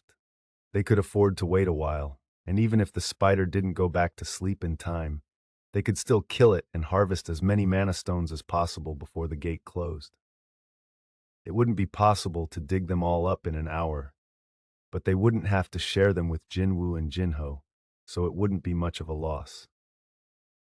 Wouldn't that be better than mining the mana stones in a constant state of fear? After all, safety first. Of course, that's the worst-case scenario. If everything went well, they would dig up all the mana stones, kill the spider, and not have to share a single one with the other two. Jinho's expensive weapons would be a bonus. His sword and shield cost at least a couple 100,000. They had nothing to lose. Dong-suk smirked. Block the entrance, and we'll grab a smoke. You got it, Ju-won responded quickly, summoning a blinding light to the tips of his fingers. Jinho's eyes were fixed on the spider. He even breathed carefully. He had a fearful look on his face when he asked, That spider, it's not going to wake up, is it? I don't know. Jin-Woo gave a curt reply. He could guess what was going to happen next, but he was a little worried Jinho would faint if he told him the truth. It just hit me. These were the first words Jinho had uttered in the past 5 minutes. He seemed terrified, considering how chatty he'd been earlier. Suddenly, kaboom! The entrance to the boss's lair collapsed with an explosive thundering. Huh? What? Jinho rushed over to the entrance, but a mound of rubble now had it barricaded. The rocks wouldn't move no matter how hard Jinho pushed on them. Jin-Woo meandered over. Help me, dude! Jinho was still trying to clear a path. What was that guy's name? Ju-won-jo? Jin-Woo had seen a bright light flashing right before the explosion. That guy was a C-rank mage hunter who controlled light. It was absolutely his work. Jin-Woo placed his hand on the mound of stones. I can definitely get out of here if I want to. He could feel the weight of the stones through his arm. They weren't as heavy as he'd thought. When he applied slight pressure with his hand, he could feel them shift. But he had no intention of leaving. Wait! Jinho seemed to have had an epiphany. His face was flushed red as he turned to Jin-Woo. Those bastards are trying to kill us. They don't want to share the mana stone, so they're trying to kill us using the spider. He catches on quick, doesn't he? Jin-Woo sighed to himself internally, but played along. You're right. We're in trouble. Ack! Jinho's cheeks suddenly turned from red to white. All the blood had drained from his face. Jin-Woo knew why even without asking. There, in Jinho's eyes, was the reflection of the spider. Jin-Woo spun around. Crick! Crick! Awakened by the explosion, the spider was now raising its massive body, a body the size of a house, several dozen eyes, a revolting mouth, and long, outstretched legs. The spider looked even more terrible in motion than when it was asleep. Jinho groaned. He was frozen stiff in fear. Meanwhile, Jin-Woo kept his eyes on the spider as he called up Kasaka's venom fang from his inventory. It's mine. This was a good opportunity to test his upgraded abilities. Kasaka's venom fang automatically appeared in his right hand. Whoosh! It was like the dagger had been in his grip the whole time. Jin-Woo tightly clutched the weapon's hilt. This was why hunters were called hunters. It was time to do some true hunting. Wait, dude! Jinho unexpectedly grabbed Jinwoo's sleeve as he stepped toward the spider. What are you doing? Jinho's hands were trembling. Jinwoo pointed over his left shoulder with his thumb, going after that thing. This was why he'd followed Dong-suk's squad in the first place. He wanted an opportunity to kill all the beasts by himself when they cut the tail, so to speak. It was a good chance to gain both experience and essence stones. I wish this boss hadn't eaten the other bugs. He could have picked up more rewards. That was the one letdown. Since he didn't know anything about Jin-Woo, Jinho stared at him in disbelief. What is this dude talking about? He remembered hearing that some people went crazy after a traumatic experience. The E-rank hunter in front of him wanted to take down the boss of a C-rank dungeon. If that wasn't crazy, what was? Jinho asked him, "You're going after it?" Jinwoo rubbed his forehead as if troubled. "Then are you going to kill it?" Jinwoo turned around before Jinho could even open his mouth. He didn't need to hear the answer. Jinho could barely stand on his quivering legs. Jinwoo hadn't expected anything from him from the start. Rather, he was glad Jinho didn't try to help. He'd just get in my way. Jinwoo approached the spider. The arachnid also seemed to notice them and turned with its 8 legs. It was coming. The spider took its time like it was curious about this prey it had never seen before. It slowly approached, digging its long, thick legs into the ground. Jin-Woo felt like he was suffocating as the gigantic body gradually filled his entire field of vision. His heart started beating faster. Ba-dump! Ba-dump! He took a deep breath in an effort to collect himself. He needed to stay calm. He recalled how he'd felt when he'd stood at the top of the stairs leading to the blue venom-fanged Kasaka in the Instance dungeon at Hapjeong Station. He didn't feel as much pressure from this spider as he had the Kasaka. That meant it was definitely doable. He wouldn't have stayed behind anyway if he'd thought it would be impossible to defeat the boss. Kirk! He was close enough to the spider now to be able to see his own reflection in its glassy eyes. Jin-Woo squinted. Its skin looks quite tough. Will I be able to do enough damage with this dagger? The knife didn't have the reach of the steel sword. He would need to focus more of his power in order to deliver a deep enough cut. He changed his grip on the dagger so the blade was pointing down. He thought this would be better for causing damage. Kirk! The spider finally stopped in front of Jin-Woo. It then raised 2 of its legs and bent them in an L shape. What's it doing? Jin-Woo didn't dwell on this very long. His eyes shot open. Boom! If he hadn't twisted his body instinctively, the spider's legs would have crushed his chest. The spider lifted its legs from where it had smashed the ground behind Jin-Woo and folded them back into itself. Rocky debris fell from its legs. Jin-Woo peeked behind him. The stone floor of the cavern had noticeable holes in it. If I get hit by those legs, it won't just be painful. Jin-Woo's eyes narrowed. It was time to focus. It's coming. Left! Boom! Boom! Boom! Boom! Boom! Boom! The spider's legs kept making holes in the ground with a loud, ear-piercing sound. One by one, Jin-Woo evaded the arachnid's attacks and closed the gap between them little by little. Jinho couldn't believe his eyes. Is he even human? The spider's attacks were so brutal that, even at a distance, it made the hair on the back of his neck stand up. But Jin-Woo continued dodging every single strike and got closer to the magic beast. His calm demeanor and clean moves gave Jinho goosebumps. That's an E-rank hunter? No, that wasn't possible. Had he been in Jin-Woo's place, his body would have been torn apart like a rag. He wasn't sure if he could have avoided the attacks even once or twice, but Jin-Woo had avoided them flawlessly so far. For an E-rank hunter to do something that he, a D-rank, couldn't do, there could be only one explanation. He's a false ranker.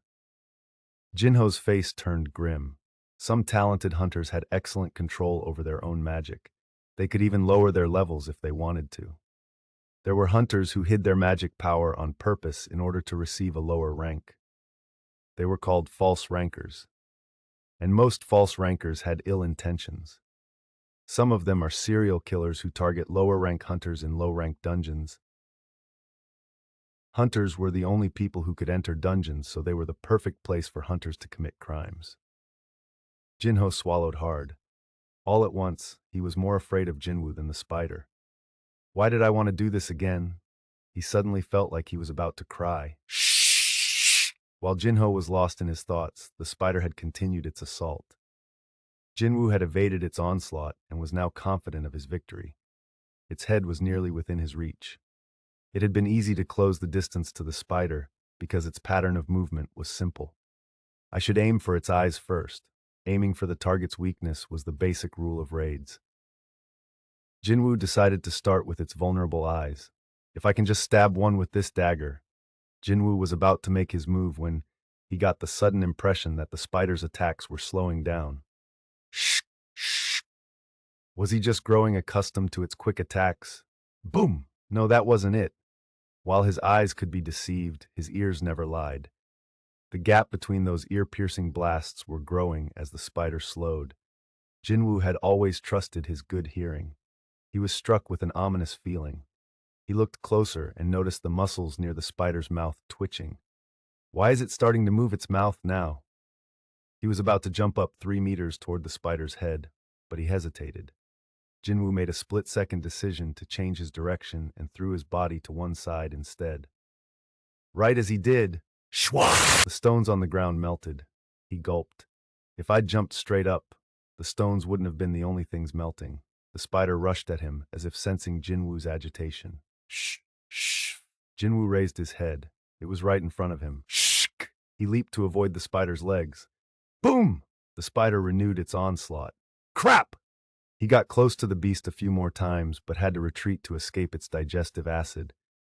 It was harder to deal with the spider now that it had 2 attacks.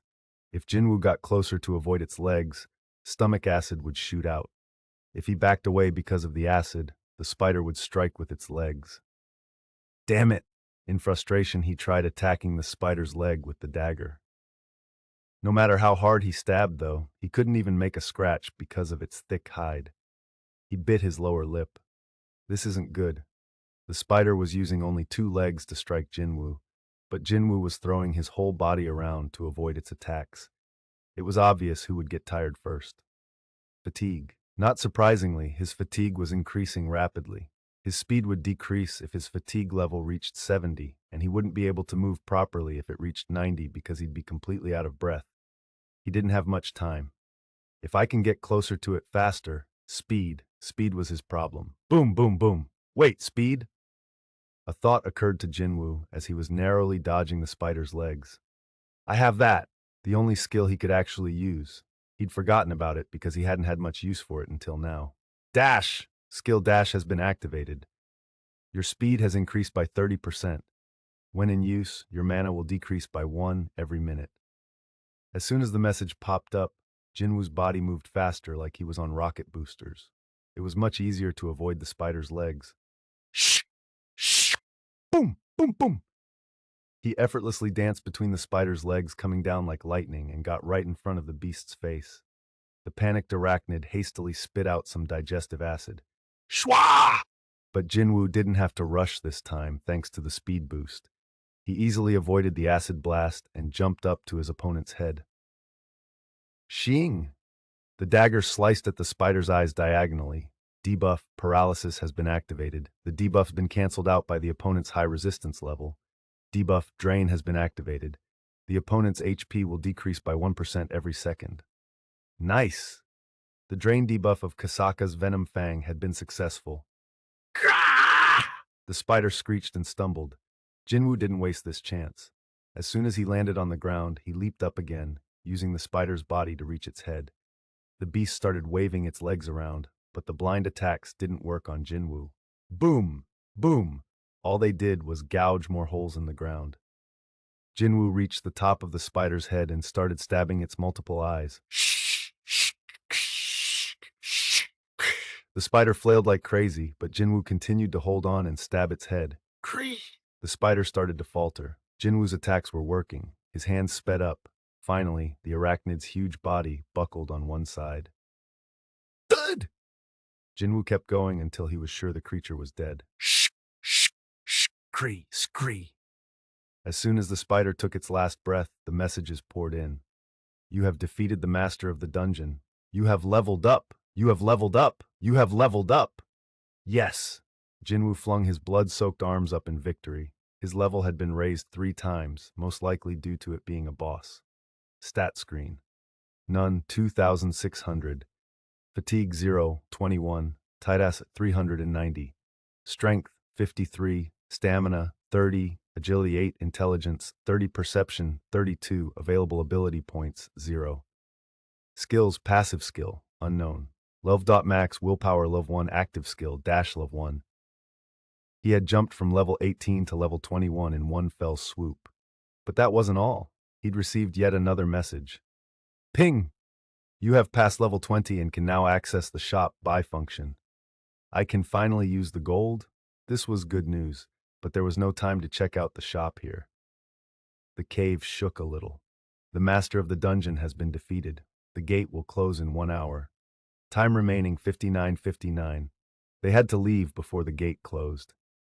He could check out the shop later. Jin-Woo was about to slide back down to the ground when something shiny in the middle of the spider's head caught his eye.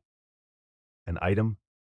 He hadn't received a message about acquiring an item, though, and wasn't able to harvest it automatically by extending a hand. What could it be? Jin-Woo soon figured it out. Ah, it's an essence stone. No matter how much of a hurry he was in, he had to take what was his. He ripped out the essence stone hidden inside the spider's head. It would be worth at least 10 million won, since it was a C-rank essence stone. It was a pretty good trophy for an awesome victory. Jin-Woo jumped down from the boss's head. Thump. He landed lightly and turned around this time to see multiple glimmers shining from the spider's stomach. He was puzzled. He'd heard of some magic beasts having 2 or 3 essence stones, but there were too many for it to be that. What are those? When he opened the stomach and cut out its intestines with his dagger, the carcasses of half-digested insects fell out. The lights were emitting from these bugs. No way! Jin-Woo searched the bugs one by one. Each had an essence stone. Some were small because the spider had been digesting them, but most of them looked fine. There were more than 10 in total. This is insane. He'd come here to make money to pay a single month's rent, but this would be enough to cover a whole year. Boss. He turned around to see Jin-Ho. Please put them in here. Jin-Ho stored all of Jin-Woo's essence stones carefully in his bag. He then took out a thermos and poured something into the cap. Are you thirsty, boss? Please drink this. It's water. The water was icy enough to cause condensation on the outside of the cap. Why is this guy being so nice? Jin-Woo was bewildered but took the cap anyway, since he was dehydrated. Glug glug. The water soothed his parched throat. How is it, boss? At some point, Jin-Ho had also started referring to Jin-Woo as boss. It's refreshing. Jin-Woo returned the cap. Also, whatever you saw here. Before Jin-Woo could finish his sentence, Jin-Ho assured him that he had nothing to worry about. Of course, I'll take this secret to the grave. Well, you don't have to go that far. Yes, I do. This is my promise to you, boss. Sure, if you're okay with it. Don't worry, boss. It wasn't like people would believe that an E-rank hunter had killed a C-rank boss anyway. It was quite convenient, though, that Jin-Ho was going to keep Jin-Woo's secret. I thought he couldn't take a hint, but he sure picked up on this quickly. Do you have anything else you'd like to say, boss? No. This feels weird. Jin-Woo thought it was odd that Jin-Ho was being so polite, but he had a theory. I guess I did technically save his life. Being polite to the person who had rescued him made sense. If he thought about it that way, he understood where Jin-Ho was coming from. He was slightly off the mark, however. Rumble. The dungeon shook again, then stopped. These tremors were a sign that the gate was closing soon. It would get progressively worse, and by the time the door was about to shut, it would feel like an earthquake. Let's go. Yes, sir.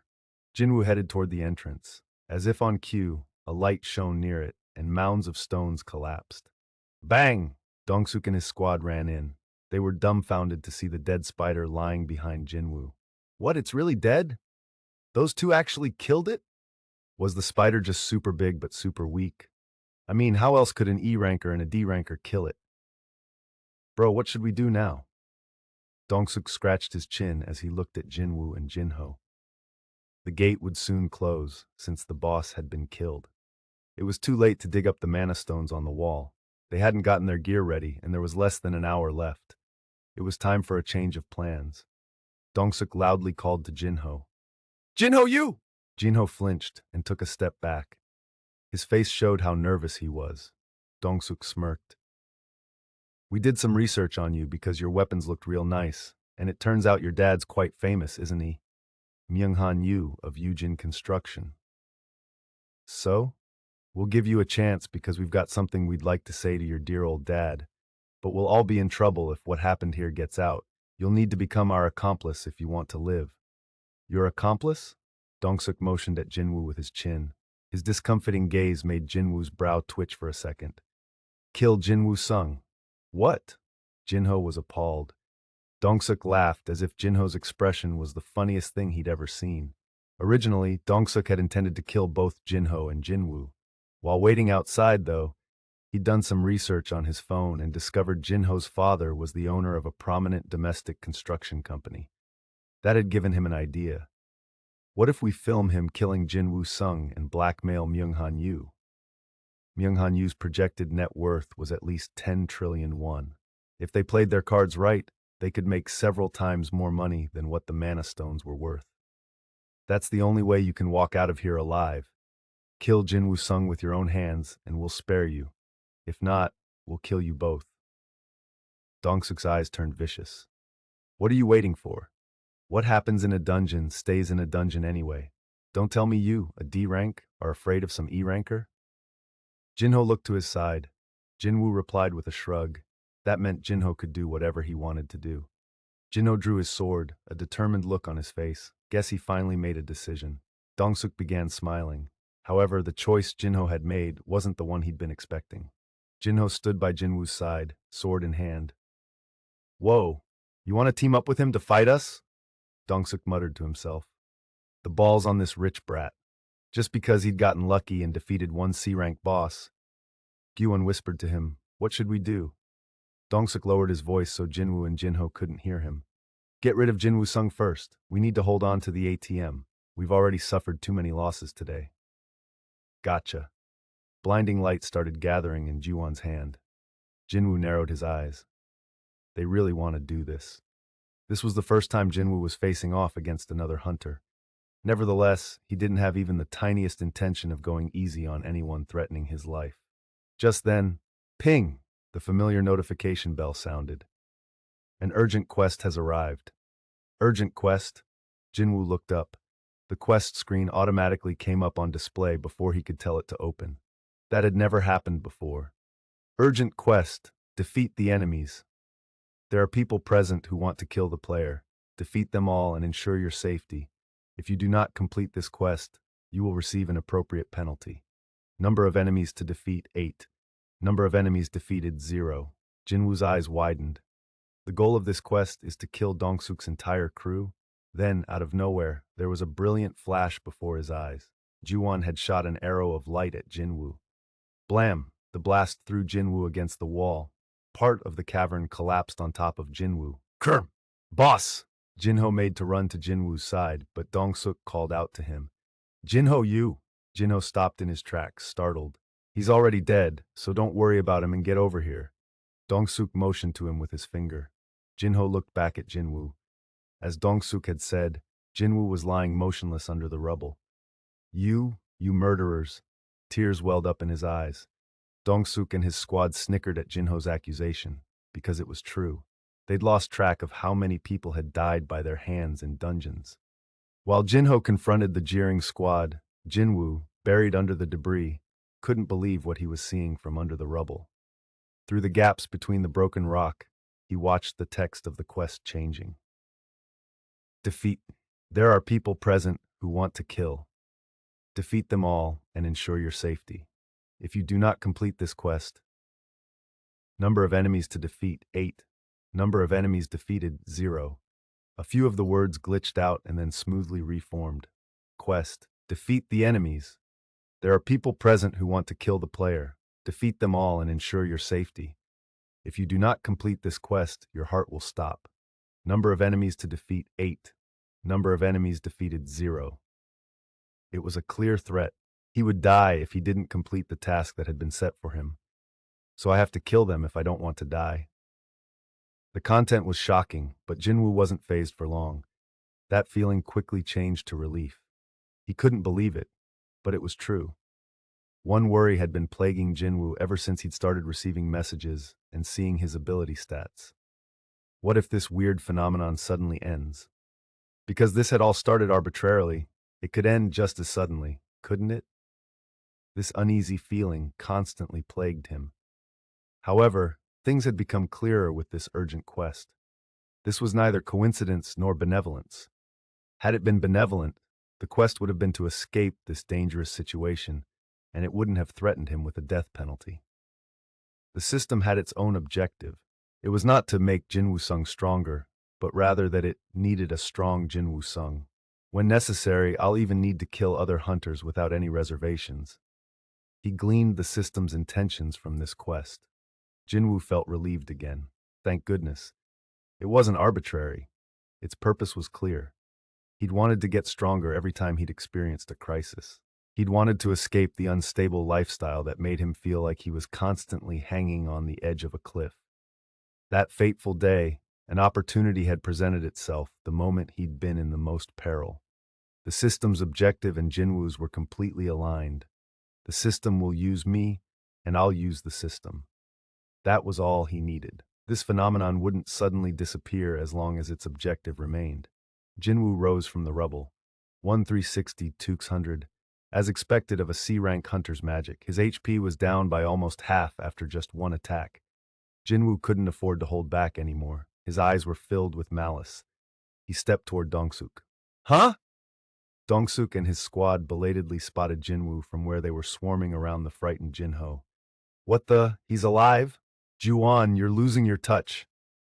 What a joke. He's an E-ranker. Dong-suk scratched his chin again. Ju-won, you shouldn't have held back. Ju-won's face reddened. I guess you're right. Dong-suk wasn't right. Ju-won definitely hadn't held back. He'd used up a third of his magic power, so how was Jin-Woo still standing? Did he miss? No, it wouldn't have been that loud if he had. Ju-won had a ton of questions, but he didn't get a chance to ask because Jin-Woo spoke first. Since you like to play with people's lives, the eyes of the squad members were fixed on him. He stopped right in front of them. Jin-Ho was startled, but the other hunters didn't really react. Some of them sneered at him. Jin-Woo continued talking in a monotone. I'm guessing you're prepared to deal with the consequences? Ha! Dong-suk scoffed at him. What did this bastard say? I'll take care of him. A hunter with narrow eyes sidled up and slung his arm around Jin-Woo's neck. Dude, it seems like you don't know what's going on here. His expression gradually shifted as he flexed his arm. What the hell? Why can't I move him? He was attempting to put Jin-Woo in a headlock, but try as hard as he might, he couldn't pull down Jin-Woo's head. Wasn't this guy just an E-rank? Sweat formed on the narrow-eyed man's forehead. Why is he so strong? Suddenly, shh! Juntae's head fell to the ground. Wood! Juntae! Dong-suk's lackeys recoiled. What? How did that bastard get a dagger? Where did it come from?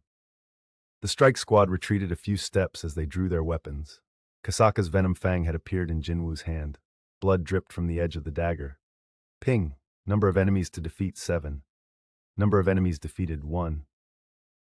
7 left to go. Jin-Woo eyed each squad member like a predator sizing up its prey. Dong-suk gulped. He was surprised by the dagger suddenly appearing in Jin-Woo's hand, but he was even more shocked by Juntae's death. How could an E-rank hunter kill a D-ranker in one hit? He didn't know what kind of trick Jin-Woo had pulled, but the kid gloves were off. They needed to be careful, though. Dong-suk exchanged glances with the man next to him. Ju-won, give him one more hit. Ju-won nodded subtly. He wouldn't fail this time. Light began emitting from the fingers of the determined hunter. Before he could shoot his arrows of light, though, Jin-Woo appeared before him. Huh? Ju-won's jaw dropped. Jin-Woo glared at him. Take down the mage hunter with the strong firepower but weak HP. He'd finished calculating everything in his head. He stabbed Ju-won in the neck. Shh! Ack! Ju-won clutched at the hole in his throat and fell to the ground. Thud. Kill him! Gah! The order prompted all the hunters to jump at Jin-Woo at once. Jin-Woo focused his senses and homed in on his enemy's movements. All sound faded away and time slowed down. He was making full use of his level 38 agility attribute.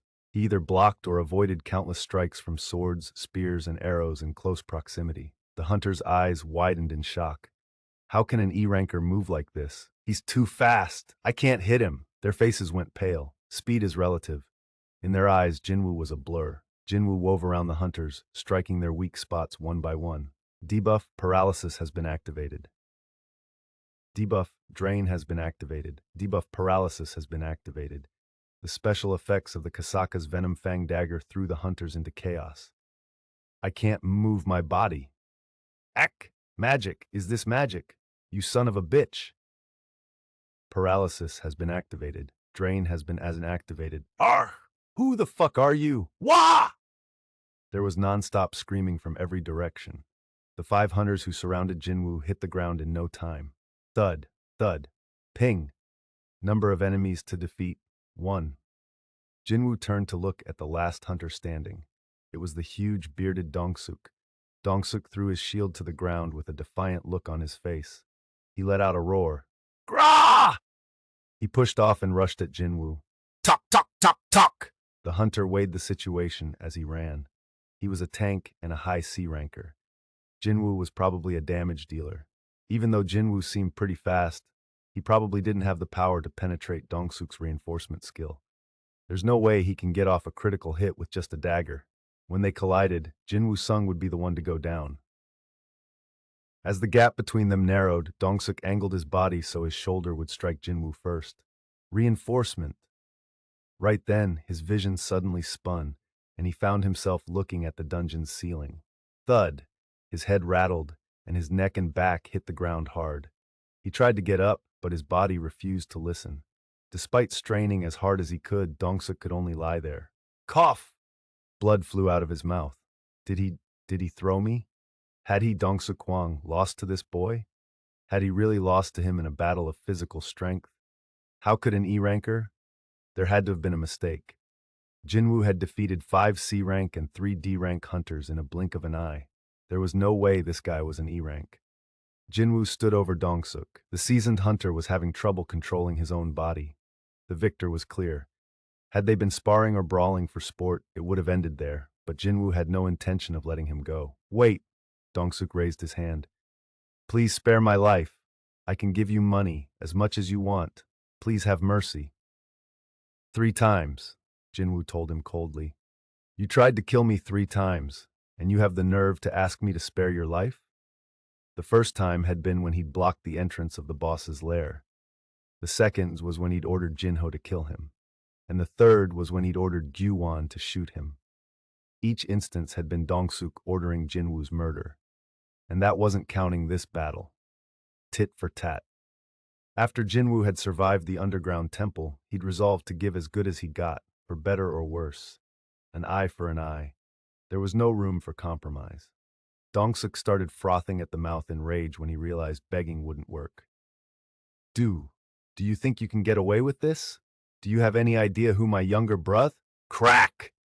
He couldn't continue, because his neck was broken. Dong-suk's eyes rolled back. Ping. Number of enemies to defeat. Number of enemies defeated 8. The quest was finally over. Whoa! Jin-Woo withdrew his hands from Dong-suk's head and gave a heavy sigh loaded with many different emotions. He gazed at his hands. Even if it had been a one-sided fight, he'd just killed 8 people, yet his hands weren't shaking at all. Is this normal? Jin-Woo placed his hand on his chest and felt his heart. Ba-dump, ba-dump, ba-dump. His heart was beating normally, like nothing had happened. Maybe. For the first time, he considered the possibility that being able to see the system might not have been the only change in him since he'd returned from the underground temple. He didn't dwell on it for long, though, as his thoughts were interrupted by the familiar notification sound. Ping. You have completed urgent quest, defeat the enemies. Rewards have been delivered. Would you like to check your rewards? When? As he'd sort of been expecting, there were rewards. Jin-Woo didn't hesitate. Check. Ping. You have the following rewards. Reward 1. Full recovery. Reward 2. Ability points plus 10. Reward 3. Skill. Murderous intent. 10 ability points plus a skill. Jin-Woo's eyes went wide at the sight of these fantastic rewards. Ability points were always good, but what really got his attention was the new skill. If I didn't use the dash skill when I was fighting the spider, he'd been able to kill that boss only because of dash. Skills could completely change the outcome of a battle. There was a reason why runestones, from which hunters could learn skills, were incredibly expensive. Jin-Woo chose to check skill, murderous intent right away. Check reward 3. Ping. Ping. Active skill. 100 mana required. Emits strong pressure on the chosen target to put them in an extreme panic for 1 minute. You may select several targets at once.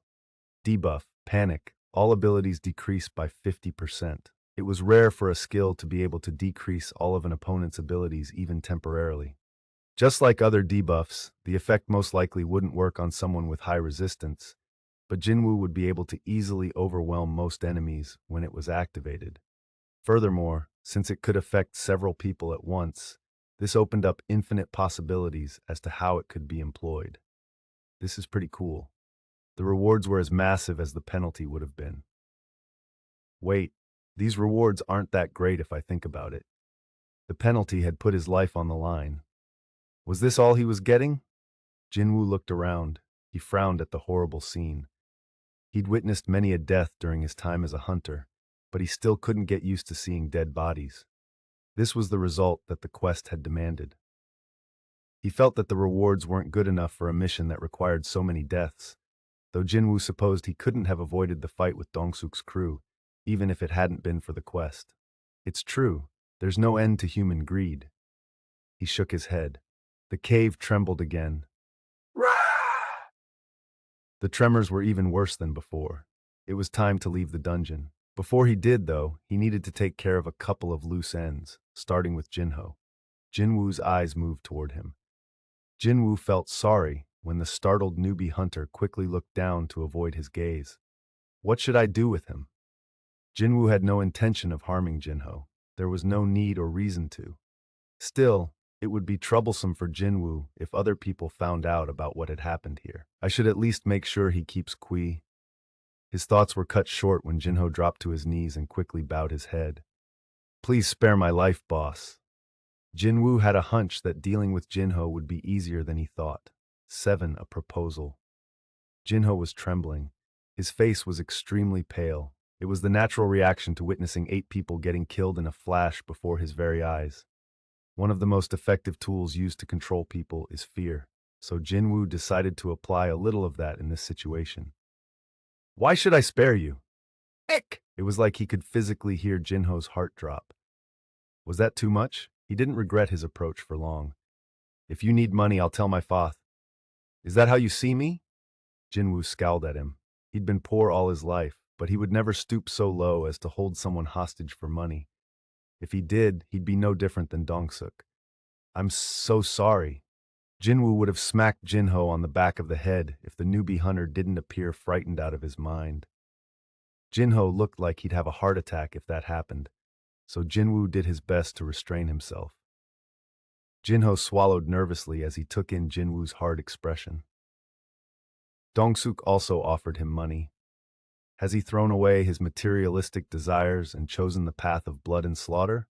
Jin-Ho's mental image of Jin-Woo was becoming more distorted, but it was too soon to draw any conclusions. But then why did he pack all those essence stones? Jin-Woo had searched every inch of the spider's stomach for essence stones earlier. Essence stones were highly concentrated energy sources and raw materials for making magic tools and other such things. But to hunters, essence stones equaled money. The gears turned quickly in Jin-Ho's head. That's it! Those essence stones were blood money.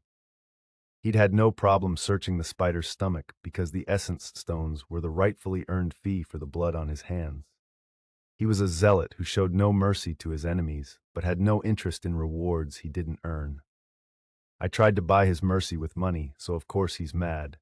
Jin-Woo didn't want his father's money. He wanted a rightfully earned fee for sparing him.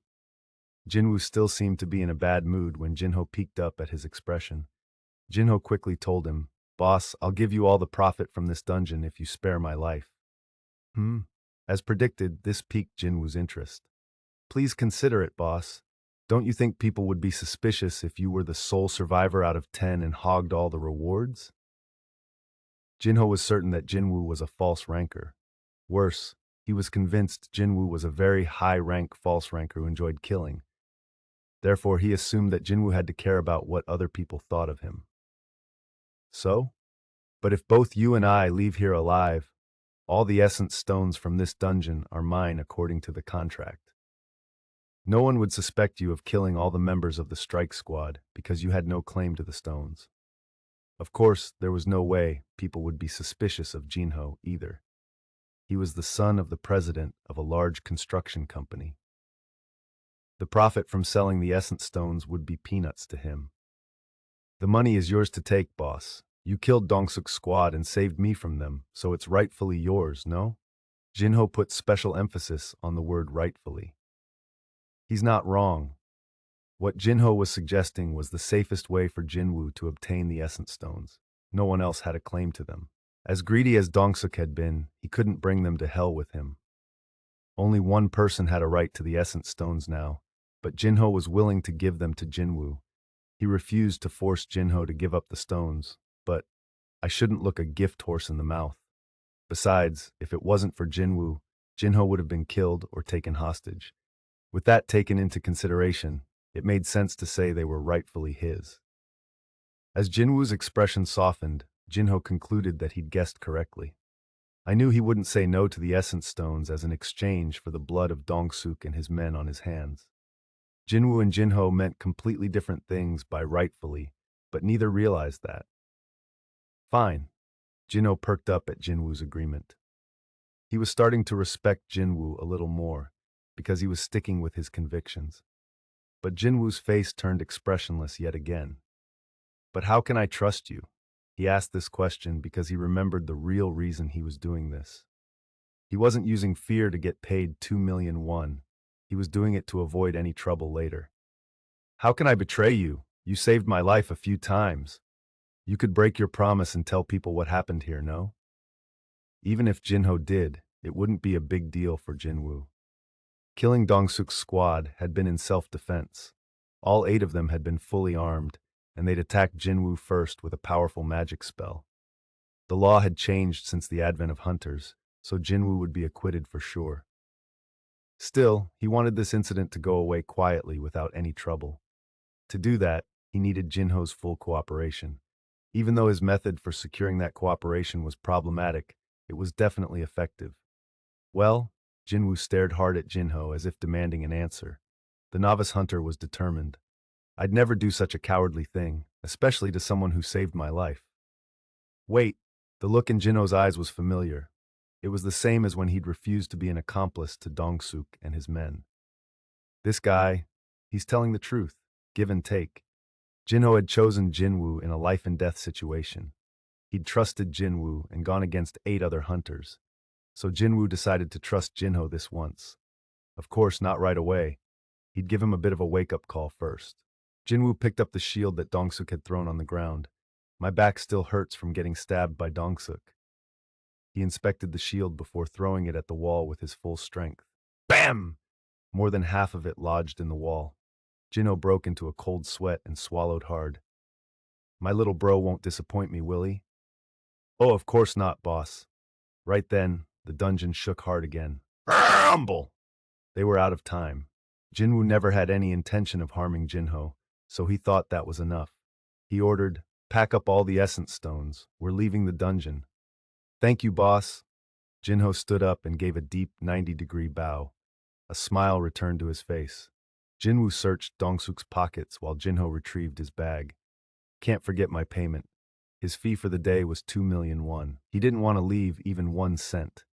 There were a few dozen 50,000 won bills in Dong-suk's wallet. He counted a total of 45 bills. It was a little over 2 million won. Dong-suk had promised he would pay Jin-Woo right after the raid, and it looked like he'd had the money ready. After all, sometimes there was no need to cut the tail. Thanks for the money. Jin-Woo said a last farewell that wasn't heard by anyone and went on ahead. Jin-Ho belatedly returned, clutching the bag of essence stones. Boss? All he saw were the corpses of the hunters killed by Jin-Woo. Eek! A pale-faced Jin-Ho ran to catch up to Jin-Woo, hoping not to lose him. A member of the surveillance team of the Hunters Association arrived at the scene. The procedure was simple whenever hunters died in a raid. Deaths were reported, hunters were questioned, and that was it. The investigator this time was a strict-looking middle-aged woman. Your names, please. Jin-Woo Sung. I'm Jin-Ho Yu. An investigation was no more than a formality, since hunters died so often. It was just for record's sake. Unless, of course, there was something suspicious. So all the C-rank hunters were killed, but a D-ranker and an E-ranker survived. Have I got that right? The investigator adjusted her glasses as she interviewed them. Her eyes narrowed. Normally, the victim is the weakest in the group. She was carefully looking them over when she spotted something, and she let out a squeal. Oh my! Her eyes twinkled as she approached. Isn't this Callion, the newest sword from Maya Inc.? Oh wow, and this is a Royal Series shield made by the craftsman Gredos, right? Jinho's face lit up. You know your weapons. Oh, I don't know them that well. I just keep up with what's new. Oh ho ho ho ho ho! The sword cost 700 million won. The shield cost 500 million won. These weapons were made with an exorbitantly expensive essence stone, along with other valuable elements. They were powerful tools that could make a D-rank hunter more powerful than a C-ranker. A theory automatically formed in her mind as to what had happened in the dungeon. With these weapons, defeating the magic beasts would be possible even if all the C-rank hunters were killed. And that E-ranker was probably able to save himself because he hid somewhere. It was the complete opposite of the truth, but that was the conclusion she'd drawn. It was highly unlikely that anyone who could purchase pricey weapons like this would betray his colleagues for a few essence stones. And the E-rank hunter couldn't have done anything to harm multiple C-rank hunters, so the deaths of Dong-suk and the 7 other hunters had to have been accidents. Okay. The investigator looked satisfied and put away her notebook. With this, the case is closed and you're free to go. It must have been a tiring day, so thank you for cooperating with the investigation. Thank you. Jin-Woo spoke for the both of them. The investigator left the scene as quickly as she'd arrived. Good work, boss. Jin-Ho bowed deeply again. His impeccably good manners remained even outside the gate. It looked like he was really scared of Jin-Woo. Jin-Woo tutted internally. You too. No, I didn't do anything. You did all the work. Here are the essence stones, boss. Jin-Ho politely handed the bag over to Jin-Woo. The bag was filled with essence stones. An essence stone from a C-rank dungeon could be worth up to 10 million won. Even a small one could cost several million. Jin-Woo roughly counted the essence stones with his eyes and tried to contain his excitement. How much is all this worth? He did his best not to laugh out loud. Suddenly, drops of water fell inside the bag. Plip, plip. Jin-Woo looked up. The sky had gradually gotten cloudier all afternoon, and it now started raining. Good thing I made Jinna take an umbrella. A small smile came across Jin-Woo's face at the thought of his sister. Later that night, Jin-Woo summoned his stat screen as soon as he got home. Stats. Strength 53, Stamina, Agility 38, Intelligence 30, Perception 32, Available ability points 10. He had 10 points that he'd received as a reward from the urgent quest. He was itching to use them. They were equivalent to the rewards for 3 daily quests plus 1 more point or for leveling up twice. First Agility, then Perception. He invested 7 points in Agility and the rest in Perception. Stats Strength 53, Stamina 30, Agility 45, Intelligence 30, Perception 35, Available ability points 0. Excellent. Overall, his abilities had increased significantly. Agility was almost equal to Strength, and Perception was at 35 points now. He was thinking of investing points in Stamina once Strength and Agility were at a similar level. He wanted to balance all his stats except Intelligence, which he still didn't know how to use. Should I check out today's achievements? HP 2600, Fatigue 0, 21, MP 390, stat strength 53, stamina 30, 45, intelligence 30, perception 35, available ability points 0. Skills. Passive skill. Lovebot max, willpower 1, active skill, dash. Lovebot 1, murderous intent 1. His eyes zoomed in on his level, which had risen 3 times, and then on the newly acquired murderous intent skill. His stats were also in great shape, thanks to the 10 points he'd just distributed. All these things were remarkable accomplishments, but that wasn't the end. The daily fee alone was 2,000,000 won, and he had a bag filled to the brim with essence stones. Jin-Woo counted them, 11 essence stones from the spider and 38 essence stones from Dong-suk's team. 49 in total. Even if each stone was worth only 5,000,000 won, he'd still have over 200 million won. I can't believe I made 200 million won from just one raid. It was a lot of money because he'd taken the shares of 10 people all for himself. He'd unexpectedly gotten to have his cake and eat it too. All I need to do is sell these. Selling essence stones wasn't hard. They were snatched up as soon as they hit the market because there were so many buyers. The problem was how he wanted to go about it. It was more common to sell to another hunter in a private transaction, but sometimes a guild or a company bought stones as well.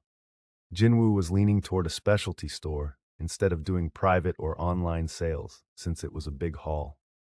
Can't I just sell these in the shop? It would be convenient if the shop in the system bought essence stones at a fair price. Jin-Woo shoved the bag in a corner as he pondered.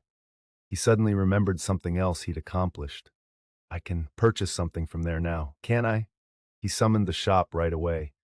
It wasn't much, but he still had all the gold he'd collected from the instance dungeon at Hapjeong Station. Purchase? Ping. Endless items for purchase showed up with the familiar chime. From cheap potions and miscellaneous accessories to expensive protective gear and fancy weapons, countless items were being sold for gold in the shop. It was a given, but the better the item, the more expensive it was. The most expensive cost 10 billion gold. Wow, 10 billion gold. Jin-Woo had only 112,000 gold. It was way too little to buy anything good. But he wasn't in any rush. There was plenty of time. So I can buy this stuff if I save up enough gold, right? Jin-Woo started humming as he continued checking out the expensive items. Now he had another reason to raid instance dungeons. He couldn't wait for the mystery box reward after tomorrow's daily quest. It had been 3 days since Jin-Woo returned from the C-rank gate. Gina came home early because it was Saturday. She kicked her shoes off as she sniffed the air at a familiar scent.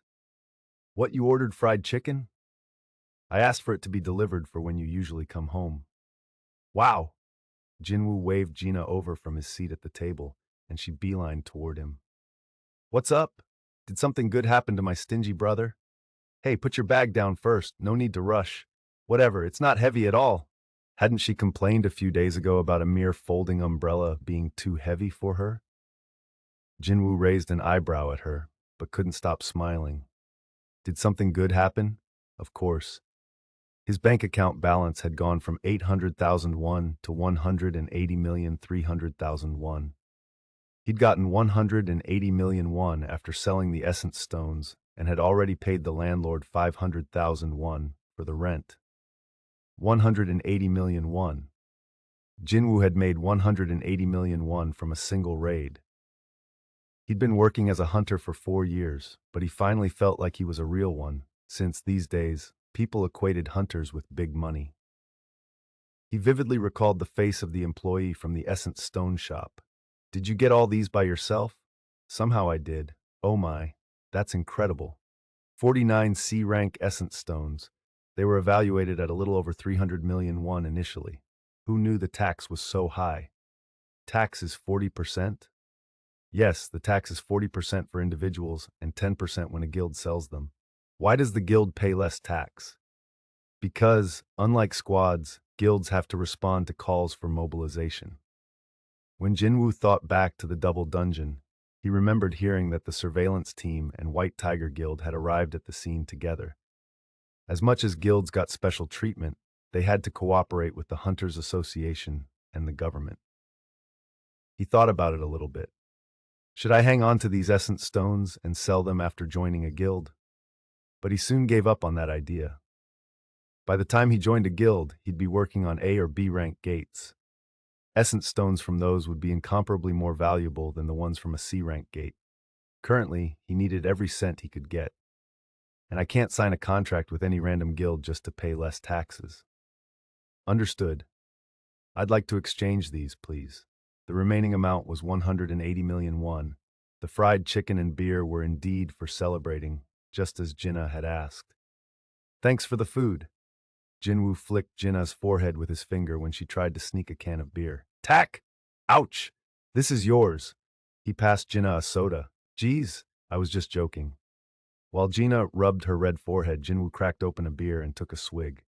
As soon as he did, ping, Jin-Woo tensed at the chime. Why the sudden message? Why the sudden message?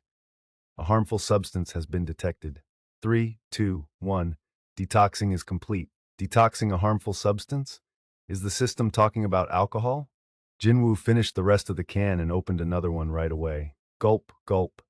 A harmful substance has been detected. Buff, detoxing has been activated. 3, 2, 1. Detoxing is complete. He received the same message. He'd finished 2 cans of beer in the blink of an eye, but he didn't feel drunk at all. The effect, or buff, or whatever it was called, worked really well. What is this? Jin-Woo cocked his head. He'd never met a hunter who could have placed the buff on him before. Most hunters with that kind of special ability worked in a guild. He'd never encounter any as a member of the association. In any case, if someone put the buff on me secretly, the system would have told me. So there were 2 possibilities. He'd gotten the buff either when he'd been unconscious or way before the system had been activated. He personally thought it was more likely to be the latter. What's wrong, heartburn? You should have been more careful. Jinnah became worried at his serious expression. I just remembered something urgent. You keep eating. He went to his room. He thought back, combing over every single memory in case he'd missed anything. Oh, something suddenly occurred to him. Every quest so far had rewards. Even a penalty quest had them. But there's one quest I haven't checked the rewards for. Jin-Woo quickly opened the inbox. He'd brushed this off because he'd known nothing about the system, rewards, and so on, but he'd definitely received a message about completing the requirements at the time. His heart started racing. He found the message at the very bottom of his inbox. Congratulations on becoming a player. Jin-Woo's voice shook. Check. Ping. This system is designed to assist the development of the player. Failure to comply with the system may result in a penalty. The rewards have been delivered. Just as he surmised, there was a mention of rewards. When he'd heard the voice in the dungeon for the first time, it had said that, "You have fulfilled all the requirements to complete Secret Quest, Courage of the Weak." The Secret Quest had also been one of the quests, but he'd never checked the reward. He'd thought he was hearing things back then. Failure to comply may result in a penalty. The rewards have been delivered. Would you like to check your rewards? Yes! Ping! Courage of the Weak completion rewards. The Great Spellcaster Kandiaru's Blessing. The Great Spellcaster Kandiaru was amazed by your courage and gifted you with this special blessing. With Kandiaru's blessing, you may enjoy a strong and healthy life. May the challenger's days be filled with light. Temporary buff, Spirit of Rehabilitation, alls will be healed. Long-lasting buff, Health and Longevity. You are immunized against all diseases, poisons, and any other debuffs. Your healing ability increases exponentially when you are asleep. It all added up now. So my severed leg, the leg he'd lost, was normal again because of the secret quest reward. He also couldn't get drunk because of it. Wait, I'm immune to all poisons? Jinwoo's eyes went wide. Then maybe that thing too? Jin-Woo rushed to retrieve an item from his inventory. Item. Acquisition difficulty, a category poison. This pouch contains refined casaca poison. Harvesting this from a casaca is very rare. Once you drink it, your skin will harden, but your muscles will be permanently damaged from the poison. Buff, casaca's armor scales, decreases physical damage by 20%. Debuff, damaged muscles, strength minus 35. If strength is damaged by the poison, won't the detoxing buff counter it? There was only one way to find out. Jin-Woo squeezed his eyes shut and drank the elixir in the pouch. Gulp, gulp. Sticky liquid trickled down his throat. It tasted gross and gamey, but he drank it all. The more bitter the taste, the better the medicine. Once he swallowed all the poison, a message appeared. A harmful substance has been detected. Buff detoxing has been activated. 3, 2, 1. Detoxing is complete. Damaged muscles has been negated. Yes. He pumped his fist. He summoned the stat screen to make sure. Stats. Strength, 53. Stamina, 30. Agility, 53. Intelligence, 30. Perception, 36. Available ability points, 0. Physical damage reduced by 20%. As expected, his muscular strength hadn't decreased. His stat was still at 53, and he now had the ability to reduce his damage. Even though it was limited to only physical damage, 20% was a significant amount. Nice! As he celebrated the new stats, Gina's voice came from the living room. Do you know a guy named Jin-Woo Yu? There's some guy named Jin-Woo Yu asking for you. His name probably isn't Jin-Woo Yu. Jin-Woo went to the living room and grabbed the phone from his sister. This is Jin-Woo. Boss, it's me, Jin-Ho Yu. He'd figured. The voice on the phone was familiar. How'd you get my number? I know someone from the association. You didn't answer your cell, so I had no choice but to call your home number. What for? Oh, sorry, boss, but this isn't something I can tell you over the phone. Can I talk to you in person? Jin-Woo cocked his head. Does he really want to see me again after what happened? I'd really appreciate it, boss. Jin-Ho was quite a unique one for sure. Because Jin-Ho was so persistent, Jin-Woo decided to give him an hour. They promised to meet in a popular cafe franchise across the street from Jin-Woo's apartment building. Because it was right after lunch, there were a lot of people inside the cafe despite it being a weekday. Boss, over here! Jin-Ho brightly greeted Jin-Woo. Jin-Woo had increased his perception to the max before coming in, but he hadn't detected any other hunters. Jin-Ho wasn't here for revenge, at least not that he remembered doing anything to cause the newbie hunter to harbor any bitter feelings toward him in any case. He sat across from Jin-Ho. I didn't think I was going to see you again. Jin-Ho's unfinished ice cream sat on the table. He stood up and asked Jin-Woo, Did you order anything? Do you want some coffee? No thanks, I'm fine. Jin-Ho sat down looking disappointed. Jin-Woo spoke first. So what did you want? He was interrupted. He really did it. That's insane. Jin-Woo looked to the side. 3 large, rough-looking jocks sat with 3 girls one table over, causing a racket. Jin-Woo tried to focus on Jin-Ho. What did you want to? Jerk, when did I do that? You're exaggerating because the girls are here. Talk. You did. Yo, you want me to show them the pictures? Should I show them the evidence, huh? Both the boys' voices and the girls' laughter were invasive.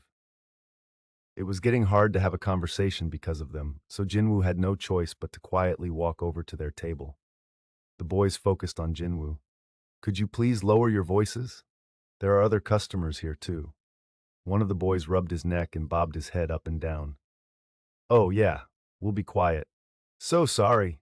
The girls giggled at his antics. Jin-Woo looked at them in silence for a moment before moving to leave. But something hit the back of his head as soon as he turned around. A crumpled up paper napkin fell to the floor. Wah! Hey! Hey, don't do that! The boys roared in laughter, and the girls pretended to chide them. Jin-Ho's face froze as he watched the exchange. B-boss. Jin-Woo picked up an unused spoon beside Jin-Ho's ice cream and walked over to the counter. Look, he's gonna tell on us. Mommy, they're so loud! Please stop them! Ha ha ha! They continued making fun of Jin-Woo. He approached an anxious female employee. How much is this spoon? I'm sorry, sir, we don't sell the spoons at our store. It can't be more than 10,000 won, right? Pardon? Oh, probably not. Jin-Woo placed a 10,000 won bill on the counter and turned around. Sir? Sir? Jin-Woo ignored the employee and went straight to the table of jocks. The boys stood up, sensing from Jin-Woo's expression that something serious was about to go down. What's up, huh? Everyone in the cafe was focused on them. Jin-Woo showed them the spoon he was holding. As the boys stared at it, perplexed, Jin-Woo began crushing the spoon. The utensil lost its shape in his hand. The blood started draining from their faces. Tack! What was rolling on the table was no longer a spoon. It was a crushed ball of steel. Whoa! They swallowed nervously. That's not normal. He's a hunter. They exchanged glances, and then the boy who had thrown the napkin at Jin-Woo bowed first. "I'm so sorry." The other boys bowed as well. "I'm sorry. We made a mistake. I am so sorry." The now pale-faced boys bowed several more times in apology and then ran out of the cafe with the girls. Whoa, the other customers were thankful because they'd also been inconvenienced by the loud teenagers. Jin-Woo sat down again. Jin-Ho gazed up at him with respect in his eyes. "You're so cool. Forget that." Jin-Woo went back to the topic at hand. "Why did you want to see me?" "So, I thought about it a lot. I thought about it again and again. I really need to tell you something, boss." Jin-Woo raised an eyebrow. "What is it?" "Actually," Jin-Ho blushed and he looked shy but eventually summoned up the courage. "Actually, I'm going to form a strike squad." Jin-Woo answered without hesitation. "No thanks." Jin-Ho looked dumbfounded. "Boss, you're saying no already?" "I don't need to hear any more." He was firm. It wasn't like Jin-Woo didn't like Jin-Ho. He might be a little strange, but he seemed pleasant and loyal. He was different from the stereotype of the super-rich seen in the media. But Jin-Woo had no intention of humoring the little master playing hunter. "If you don't have anything else to say, I'm gone." "But boss!" Jin-Ho hurriedly grabbed at Jin-Woo when he made to stand up. "Boss, just 20 times! No, please go with me 19 more times!" "Where? Dungeons?" "Yes, I'll make sure to compensate you well." Jin-Ho sounded desperate. Jin-Woo cocked his head. There are two main reasons for being a hunter: money and a sense of duty. Jin-Ho wasn't doing it for either of those reasons. Maybe he thought being a hunter was like an extreme sport with a little more danger. That's the image Jin-Woo had of Jin-Ho. It was surprising to him that Jin-Ho wanted to form a strike squad even after what had happened in that dungeon not too long ago. Well, I guess it takes all types. It wasn't far-fetched to assume there was at least one spoiled, rich kid who had a fetish for danger. Yet Jin-Ho's eyes were too determined to dismiss him as such. Or does he have something else in mind? Jin-Woo was more interested in what he meant by 19 times than compensation. The gears in his mind began turning. Wait, if the last raid was his first and he's asking me to do 19 more? No way. Was he? Jin-Woo quickly arrived at an answer. His expression was incredulous. "Are you planning to get a guildmaster's license?" "Yes." Good thing he hadn't ordered coffee. If he'd been drinking, he would have done a spit take. "You want to be a guildmaster?" "The thing is, it's a little complicated." Jin-Ho flushed even redder than he had earlier. "Please at least hear me out, boss." In the end, Jin-Woo's curiosity won him over, and he sat down again. "All right, I'll hear you out." Besides, Jin-Woo had given him an hour, and it wasn't done yet. He should at least listen to his story. Jin-Ho quickly sat back down across from Jin-Woo. "Like you said, I want to get a guildmaster's license." It wasn't difficult for someone to acquire a guildmaster's license. A hunter just had to participate in at least 20 raids. After that, they could get a license once they passed a simple written test. Of course, no one would want to join a guild created by an untalented guildmaster, and the guild wouldn't last if it didn't maintain the minimum number of members. Jin-Ho continued. "Truth is, and it hasn't been announced to the public yet, but my father plans to form a guild." "Yujin Construction is starting a guild?" "Yes."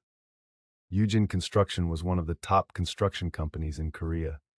It had grown rapidly by expanding to other areas, and Jin-Woo had heard that it had recently made a fortune venturing into hunter-related businesses. Now they want to maintain their own guild? Jin-Ho elaborated excitedly because Jin-Woo was showing interest. "My father wants to form a large guild by signing up strong hunters and continuing hunter-related businesses under the IT. If a company wanted to conduct hunter-related business, cooperation with guilds was absolutely essential.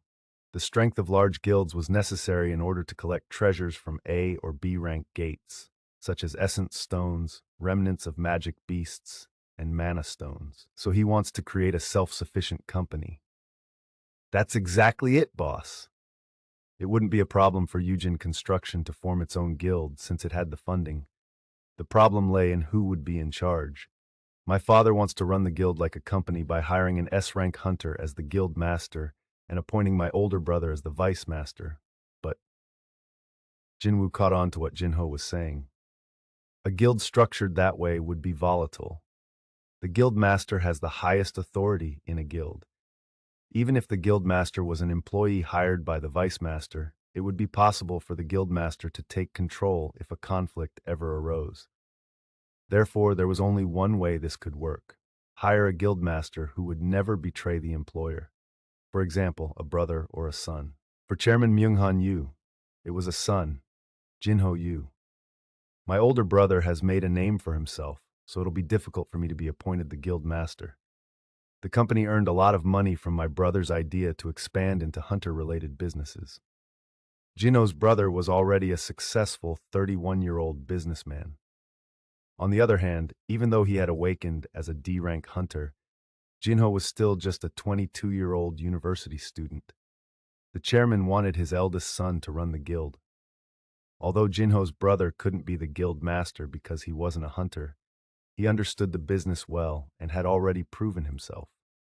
The chairman was clearly willing to take the risk. And you want to persuade your father to make you the guild master? Yes, that's right, boss. Jin-Woo understood why Jin-Ho was trying so hard to include him in his plan. If he hired a high-rank hunter and got the guild master's license, it would look like he'd just bought his credentials.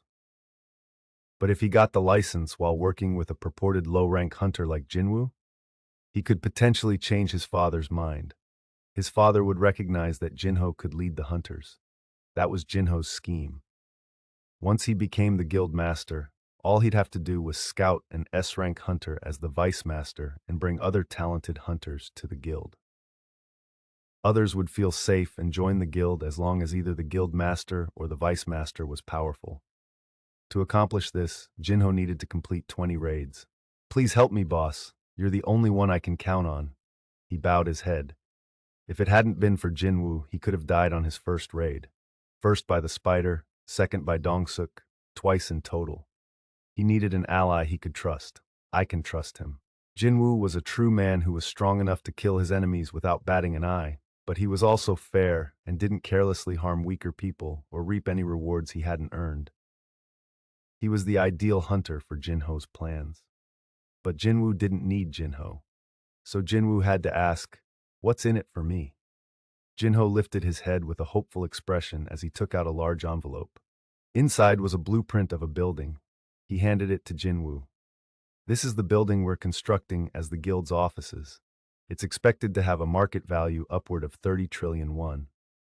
There was always a possibility that magic beasts could escape from dungeons, even with the association managing the gates. So real estate near a branch of the association or a guild was always hot because there was nothing more important than lives. Even having a small guild nearby meant that safety would be ensured for the people in the area. And if there was a large guild nearby, say no more. If I become the guild master, I'll only use the building for a year until the guild is settled in and then transfer the deed to you. Of course, I'll have it notarized so no one can say anything later." A 30 trillion won building for 19 C-rank raids, Jin-Woo grinned. "Are you saying it's a win for you as long as you can be the guild master?" "That's correct, boss." With his first raid, Jin-Ho had learned that anything could happen in a dungeon. If he hired an incompetent hunter, he could lose his life. If he hired a famous hunter, his father wouldn't trust him. But Jin-Woo was different. He was an E-rank hunter who had managed to defeat a C-rank boss and several C-rank hunters without any injury to himself. Boss has to be at least a B-rank, possibly even higher. 19 C-rank raids would be no problem if Jin-Woo was on his side. If he could become the guild master, it would be totally worth 30 trillion won. All he needed was a yes from Jin-Woo. Will he refuse even this proposal? Jin-Ho peeked at Jin-Woo's expression nervously. What would his answer be? Jin-Woo was lost in thought. 30 trillion won. That was an incredible amount of money. Considering how the first prize in the lottery was 1,500,000,000 won, you would have to win 20 times in a row to receive that much money. To top it off, the value of the building would keep going up. This incredible scenario would have a typical hunter signing the contract immediately. But Jin-Woo was far from typical. He was the only one of his kind. He was the sole hunter capable of upgrading his abilities. He could reach S rank or even higher if he continued undertaking quests and leveling up. If I become S rank or higher, 30 trillion won would be nothing. An S-rank hunter could fetch a contract worth mid to high 12 figures. Even celebrities and star athletes couldn't match the signing bonuses S-rank hunters received. This was an era where a nation's power was measured by how many high-rank hunters were in the country. The recognition of S-rank hunters was beyond imagination. So Jin-Woo's current priority was leveling up, not making money. It was easier to level up on his own. It's better to have fewer variables. If he hunted with other people, he'd get less experience, and besides, it was harder to do anything when he was being watched. Jin-Woo had to threaten Jin-Ho, so the newbie hunter wouldn't be a problem later on, even though he hadn't wanted to. Scheduling would be a challenge, too. All in all, the cons outweighed the reward. I can make money anytime. Although he felt a little disappointed, he was about to refuse the proposal when, wait, Jin-Woo thought of an idea that would let him kill two birds with one stone. If I do it this way, Jin-Woo looked up at Jin-Ho, who was extremely tense. He spoke carefully. I have one condition. Jin-Ho's face lit up. Anything you want, boss. Would he still be smiling after hearing what Jin-Woo had to say? Jin-Woo had to stop himself from grinning. Only you and I go in. Pardon? Jin-Ho was caught off guard. Boss, sorry, but did I hear that right? You're saying you and I will clear C-rank dungeons alone? Exactly. Jin-Ho's face turned ashen. Jin-Woo had killed the spider boss by himself, so Jin-Ho could leave the bosses to him. He had trouble breathing, though, when he imagined it being only the two of them near the entrance of the gate when the bugs had swarmed at them. Jin-Ho was at a loss for words. Jin-Woo's face made it clear that he'd expected this reaction. Still, this is the best way. He could kill two birds with one stone. It was very difficult joining a strike squad as an E-rank hunter. Jin-Woo had painfully realized that on the first day he decided to make money. He would have to either give up freelancing or form his own strike squad. But thankfully, Jin-Ho said he would assemble a team himself. Wasn't this an opportunity? But boss, in order to raid a C-rank dungeon, you have to have a minimum of 10 mem. A line will form if you're paying people just to reach a head count. They'd need to borrow a tactic from Dong-suk's playbook. Hunters who didn't want to risk their lives fighting but needed to make money would apply for the job with a fire in their eyes. Jin-Ho looked like he'd be sick from thinking about it. You're not saying we'd have to kill everything from beasts to the boss by ourselves? To be precise, Jin-Woo would be doing all the work, but that's exactly it. This way, Jin-Woo didn't have to lose out on any experience, and he also wouldn't have to watch out for other people, since he and Jin-Ho would be the only ones there. Then maybe my level will explode. Having an amazing building when all the raids were over would be the cherry on top. Now he just had to persuade Jin-Ho. Jin-Woo figured, correctly, that the young man would be trepidatious. But wouldn't that be too dangerous, boss?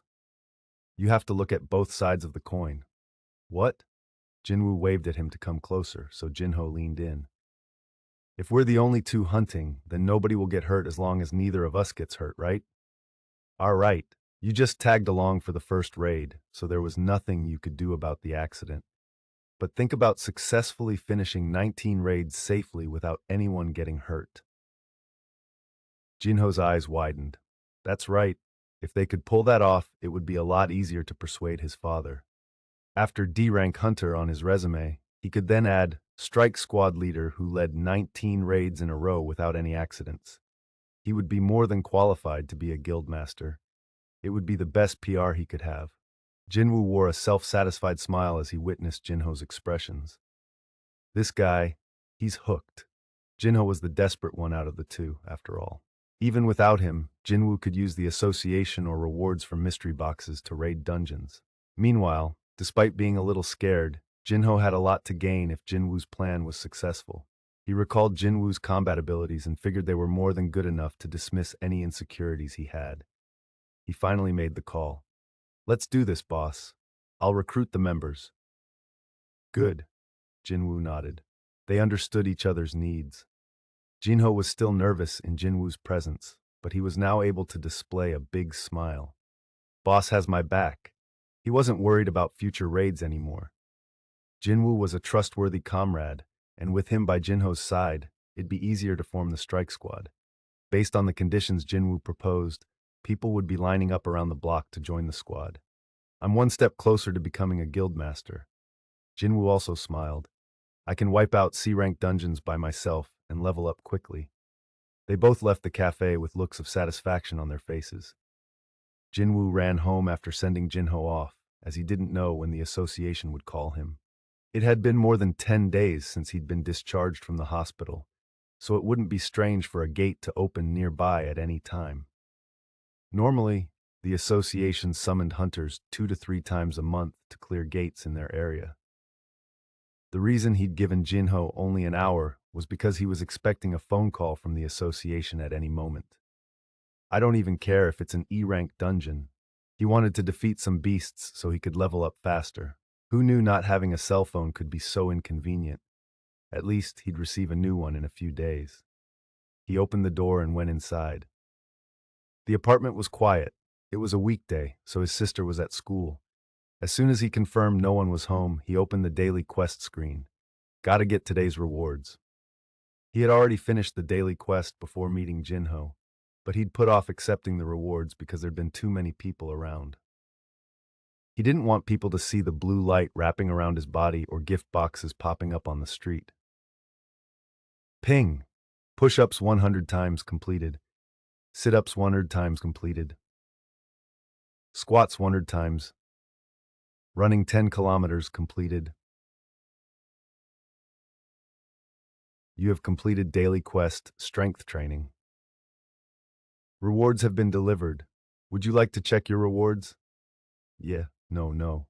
Jin-Woo was about to accept the rewards out of habit, but he stopped abruptly when he noticed something.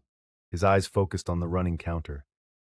Running 10 kilometers, completed 11 tenths. His first reaction had just been to think, oh, I did an extra kilometer. But something about it felt strange. Why did it record the amount even after I reached the goal? Jin-Woo narrowed his eyes. Was it just a coincidence? He got on his stomach and started doing continuous push-ups. His eyes were fixed on the screen though. Ping! You have completed 1 push-up. Push-ups 100 times, completed 111, 100. Ping! You have completed 1 push-up. Push-ups 100 times, completed. That's what I figured. It wasn't just running where the counter kept increasing. The push-up counter was noting the extras as well. Suddenly, Jin-Woo wondered how high the numbers could go. Veins were popping out on his arms by now. He couldn't even feel his weight because of his increased strength ability. His body felt as light as a feather. The count went from 100-something to 200 in a flash. Ping! You have completed 1 push-up. Push-ups 100 times, completed. Ping! You have completed 1 push-up. Push-ups 100 times, completed. The count stopped at 200. It didn't go up any higher, even though he tried a few more times. 200 was the limit for sit-ups and squats as well. Push-ups 100 times. Sit-ups 1 times, completed. Squats 100 times. Running 10 kilometers, completed. No more and no less, but exactly 200. The count wouldn't go up infinitely, nor would it stop at 100. Something was going on. He had a hunch. Would there be different results waiting for him if he hit all the counter limits? Let's find out. Jin-Woo was out the door in a flash. He quickly finished running 9 more kilometers, and when he returned to his apartment building, he received a message. Ping! You have completed Hidden Quest strength training. Rewards have been delivered. Would you like to check your rewards? The title of the quest hadn't changed, but the type had. His hunch had been correct. He swallowed nervously. Check. Ping. Ping. You have the following rewards. Full recovery. Reward 2. All abilities plus 3. Reward 3. 1. Blessed Mystery Box. 2. Cursed Mystery Box. Would you like to accept all? 3 points for all abilities. Jin-Woo could only stare. The rewards were very high, which was fitting for the completion of a hidden quest.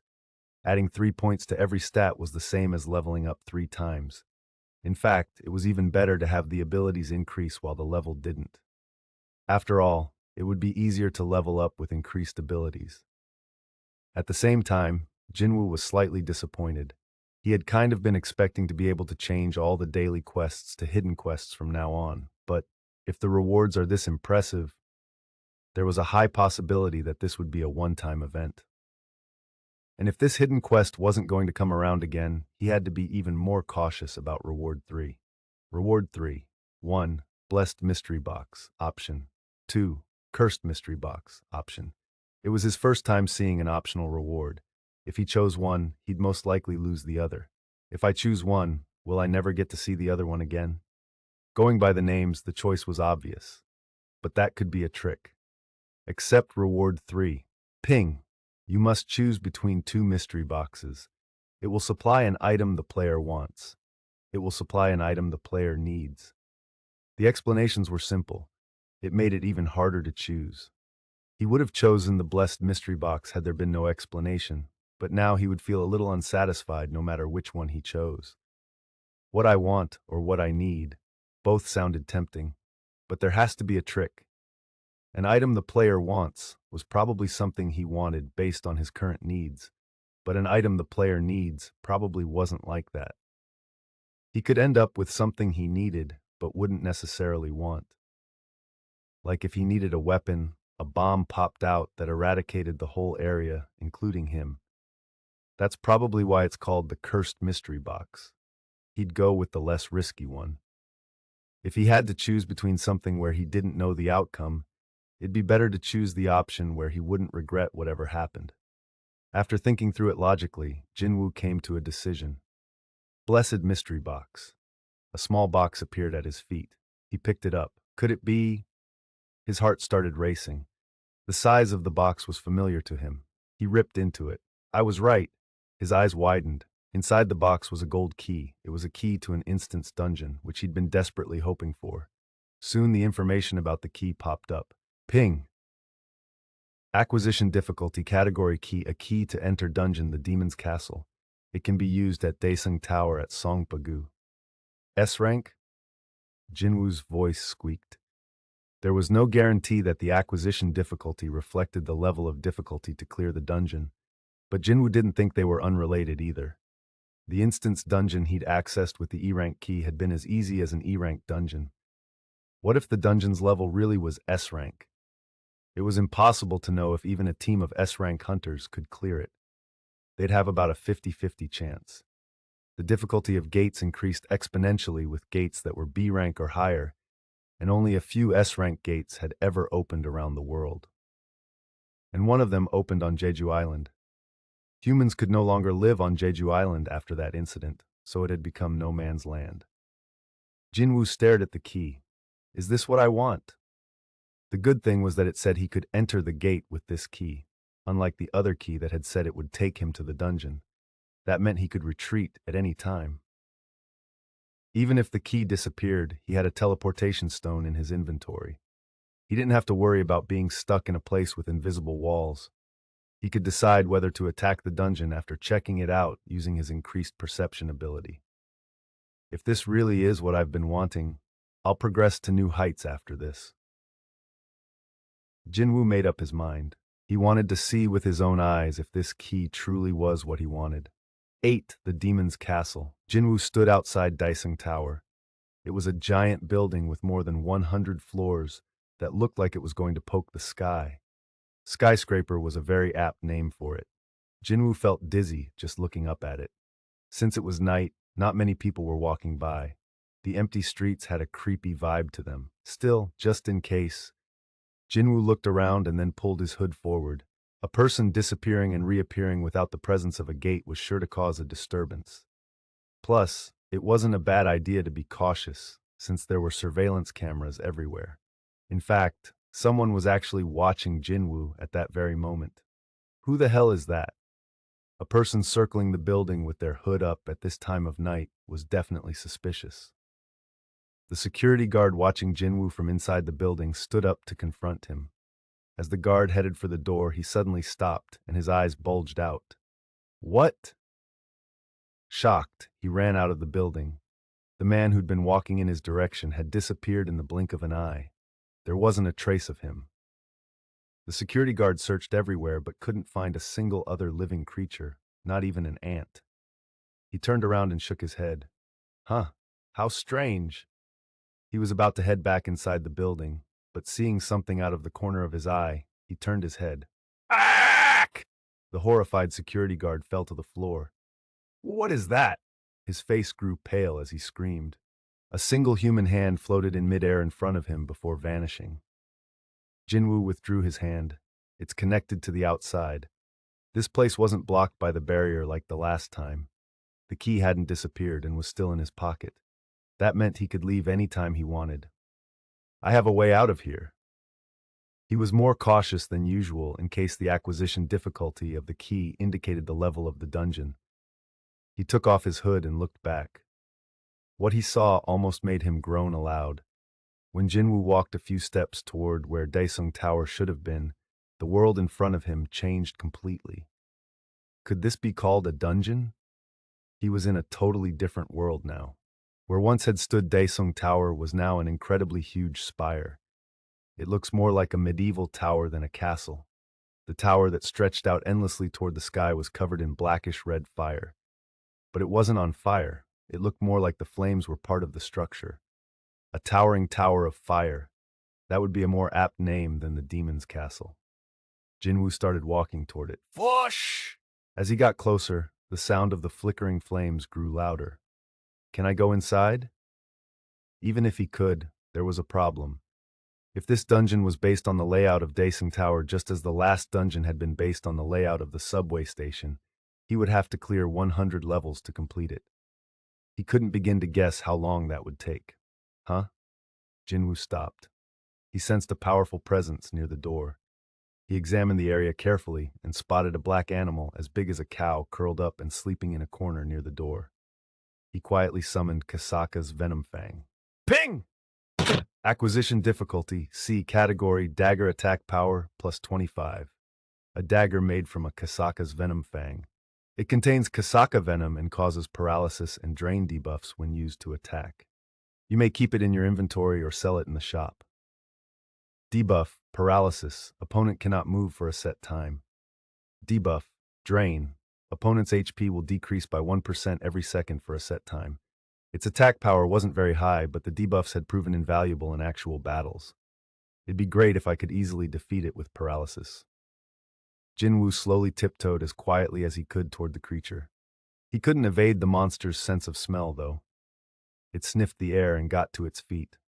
Tsk. Jin-Woo clicked his tongue. The creature's 3 heads swiveled toward Jin-Woo. A huge dog with 3 heads. Jin-Woo noted that the creature's name was written in red letters.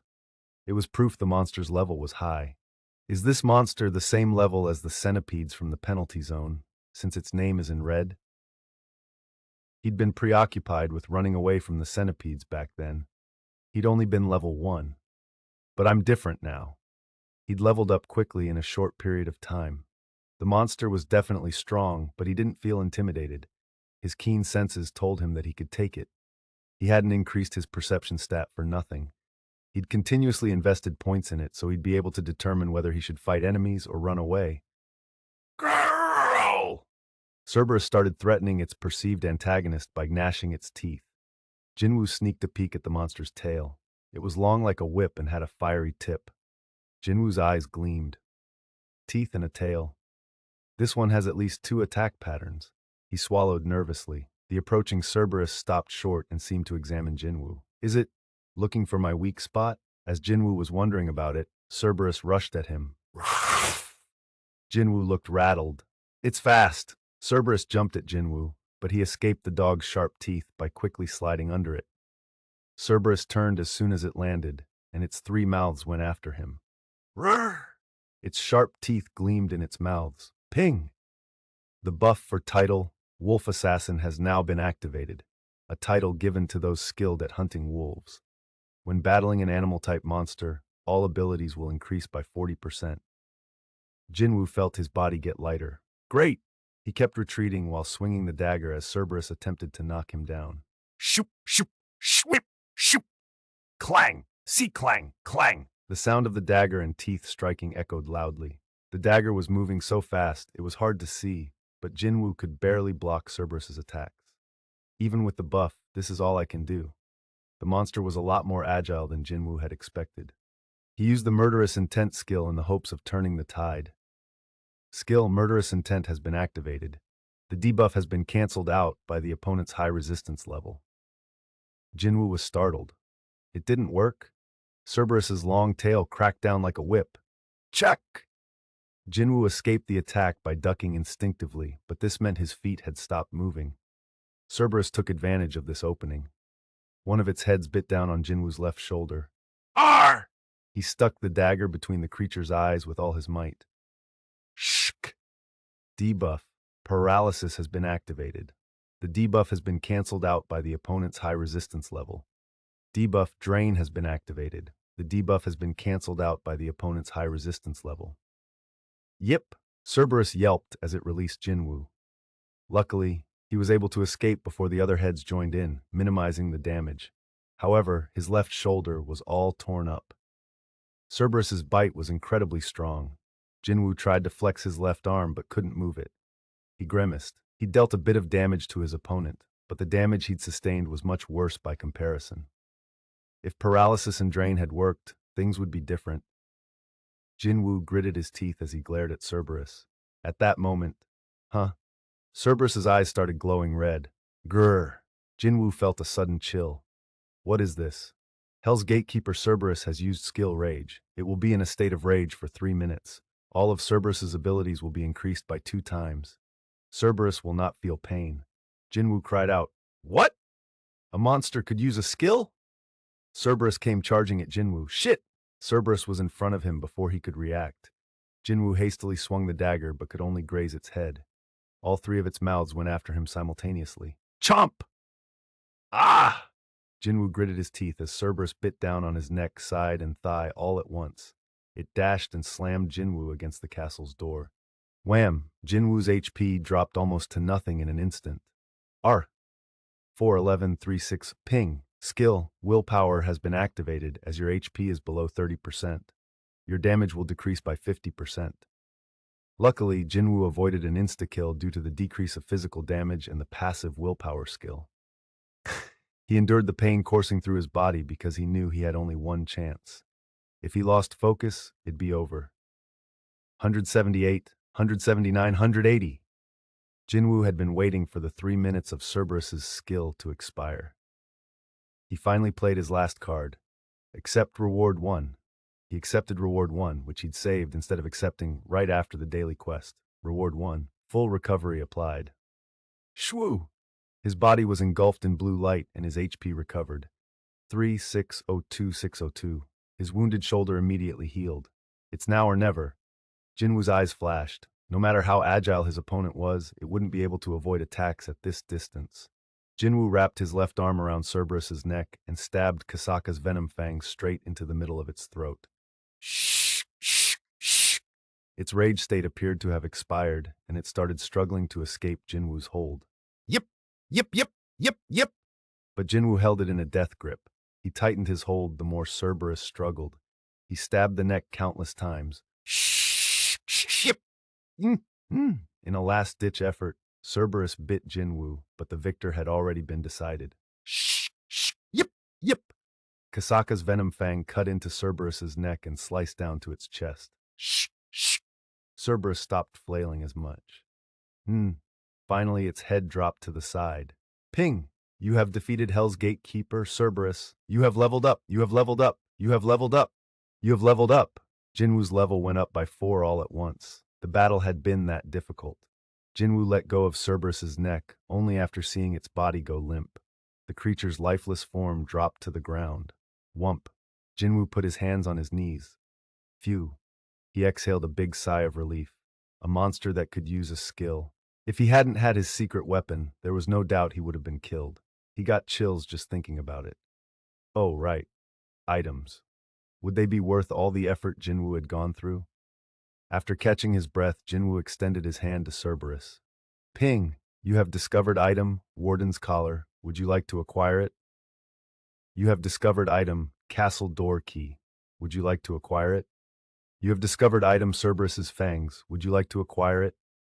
Acquire all. The steel collar that was around Cerberus's neck, a gray key, and 3 fangs appeared on the ground. Acquisition difficulty.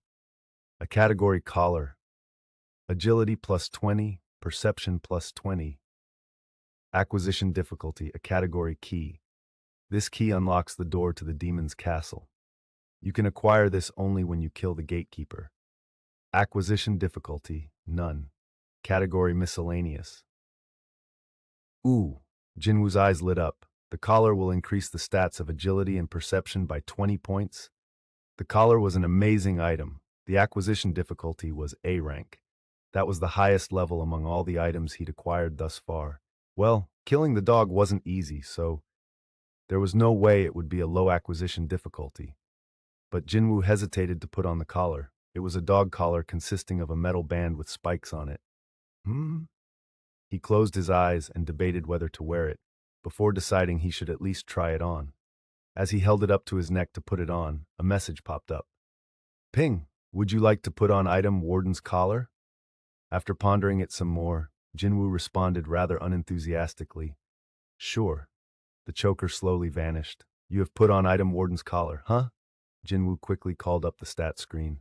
Stats, strength 60, stamina 39, agility intelligence 37, perception 67, availability points 0, physical damage reduced by 20%. Whoa, agility and perception had actually gone up by 20 points. The boost had been applied immediately. It looked like the item wasn't visible when it was worn. Jin-Woo was relieved he didn't have to walk around with a dog collar around his neck. Next, the fangs. Jin-Woo pulled up the shop. Cerberus's fangs, which were miscellaneous items, sold for 15,000 gold each. He had 3 fangs, so he'd made 45,000 gold. Balance 562,362 gold. Why is this miscellaneous item worth so much? It was a good way to estimate the difficulty level of the dungeon. This meant that the level of the demon's castle was just that high. However, that wasn't particularly bad news for him. He'd made 4 times more money from killing one monster here versus the instance dungeon at Hapjeong Station, where he'd grinded all day. If he kept saving gold at this rate, it wouldn't be long before he could purchase some of the more expensive items in the shop. If I can clear this dungeon, Jin-Woo looked up at the flaming tower. The top part was covered in fog. He wouldn't know what was inside until he actually went in. He shook his head. Not yet. He'd barely defeated the gatekeeper using a quest reward coupled with the buff from his title. He couldn't even guess what dangers awaited him behind the door. He would withdraw for today. Still, one thing was for sure. As the description said, the castle door key was definitely what he wanted. It truly was a blessed mystery box. Leveling up, items, and gold. This place provided everything he could hope for. When the time was right, he would acquire them all. But that time wasn't today. He was a little disappointed, but he put the gray key into his inventory. I'll be back. He'd be back soon, for sure. Jin-Woo walked away with a smile on his face. A few days passed quietly. Jin-Ho called Jin-Woo once a day to report his progress. He'd called exactly 3 times since their last meeting. Boss, it's me, Jin-Ho. Get to the point. Yes, sir. It looked like Jin-Ho had been able to recruit people with no problem. He kept asking Jin-Woo to wait just a little longer because the squad was almost ready. I guess he's worried I might ditch him. But Jin-Woo couldn't just wait around and do nothing, so he visited the Hunter's website today as well. He kept searching for strike squads, but none wanted an E-rank hunter. He'd gotten lucky on that first day. Dong-suk's ulterior motive aside, he'd enabled Jin-Woo to join a strike squad for the first time. Because of what he did, I was able to make money, level up, and obtain a new skill. Should Jin-Woo be thankful to him? Jin-Woo snickered. At this point, he didn't care if he came across more lizard-esque scam hunters. He couldn't find a freelance job, the association wasn't calling him, and there were no more instance dungeon keys. All he was doing now was passing the time. Grumble. Is it already time to eat? Jin-Woo stopped his online search and went to the kitchen to fill his empty stomach. Poop. The fridge was empty. He'd been so preoccupied with everything that had happened in the past few days that he'd forgotten to go grocery shopping. He should probably get that done today. He yawned as he closed the fridge door. One of the very few good things about his apartment building was that it was near a large supermarket. Jin-Woo left home in comfortable clothes. It was a 10-minute walk. He soon arrived at the store. As he entered, he scanned the whole place. It wasn't as busy as he'd expected, though that was most likely due to the lack of sales at the time. He grabbed a basket and slowly went around the store. Jin-Woo had gotten used to doing household chores, including grocery shopping, after he became the head of the family when his mother was hospitalized. There's not much worth buying today. He stared at some items on display and debated what to make for dinner. Sung, how are you doing? Jin-Woo turned toward the friendly voice. Who could that be? He detected a hunter in the vicinity thanks to his high perception stat, but he hadn't paid any attention to it because lots of people, including hunters, shopped there. He didn't expect said hunter to talk to him. Moreover, he didn't expect said hunter to know him. Mr. Song? Jin-Woo was delighted to see him. Mr. Song, Cheol Song, looked at Jin-Woo, half surprised and half welcoming. I heard a rumor that you were fine, but I still can't believe I'm looking at you right now. Cheol seemed thrilled to see him too. The way he looked at Jin-Woo made him feel bashful, and Jin-Woo rubbed the back of his neck. I should have visited you earlier, but those jerks from the association wouldn't say a word, so I had no idea what was going on. No idea what they were thinking. Did you know Miss Juhi is dying to hear from you too? She is? Yes, she came on a raid last week hoping to see you, even though she said she planned to quit being a hunter. Last week? According to Cheol, the raid organized by the association had happened the same day Jin-Woo joined Dong-suk's squad. No wonder there hasn't been a peep from the association in the past few days. It wasn't that they hadn't called, he just hadn't been there to receive it. In that instant, one of his questions was finally answered. Cheol continued staring at Jin-Woo incredulously. Has Sung always been this tall? Especially now, after losing that leg. His eyes moved down, and then they grew large. Your leg? Jin-Woo remained composed. My leg was fine when I woke up. I'm not sure how that happened. Cheol nodded in understanding. Since the first gate had appeared a decade ago, many inexplicable things had happened. The awakened beings known as hunters were one of them. It was said that an S-rank healer could restore a patient with a shattered body as long as they were still breathing. Perhaps a high-rank healer had treated Jin-Woo while he was unconscious? If so, reattaching Jin-Woo's severed leg didn't seem so impossible. A young man like you shouldn't be disabled. I'm glad. I'm really glad. Cheol seemed as relieved as if it were his own leg. That's when Jin-Woo noticed something about Cheol's left arm. The end of his shirt sleeve was flopping around as if empty. Cheol laughed as he touched his left shoulder. Don't worry about me. Injuries happen to hunters during raids. I was lucky enough that I hadn't had one until now. He spoke as if it wasn't a big deal, but other people clearly didn't see it that way. Oh no, look. I feel so bad for him. It was probably a magic beast, right? Middle-aged women and students whispered to one another as they passed by and spotted Cheol's empty sleeve. A middle-aged man even stared directly at Cheol as if studying something fascinating. Should we go somewhere else? Asked Jin-Woo. There were too many people in the meat section. Cheol nodded as he was uncomfortable with the way people were staring. He still had more to say to Jin-Woo. That sounds good.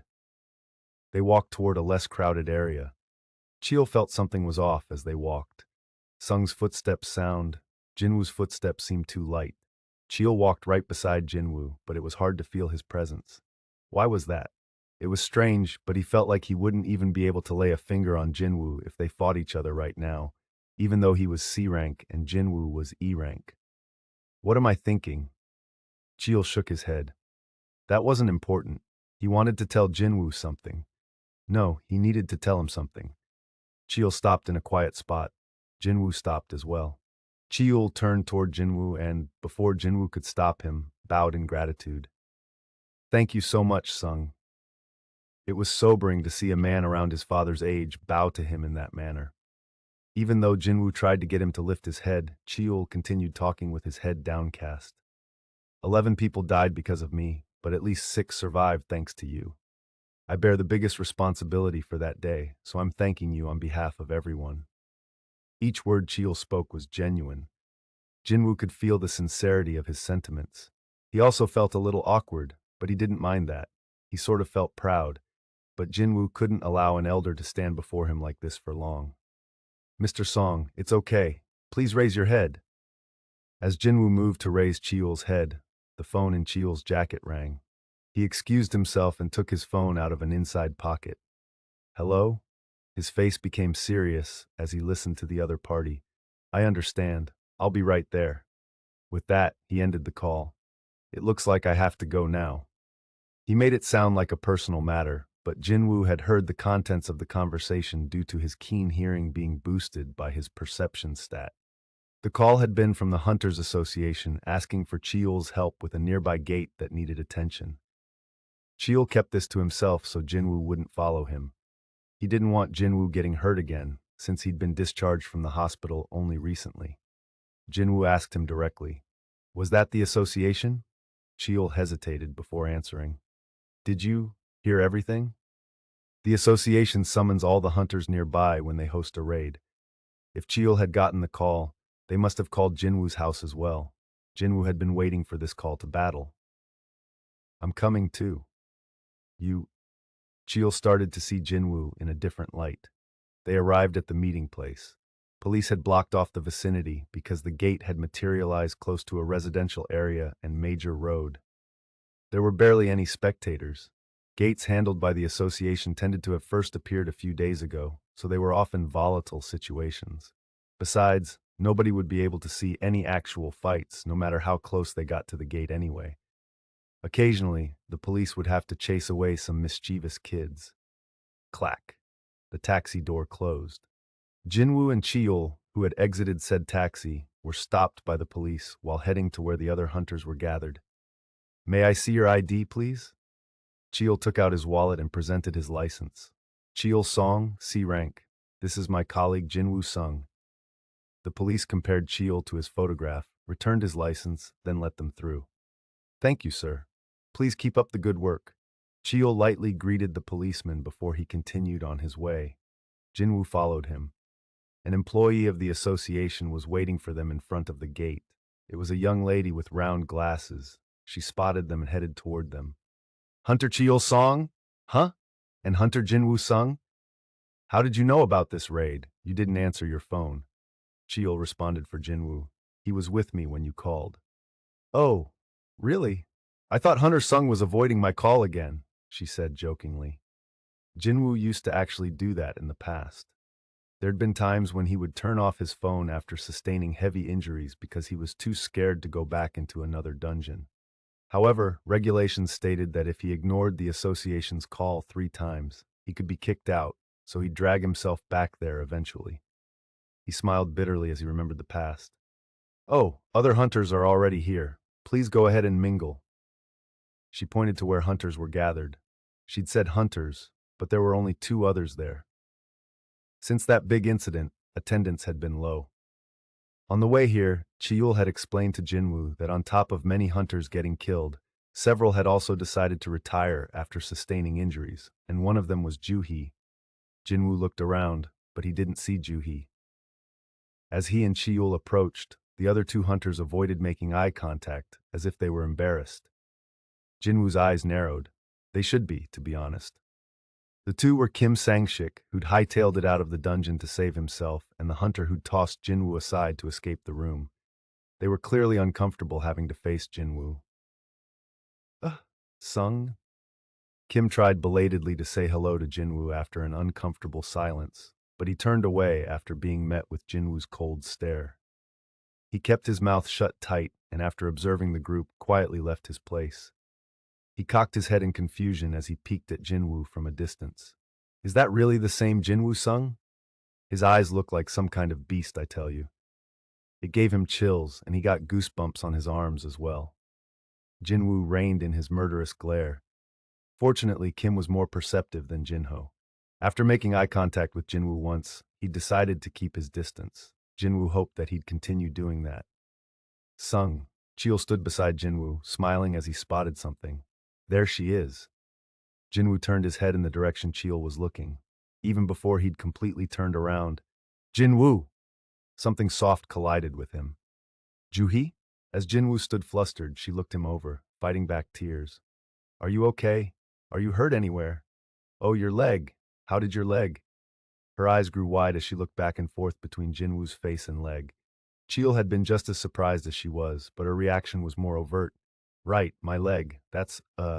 Jin-Woo was about to make up a story when, ooh, that's hot! So hot! Both Jin-Woo and Joo-hee looked toward the voice. Some man was catcalling at them from a distance. He wore a blue prisoner's outfit. Are they shooting a movie nearby? As Jin-Woo looked on curiously, a man in a suit emerged from the passenger side of a van. He chided the one in the prisoner's outfit. Shut up! The prisoner looked away, acting like he hadn't done anything wrong, but when the man in the suit turned back to the van, he took the opportunity to wink at Joo-hee. Jin-Woo frowned. Soon, two more people came out of the van. Both of them were male as well. Strangely, all of them wore the same prisoner's uniform and had on handcuffs.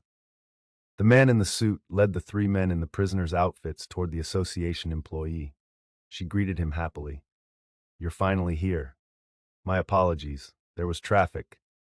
The man in the suit started signing the paperwork she handed him. While he was doing that, she addressed all the hunters. These probational prisoners will join you in today's raid. The hunters were stunned.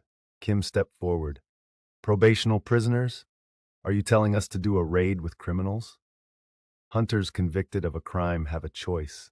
They can fully serve their prison term, or they can decrease their jail time by cooperating with the association. Most of them chose to shorten their sentences, and those were called probational prisoners. The employee of the association kept bowing in apology. I'm sorry, I'm really sorry, but this area is very low on hunters. The association has already said there isn't much choice currently, but you needn't worry, since a member of the surveillance team will also go with you. Kim eyed the man in the suit suspiciously. A member of the surveillance team too? Yes, the probational prisoners are all C rank, and the hunter from the surveillance team is B rank, so you needn't worry. Kim nodded. There was a theory that 10 C rank hunters would be needed to defeat one B rank hunter.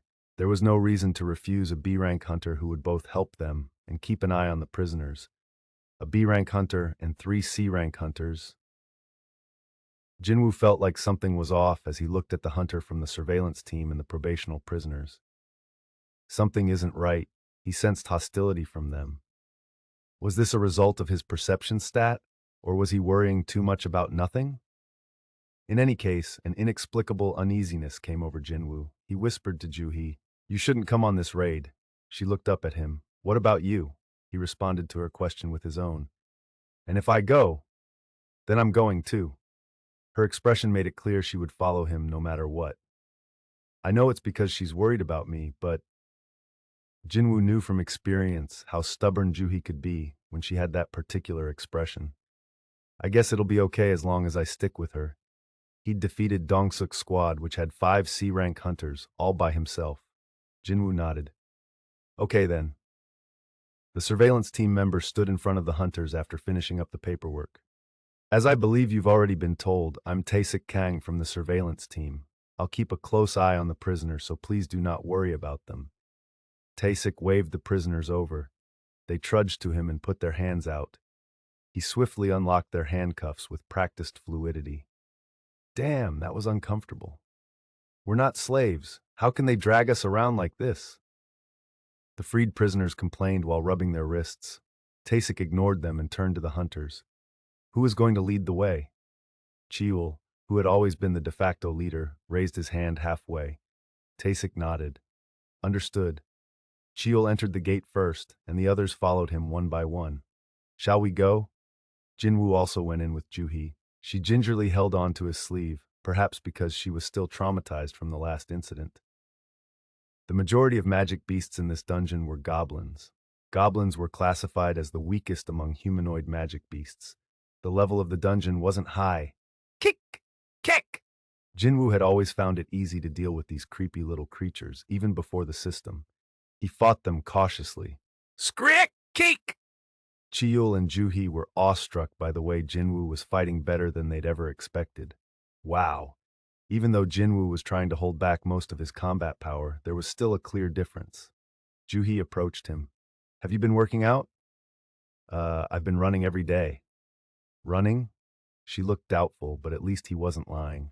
More importantly, My experience isn't going up at all. Screak! Experience will not increase because the enemy's level is too low. Cack! Experience will not increase because the enemy's level is too low. Jin-Woo looked disappointed. The message about the goblin's level being too low kept repeating over and over. What's the point? On top of that, the essence stones from the goblins were of the lowest quality. Jin-Woo looked around. The C-rank prisoners seemed hyped up because of their temporary freedom and were tearing apart the little beasts with their weapons. Kick! Screak! Keek! It was hard to tell which of them were the beasts and which were the humans. Looks like I don't need to work that hard. He couldn't increase his experience here, neither could he make much money. At the same time, he had another thought. If it's going to be like this all the time, isn't it better to leave the association? Most of the work from the association was attacking D or E rank gates. If he couldn't level up with D or E rank raids, though, there was no reason for him to participate. And I'll have enough to pay for my mother's hospital bills from now on. He could leave the association at any time. This was why it was good to have money. Jin-Woo had more options open to him. The party had ventured farther inside the dungeon while he was lost in thought. Huh? Now there were 3 different forks in the path before them. Taesik offered his suggestion to Chiul. How about we split up here since the level of the dungeon is lower than we thought? Let's do that, Chiul agreed. Jin-Woo closed his eyes and focused on his other senses. Which way is the boss? Jin-Woo was hoping the boss, at least, would give him some experience. Soon, he started sensing the life force of every living thing in the dungeon. He opened his eyes and spoke to Chiul. Mr. Song, let's go to the left one. Sure. Jin-Woo, Chiul, and Juhi took the left path. Taesik and the prisoners took the right, and the last 2 hunters took the middle. Jin-Woo's heart was racing with excitement. The boss is at the end of this tunnel. He couldn't say it was particularly strong, but the energy coming from the end of the corridor was unique and different from that of the other goblins. He wanted to get to the boss as soon as possible, but goblins sprang out at them every few steps. Keek, keek, skrik, keek, keek. There were about 10 this time. One with a wooden club, another one with a wooden sword, and yet another with a long wooden stick with a sharp stone point attached to the end. They'd done their best to arm themselves, but they didn't feel threatening at all. Aren't these bastards sick of attacking us? Jin-Woo made a face. He considered goblins to be pesky, as they attacked in groups but weren't worth very much. There are 10 of them. What should we do? Should we regroup with the others and come back? On the other hand, Chiul and Juhi took them much more seriously. They're only goblins, so we should at least try to fight them ourselves first. Okay. Flames flickered on the tips of Chiul's fingers, and Juhi was readying her healing magic. Jin-Woo scratched the back of his head. Now that I think about it, I don't feel nervous at all, even though I'm in a dungeon. Was it because he was much stronger than before? It was slowly starting to sink in how different it felt. Chiul turned to Jin-Woo. Sung, are you ready? Yes, sir. Jin-Woo kept pace with his teammates and steadily eliminated the goblins. In this way, they were focused on tackling the dungeon when a steady stream of shrieking came from out of nowhere. Ah! Ack! It wasn't the goblins. They were definitely human screams. Jin-Woo, Chiul, and Juhi stared at one another. It was quiet for a moment, but then the awful wailing started up again. Ah! Chiul's face hardened. Let's go. The 3 of them sped toward the source of the commotion. Jin-Woo could have run faster and gone on ahead, but he paced himself for the safety of the other 2. How long had they been running? Juhi spotted someone. Over there. It was Taesik Kang from the surveillance team, and he was kneeling, covered in blood. He called out to them. Be careful. Those bastards might still be here somewhere. After spitting out the words with his last remaining strength, Taesik sank down as if he was in a great deal of pain. Ah! Juhi couldn't just stand by and watch. I'll heal you. She figured that, even if there were enemies nearby, she was a B-rank healer. She was pretty quick at tending to others. She thought it'd be better to treat Taesik before the enemies struck again. Please hang on. Juhi stopped in front of him and stretched out her arms. Dim lights began emanating from her hands. That was when Taesik sprang up and reached for her neck, his hand charged with magic. Swoopy. Someone grabbed his wrist right before his hand could touch Juhi's neck. Ah! Startled, Juhi jerked back and landed on the ground. Whump. Tasik had a look of surprise on his face. Who blocked my attack at this distance? It wasn't difficult for a high-rank hunter to get rid of his lower-rank comrades. His only issue was the B-rank female hunter who was the same level as he was. Luckily, she was a non-combat hunter. She wouldn't be able to protect herself if he hit her with a surprise attack. But his strike had been blocked. His effort to act the part of a responsible hunter had been in vain. Tasik's eyes scanned up the arm holding on to his wrist. His eyes stopped at Jin-Woo's face. There was malice in those eyes. Tasik scowled. How dare you, you low-rank trash! Schwip! Tasik's other fist flew for Jin-Woo's face, but Jin-Woo easily avoided it by turning his head. What? Tasik put in all his strength and wrenched his wrist out of Jin-Woo's grasp. Huh? This surprised Jin-Woo, as expected of the strength of a high-rank hunter. With both hands now free, Tasik attempted to pummel Jin-Woo, but he moved as fast as Tasik did, blocking all his attacks. Papapak, the two of them continued their assault on each other. They were very evenly matched. Cheel took the opportunity to get Juhi away from them. Mr. Song, Juhi was speechless from shock. But Cheel was even more shocked than she was. How is this possible? It was a fight at an unbelievable speed, too fast for the naked eye to follow. It might have been expected from the B-rank hunter, but Jin-Woo was no longer the person Cheel once knew. He was going head-to-head with a B-ranker. I'm C-rank, but I can hardly follow their moves. His hunch had been right. Jin-Woo wasn't that same E-ranker who'd been weak but had good hunches. After exchanging hundreds of blows in a short amount of time, the two fighters separated to catch their breath. Jin-Woo glared at Tasik. The blood on your clothes, that's not yours, is it? Tasik shook out his wrists as he replied, That's right. This is the blood of those bastards. But forget that. I had no idea I'd encounter a hunter like you in a place like this. He was truly amazed by Jin-Woo. He hadn't heard of a high-rank hunter working with the bottom-tier trash in the association. This isn't good. Tasik had thought today would be the perfect time to enact his plan. He hadn't anticipated such an unexpected complication. His curiosity got the best of him. Who are you? What's your rank? Jin-Woo summoned Kasaka's venom fang and gripped it tightly as he replied. Jin-Woo sung, E rank.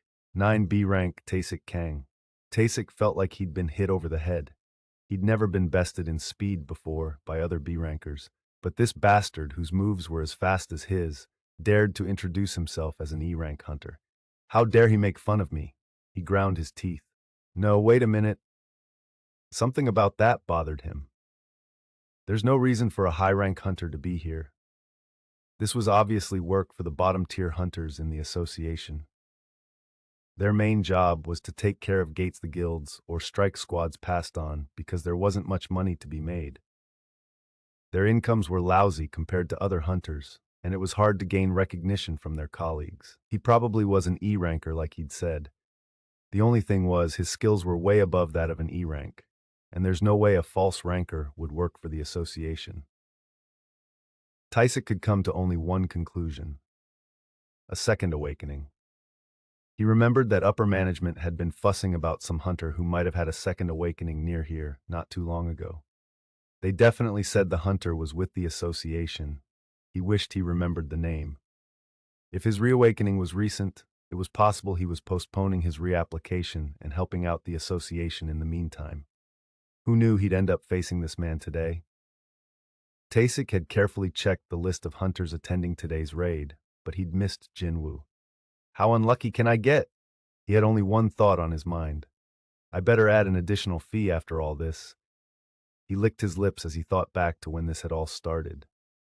A few days earlier, in a cafe near the Hunters Association headquarters, Tasik got straight to business as soon as he sat down. Why did you want to meet with me? The middle-aged man opposite him looked gaunt. Didn't he say he was the president of some company? Tasik had never met this older man before, but the guy had kept calling and begging to meet with him, so Tasik had decided to spare a little of his time.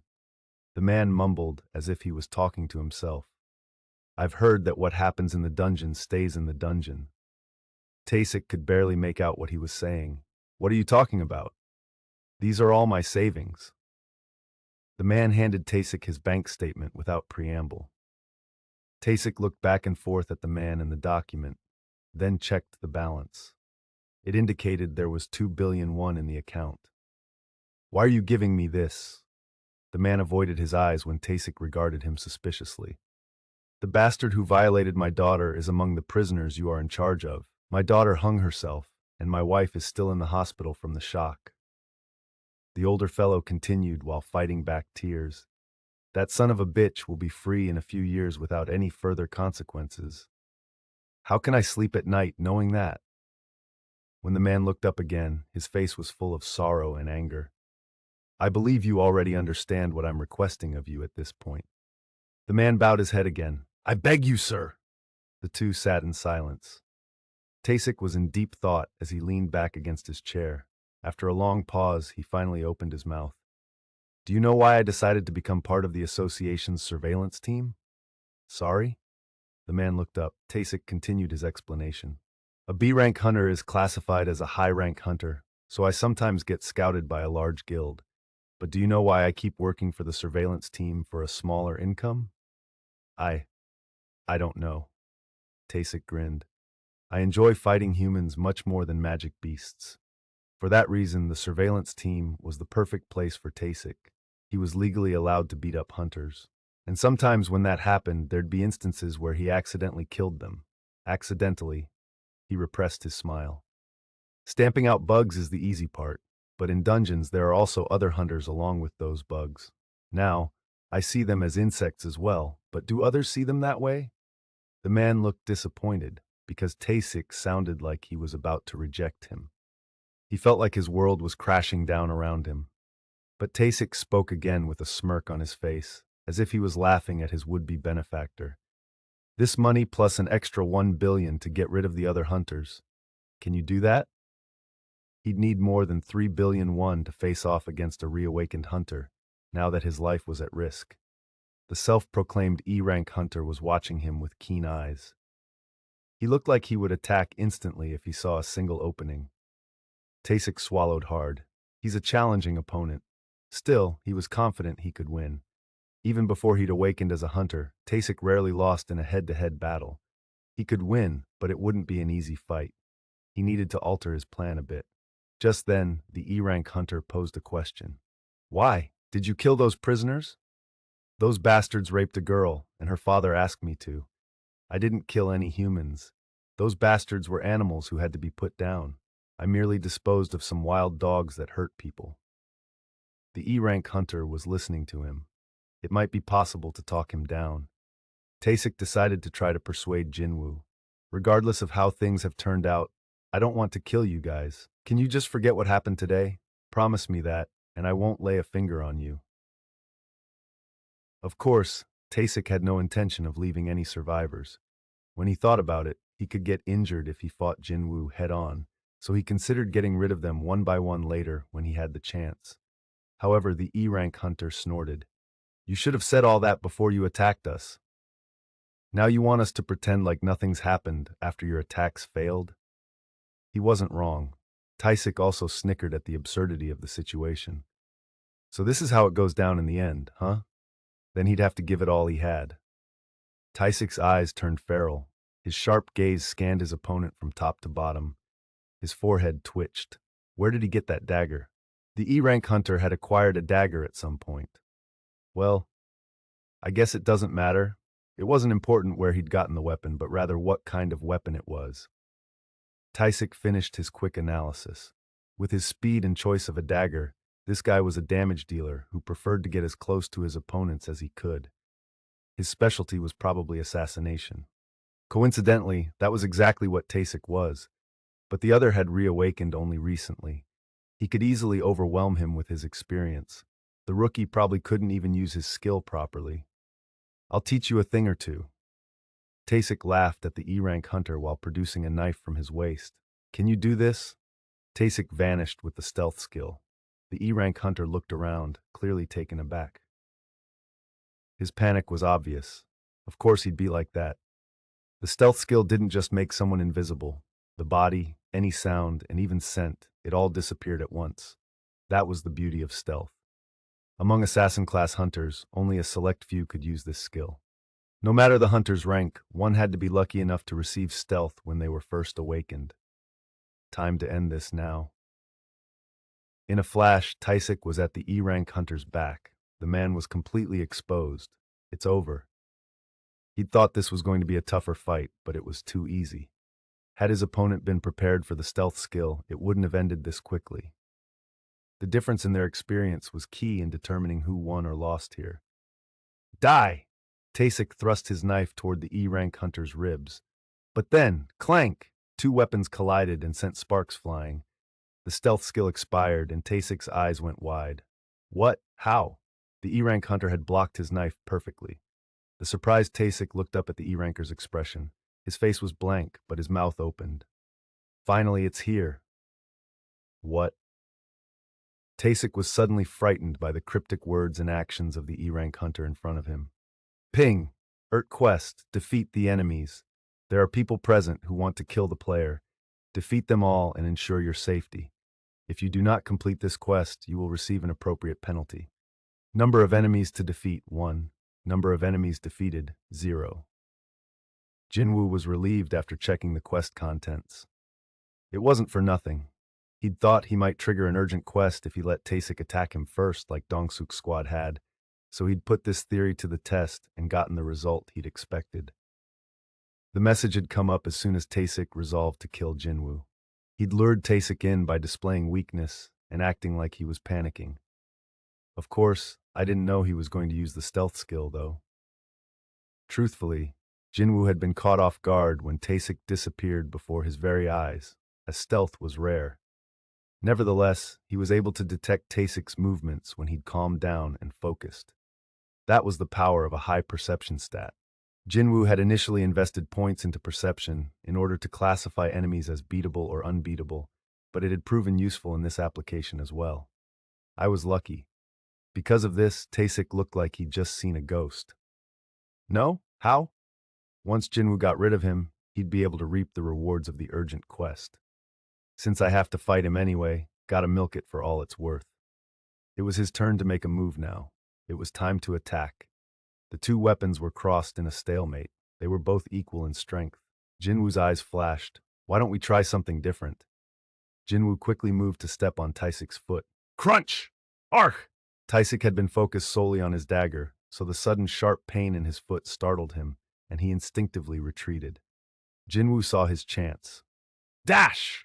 Dash has been activated. Your speed has increased by 30%. When in use, your mana will decrease by 1 every minute. Jin-Woo immediately charged at Taisik.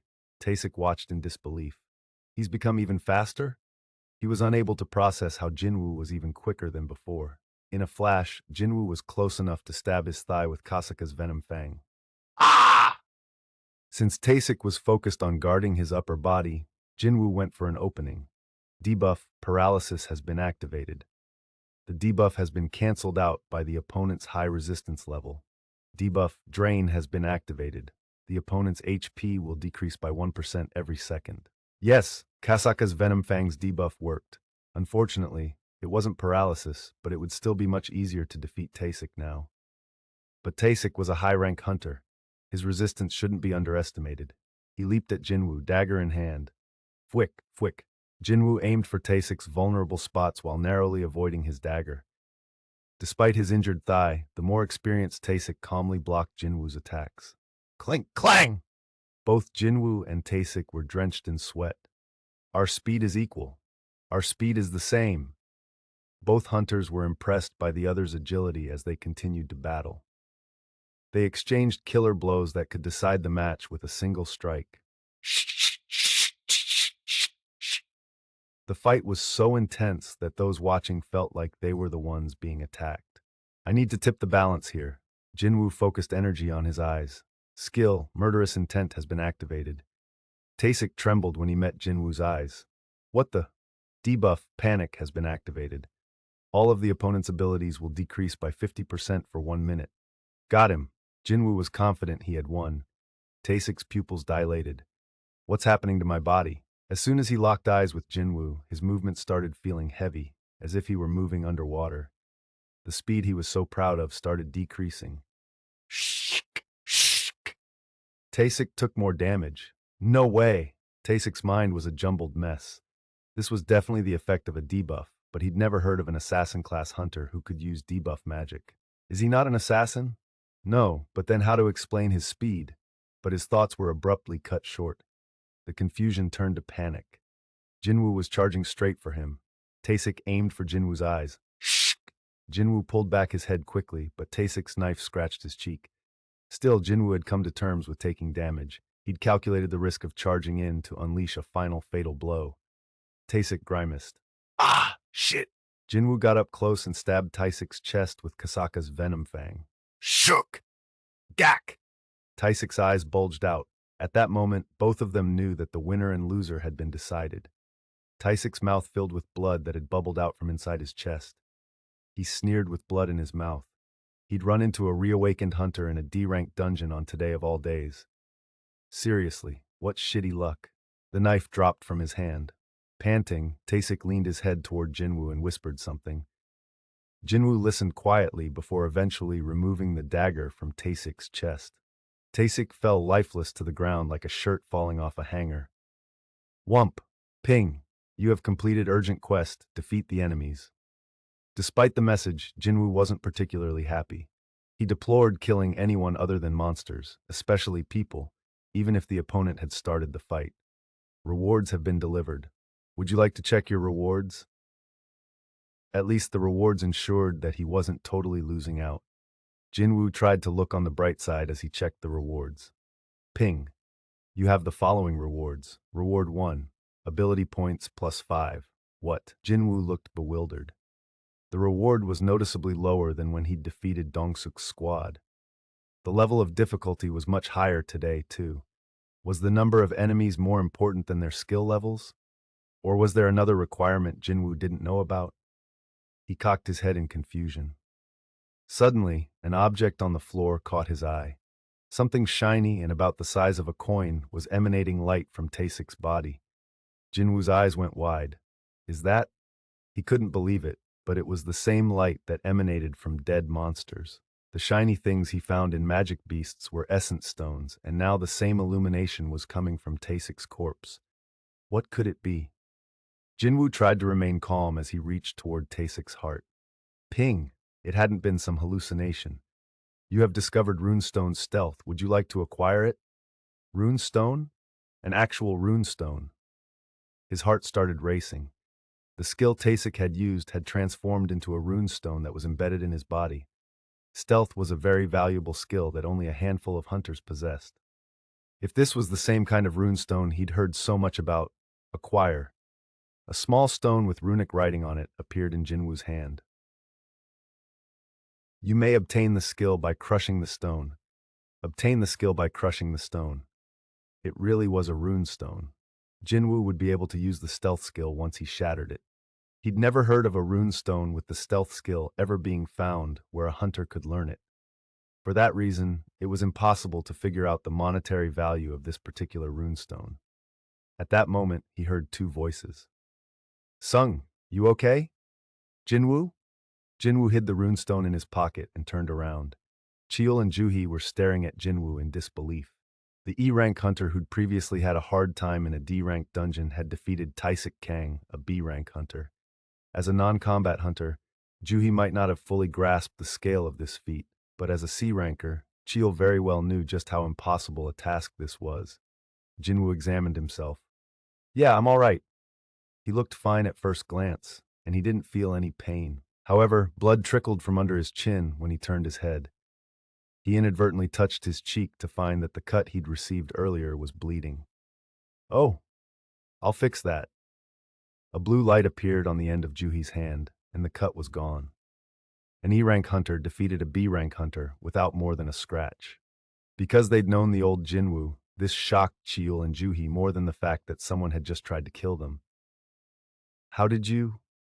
Cheol couldn't finish his sentence. Jin-Woo knew what Cheol and Juhi wanted to say, so he spoke first.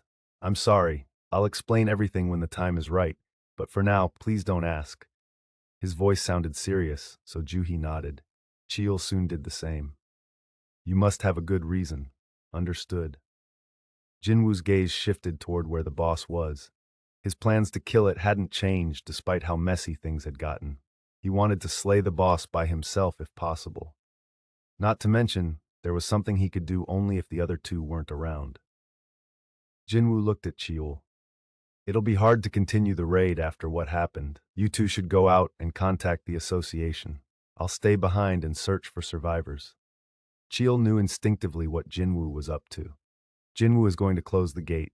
Cheol thought that would be the best way to prevent any further complications. I think that's a good idea. Miss Juhee, we should go. Juhee hesitated but eventually ran toward Jin-Woo.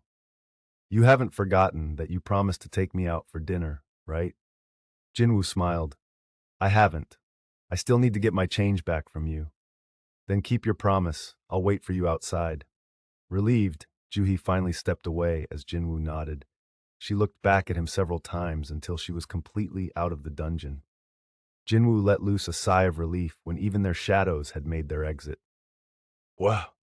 He'd wanted to keep his secret for as long as possible, but they'd found out. He couldn't deny it now that there were witnesses.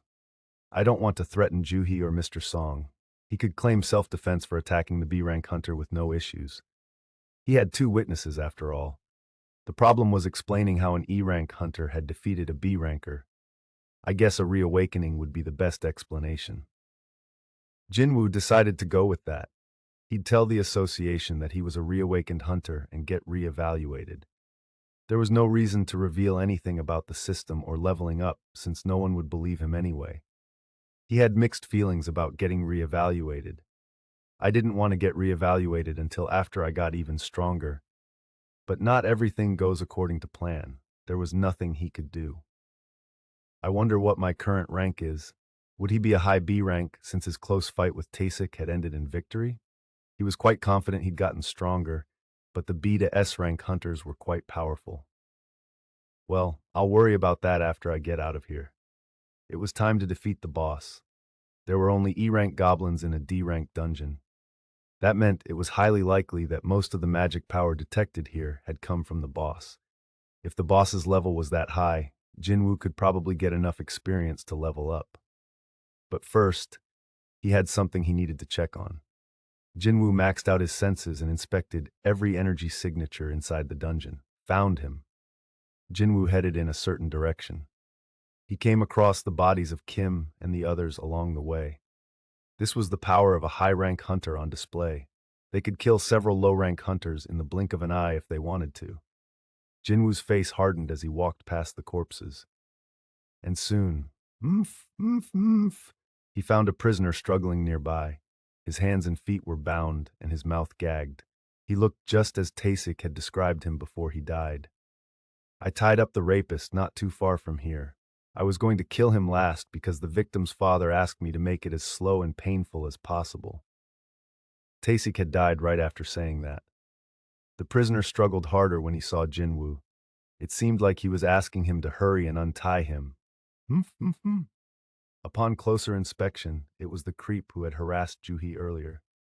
The prisoner breathed hard and opened his eyes wide as Jin-Woo took the gag out of his mouth. Huff, huff, huff! That crazy bastard Taesik Kang! He killed everyone, I swear he did. Where? Where is he? You have blood on your clothes. Did he try to get you too? Instead of responding, Jin-Woo looked up and straight ahead. The boss was in that direction. The prisoner spoke more urgently. Get me out of this first. We need to run away before Taesik comes back. Fuck, I can't break this rope because it's got magic. Do you have any tools? Why aren't you talking? Can you hear me? Forgetting his predicament, the prisoner was getting angry at the bottom-tier hunter who kept ignoring him. Jin-Woo, expressionless, finally opened his mouth. The boss is right over there. What? The prisoner was confused. It seems stronger than other D-rank bosses, so I'm wondering what its patterns of attack are. The prisoner couldn't stand it any longer and raged at Jin-Woo. What the hell are you on about, for fuck's sake? Jin-Woo calmly continued with what he wanted to say. Let me ask you something. Do you remember the girl you raped? What? Who are you talking about? Are you related to a victim?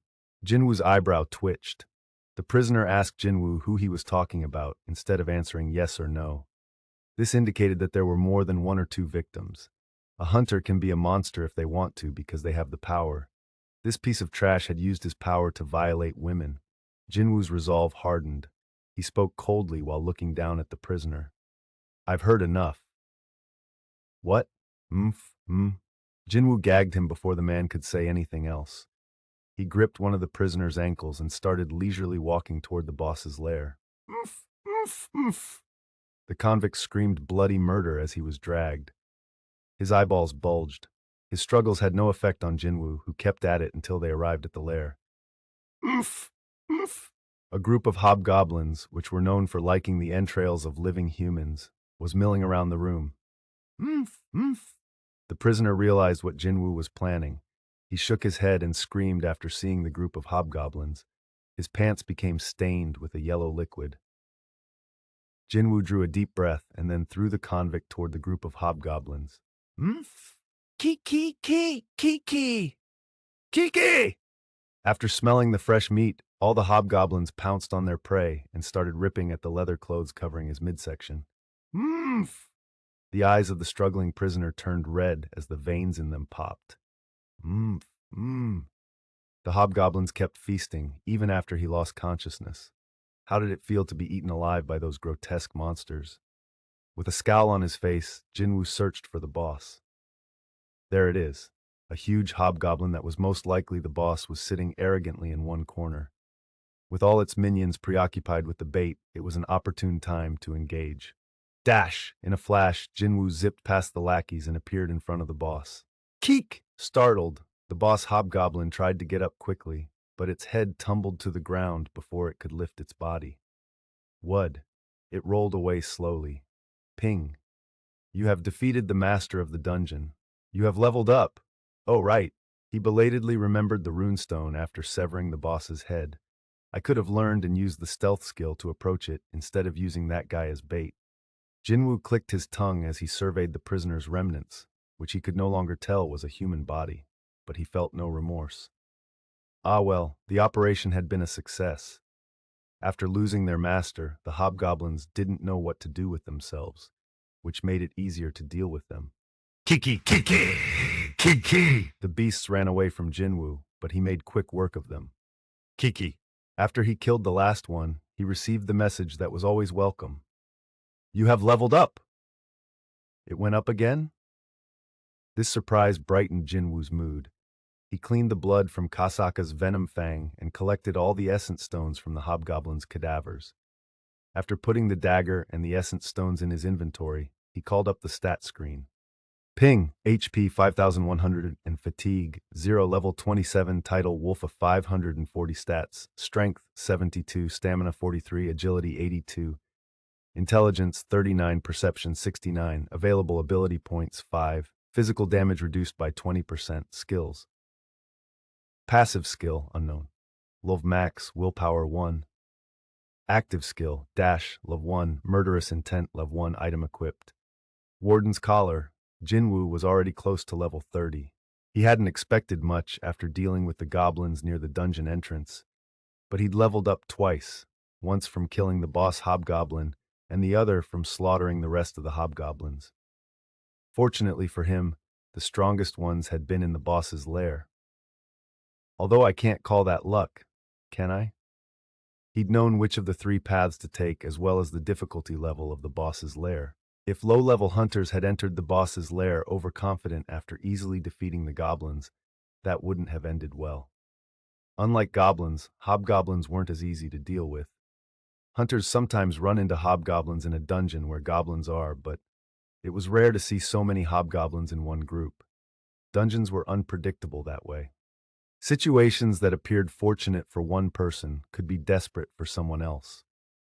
The only shield that could truly protect hunters in any dangerous situation was strength. That was why Jin-Woo wanted to be strong. Surviving a dungeon was one thing, but what if there was a dungeon break near the hospital where his mother was? What if he happened to run into a magic beast while on a walk and was attacked? And magic beasts weren't the only problem. Hunters could be just as dangerous. Organizations meant to regulate hunters could only do so much. Jin-Woo had to have the strength to protect himself. There is a limit to how strong hunters can be. But there was no limit for Jin-Woo. Theoretically, he could keep getting stronger as long as he kept leveling up and obtaining items. Jin-Woo had even found a new way to get stronger today. Rune stones. He took the stone out of his pocket. The information about it appeared in a hologram as it did with other items. You may obtain the skill by crushing the stone. To ordinary people, it looked like a little pebble with weird writing on it, but hunters of all levels would kill to get their hands on one. A high-rank hunter could use it for themselves, and a low-rank hunter could sell it for an exorbitant price to a high-rank hunter. A runestone with a rare skill like stealth could yield a huge payday. It would easily fetch a minimum of several 1 billion won in an official auction, and even more on the black market. There was one simple reason it was worth more on the black market. There would be no official record of who bought it or for how much. Possessing a special skill no one knew about was equivalent to having a powerful secret weapon. Like Taesik had hidden his stealth skill, Jin-Woo would have basically been offering Taesik his back if his perception stat hadn't been so high. Jin-Woo got chills just thinking about it. Selling is out of the question. I can make money anytime. Jin-Woo shouldn't be tempted by the possibility of getting rich quick. Right now, the important thing was getting stronger. Of course, it went without saying how important a rare and useful skill like stealth was. I can't believe this pebble is worth the same as a few houses. Or no, a few buildings. Jin-Woo did something he'd never dreamed in the past that he'd do. The runestone was easy to crush when he channeled some power into his grip. Kruk! The red light emanating from the cracks of the broken runestone began surrounding him. It felt like he was receiving recovery magic. The only difference was that the color of the light was red instead of blue. Whatever the case, it didn't feel bad in any way. As the red glow swirled around him and then entered his lungs through his nose, it felt like there was an energy he couldn't describe filling him. He heard the usual notification chime. Ping! You learned skill stealth. You may now use skill. Nice! Jin-Woo had successfully obtained the skill. He had been nervous because it was the first time he'd be acquiring a skill via a runestone, but it went faster and easier than he'd expected. Can I start using the stealth skill? His heart was beating faster from the achievement of learning a rare skill. Didn't people say it was better to experience something rather than just read about it? Jin-Woo activated the skill immediately. Stealth. As soon as he thought the word, his body gradually disappeared. He became invisible from head to toe. He felt weird because he couldn't see his hand when he held it up in front of his face. What happens if I do this? He called up his dagger. Jin-Woo felt something in his grip.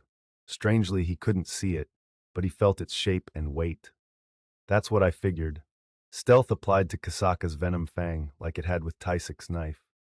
There was nothing special about the knife itself. What else can the stealth skill be applied to? He picked up a stone from the ground, and it became invisible right away. Can I do this too? He placed his hand on the shoulder of a dead hobgoblin, but nothing happened. It looked like there was a limit to the application of the skill. It definitely worked on the clothes he was wearing and things he could hold in his hands. Just then, stealth was deactivated due to a lack of mana. What? Stealth suddenly stopped working.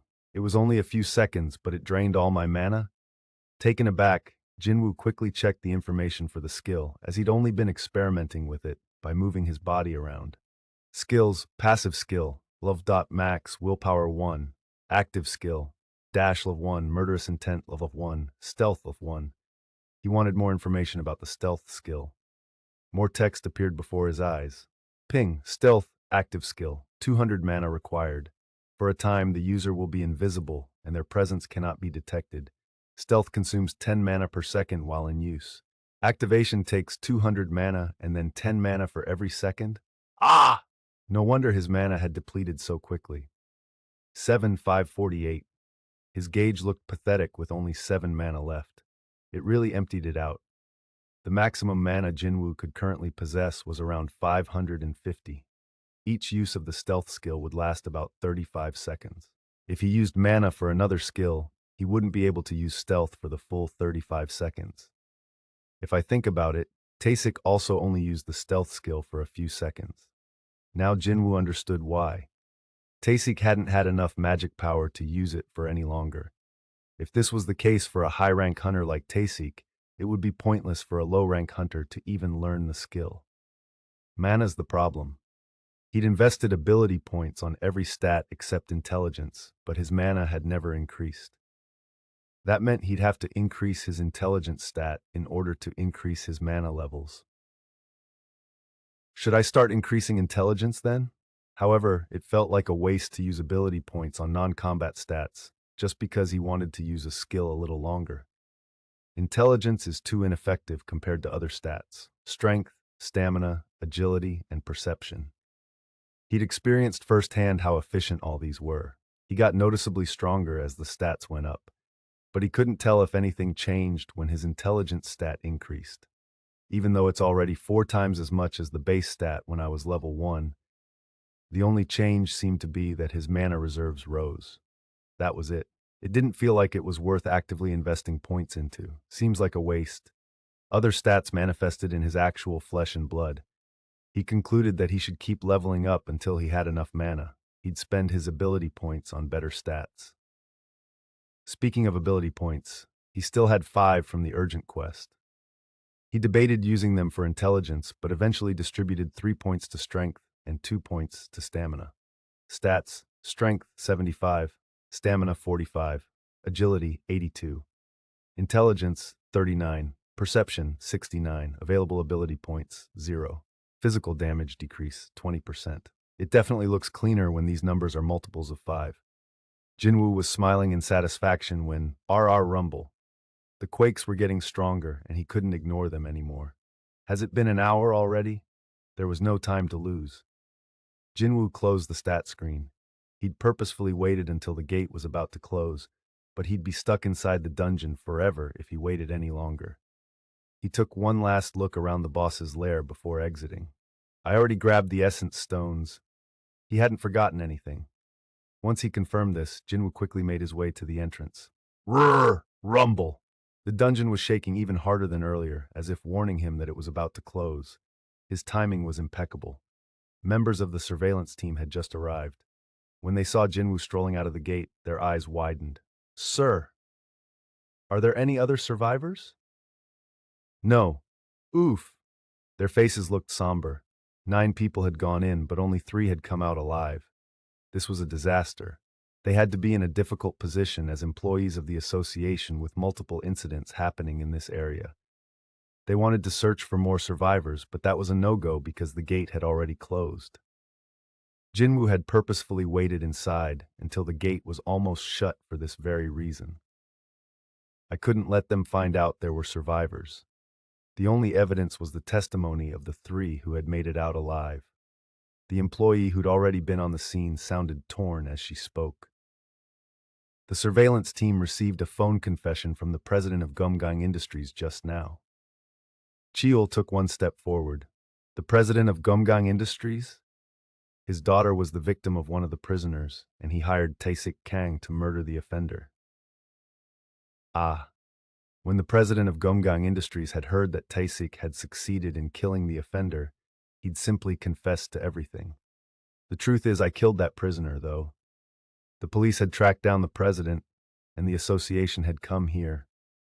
Jin-Woo, who'd been quiet until now, asked a question. Then there's no problem, is there? The employee looked like Jin-Woo had put her on the spot. Yes, that's right. There was clear evidence of Taesik's crime, and the 3 hunters had fought against him to live. This wasn't a problem, as Jin-Woo said. However, one thing was bothering the employee. Who killed Taesik Kang, a B-rank hunter? The surveillance team members hadn't heard the full story yet, as they'd just arrived. Well, the headquarters of the association is quite a distance from here, but they did arrive just before the gate closed. They'd rushed to the scene as soon as they'd received notice.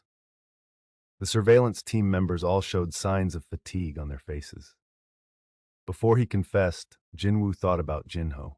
It's too bad, but I guess I won't be able to help him with any raids. If Jin-Woo went with the story that he had reawakened and got his rank reevaluated, he wouldn't be able to help Jin-Ho. Jin-Ho needed a low-rank hunter with incredibly good skills. All his plans would go down the drain once Jin-Woo's rank went up. But then why was he feeling this way? Rather than feel guilty, he wanted to laugh when he pictured Jin-Ho's sulking expression. It was too bad he'd lose that building he was supposed to get as compensation. Well, can't do much about that. Jin-Woo was going to open his mouth and confess when, "I did it." Jin-Woo's head turned in the direction of the voice. Juhi was there, staring at Cheol in surprise. "Mr. Song." Cheol took a step toward the employee before Jin-Woo could ask what he was doing. "I'm the one who killed Tae-sik Kang." The employee had a look of disbelief on her face. "You really defeated Hunter Tae-sik Kang, Hunter Cheol Song?" Her reaction was understandable because not only was Cheol a C-rank hunter, but he was also missing his left arm. Meanwhile, Tae-sik had been a B-rank hunter, which was classified as a high rank. A high-rank hunter's power was beyond imagination. It was commonly known that the difference between a B rank and a C rank wasn't even comparable to the gap between C and D. Cheol chuckled. "Don't you see who was with me?" "Oh." Everyone's eyes turned to Juhi, who flushed and looked down. Juhi was a B rank hunter. They hadn't considered her because she wasn't a combat hunter, but she was the same B rank as Tae-sik. There was no reason a C rank hunter wouldn't be able to defeat a B ranker with the support of another B ranker. The surveillance team members nodded in understanding. Jin-Woo quietly drew closer to Cheol while the others were distracted. "Why did you lie to them?" Cheol also lowered his voice. "I thought you were hiding your abilities for a reason. Was I being too nosy?" Of course he hadn't been. Thanks to Cheol, Jin-Woo was avoiding a lot of trouble. This was why years of experience shouldn't be dismissed. "Never, sir. Considering how much you've helped me, I'm glad to be of help to you." One of the surveillance team members approached them. "Mr. Song, please come with us. We need your help with the report, if that's okay with you." "Right." It was only Jin-Woo and Juhi at the scene after Cheol and the surveillance team left. The sun had already set a while ago. Juhi felt awkward because Jin-Woo seemed quite different from before. After hesitating for a bit, she carefully approached him. "Would you like to go for a walk? Does she want to talk about dinner?" He was hungry after all that physical activity. Jin-Woo gladly accepted. "Sure." They walked quietly under the streetlights. Without getting ahead of each other, they simply strolled side by side as if they'd practiced this. Juhi kept her eyes on her shoes. Anytime she raised her head, her gaze was automatically drawn to Jin-Woo. She tried not to be self-conscious about it, but she couldn't help it. She'd felt comfortable around Jin-Woo before, but now he gave off a powerful energy. It made it difficult for her to talk to him. What happened to him? Not only had he been able to defeat the B-rank hunter, but he'd changed completely.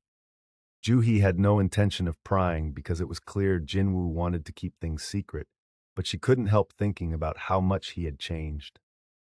I wish he'd start the conversation at times like this. She felt for a second that Jin-Woo's silence came across as almost heartless. Eventually, she stopped walking and started talking. Actually, I don't think I'll be able to eat anything today, so I'll return this to you." Jin-Woo took the essence stone she was offering him. It was the same one Jin-Woo had given her in the underground temple. Juhi's hand was shaking as she passed him the essence stone. That incident wasn't all that long ago, and she witnessed yet another one today. Juhi was a person full of fear. Jin-Woo understood why she wouldn't want to go to dinner right now. "Well, today isn't the only day. You don't have to return this to me now." Juhi shook her head. "I'm going back to my hometown next week." It looked as though she was moving away on top of quitting her work as a hunter. Jin-Woo would be sorry to see her go. Is it because of the incident? That's not the only reason, but Juhi's face darkened as she recalled that day. Jin-Woo quickly changed the subject. "So where's home anyway?" "Busan." Jin-Woo. Her expression turned serious. "Yes." Jin-Woo removed the smile from his face when he sensed the change in Juhi's mood. She gazed at him. His two eyes showed a strong will to live. Only his had been on fire, full of strength, when everyone else had been trembling in despair inside the underground temple. She'd seen them close up. He has the eyes of a survivor. Those two eyes that never lost sight of hope had saved several people, including herself. No one else could have done that. But dump. Her heart started racing as she remembered that day. No, Juhi had no regrets about quitting. This job wasn't right for her, but she was sad that she wouldn't be able to see Jin-Woo regularly. Would he think I'm weird if I asked to see him again? There were things she had to let go of. It would hurt her if she dwelled on them. Juhi smiled brightly and shook her head. It's nothing. If you happen to be in Busan, please give me a call. I'll treat you to some good sashimi. Sounds good. As Jin-Woo smiled at her, she returned his grin. Without telling him what she really wanted to say, she said goodbye and turned away. The road home had never felt so long. Jin-Woo headed to his apartment after saying goodbye to Juhi. He could see the old apartment building in the distance. His place was on the 9th floor. He passed some parked cars and was about to head in, but an old man's voice stopped him. Young man, Unit 902. It was the security guard. Since Jin-Woo had known him for a long time, he struck up a friendly conversation. Haven't you gone home yet, sir? I'm on night duty today. Jin-Woo nodded in understanding. The guard brought out a package from his office. This has your name on it, boy. Oh, thank you. It was from the Hunters Association. Was that today? Was today the day the phone from the association was supposed to arrive? Jin-Woo took a phone out from the box. It was shiny and new. He remembered seeing on the news that more and more people were becoming a little too interested in hunters and trying to get their hands on the hunter-exclusive phones. Never mind the people trying to buy them. What kind of scumbag sneaks around selling black market phones? He'd heard someone say once that it wasn't that the country was poor, it was just that there were too many thieves. Whether it was the Hunters Association or the military, there was corruption anywhere with enough people. When an organization was corrupt and money was wasted, there would be less support for those who needed it. And with less support, the situation would worsen. Eventually, the people who needed benefits the most would be the ones hit the hardest. That's why I was worried, but it didn't look like there were any problems with the delivery. Jin-Woo had nothing to do while waiting for the elevator, so he turned on the phone. He had a ton of notifications. When am I going to have time to check all these? Two numbers in particular caught his eye. Neither looked familiar. One had called him many times, and the other had texted a lot. I don't know anyone who would try this hard to reach me. Jin-Woo cocked his head and checked the texts first. Hello, I'm the one from the hospital. If you have time this week, am I bugging you too much? I just wanted to talk.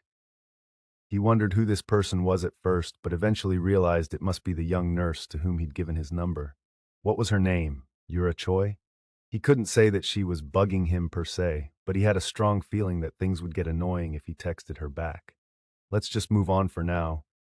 Should he check who'd called him so many times? Jin-Woo pressed the call button.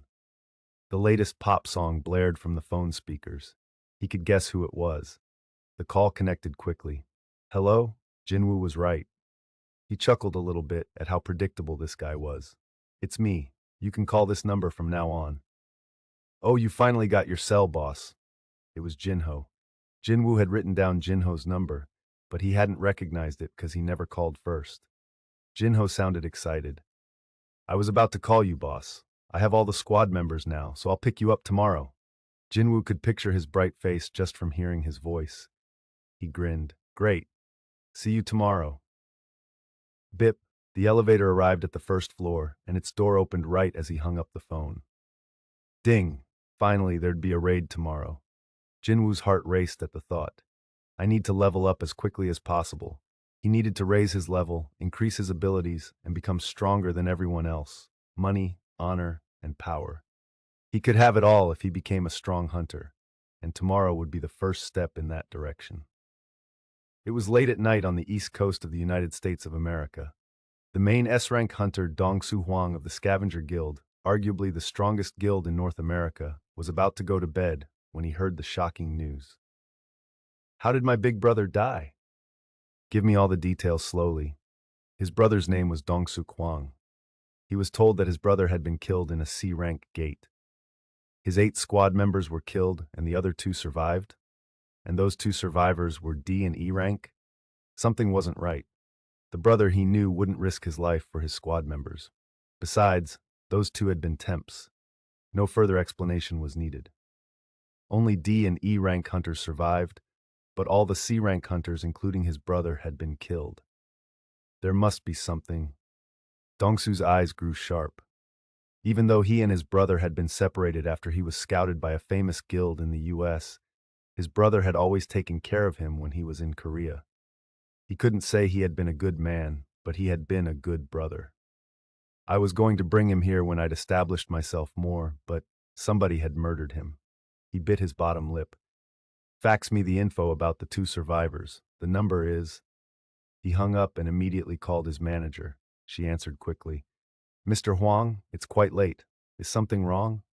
Laura, what happens if I kill someone in South Korea? Are you serious? Yes. There was a brief pause before she spoke again. There's no extradition treaty between South Korea and the US for hunter-related crimes.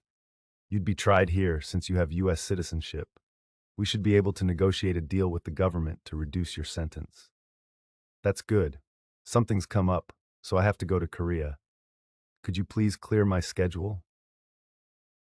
But if you leave so abruptly, the guild work will grind to a halt, Mr. Wang. Could you please tell me what's happened? It's personal. Of course, I don't want to cause any trouble for the guild. How far has my schedule been booked? You have a full schedule for the next 2 months. 2 months. Fine. Please keep my schedule afterward free. I'm not asking for a lot of time. 2 weeks exactly. I'll visit Korea for 2 weeks. Understood. But what should I tell upper management? Tell them it's a bereavement trip for my brother's funeral. Yes, sir. I'll do that. Mr. Huang, if there's anything I can help. Click. He hung up the phone. He wasn't in the mood to hear words of comfort or advice. The fax he'd requested was coming in. He took the printouts from the machine.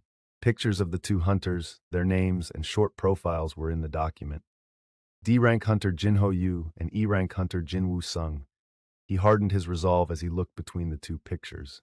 I can probably get some answers from these two, and if he found anything suspicious, they'll regret coming out of that dungeon alive. Dongsu saw red. 10. The strange raids. The following morning, after Jin-Ho called him down, Jin-Woo found a big van idling in front of his apartment building. Jin-Woo was about to ask the driver not to block the entrance when the window on the driver's side slid down. It revealed a face with a big grin. It was Jin-Ho. Please hop in, boss. Jin-Ho stuck his hand out the window and tapped the side of the van. When Jin-Ho had said he would pick Jin-Woo up yesterday, Jin-Woo had thought he'd be driving a sports car or something fancy. But this was an ordinary van, even if it was slightly too big to be ordinary. Isn't your family super rich? It would be too noticeable if I used my car. I bought this for raids. No wonder the van's exterior was extra shiny. He bought a brand new vehicle. Jin-Ho was on time picking Jin-Woo up early in the morning, and he was driving a new car that wasn't too conspicuous. He was fully prepared. It seemed his expectations were just that high. As Jin-Woo checked out the new van, Jin-Ho misread him and began to worry. Do you not like this kind of car, boss? No, it's good. Jin-Woo got in the front passenger seat. Here we go, boss. Jin-Ho looked excited for their first day. He hummed as he gripped the steering wheel. They drove for a while before finally stopping in an empty lot. Skreek. Here we are, boss. 8 other hunters were waiting for them at the meeting place. The gate behind them looked a little too small to be a C rank. Tack, tack. The other hunters gathered around Jin-Woo and Jin-Ho as they got out of the van and closed the doors. You would be hard-pressed to find a normal person in the whole bunch. Many of them appeared as if they could barely walk. One person looked like a hospital patient. Another came across as an alcoholic. There was a teenage girl, which was unacceptable by association or guild standards. She seemed like a high school student. Is it okay to work with minors? I consulted an advisor, and there shouldn't be a problem, legally speaking. No one hires minors because of potential issues if there's an incident. Jin-Woo nodded. That should be fine then. Only Jin-Woo himself and Jin-Ho would be entering the gates anyway, so there would be absolutely no chance of any mishaps. These people were here solely to meet a quota. 10 party members were needed in order to attack a C-rank gate. For that reason, Jin-Ho had recruited these 8 hunters. Naturally, these individuals knew their purpose for being here very well. They were hunters who were licensed but couldn't work for various reasons and were having a difficult time making a living. The majority of the applicants had been in that same boat. Jin-Ho stepped forward. I'm Jin-Ho Yu, the leader of this raid, and this is Hunter Jin-Woo Sung, who will go inside the dungeon with me. All you have to do is wait for us near the gate. One of the hunters cautiously raised their hand. Will we really get paid 3 million won for doing that? There was no need to hunt or even go inside the dungeon, and yet they'd get paid 3 million won per raid. It sounded too good a deal for simply putting their names on the record saying that they'd attended. It made the hunters feel uneasy, and they were wary of being involved in some kind of scam. It wasn't like Jin-Ho was Robin Hood giving money to the poor. The terms haven't changed. Jin-Ho put authority in his voice. His eyes were serious. But you can't reveal anything you see or hear here. As per the contract, if you break our non-disclosure agreement, the penalty is 10 times what you were paid. The hunters murmured to one another. What would those two be doing in the dungeon that required those terms? The other 8 were curious but couldn't ask. That was part of the confidentiality agreement. You may not inquire about events that occur in the dungeon. Jin-Woo didn't want people to know his strength, so for the sake of his plan to become a guild master, Jin-Ho had made sure the squad members would keep their mouths shut. The hunters murmured among themselves instead of asking Jin-Woo and Jin-Ho questions. But can those two even clear C-rank dungeons by themselves? They don't look like strong hunters. If they have the abilities to clear a C-rank gate on their own, wouldn't it be better for them to join a guild and raid higher-level dungeons? That's right. Even though they all had their doubts about Jin-Woo and Jin-Ho, no one mentioned wanting to withdraw from the squad. Of course not. The deal was too good. Jin-Woo himself had once been lured in by 2 million won. The reason they were paying 1 million won more than Dong-suk had been willing to pay was due to the confidentiality agreement. The introduction had taken quite a while. Jin-Woo checked the time and then nudged Jin-Ho. We should get going. Yes, sir. Jin-Ho clapped a couple of times to draw everyone's attention. Well, that should be enough of an explanation. I can't force anyone to stay. So does anyone want to quit? Of course, no one raised their hand. It was now time to enter the gate. Oh, boss, hang on a sec. Jin-Ho hurried back to the van as if he'd forgotten something. He equipped himself and then waddled back. What are those? This is a full set of tempered armor by a master craftsman guild in Italy. If we're going into those dungeons by ourselves, I had to at least prepare something. Jin-Woo rubbed his forehead.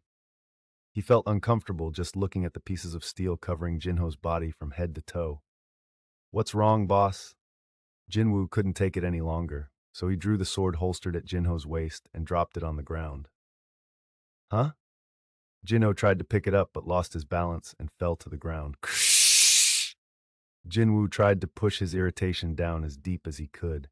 Take that off before I say something I'll regret. Yes, sir.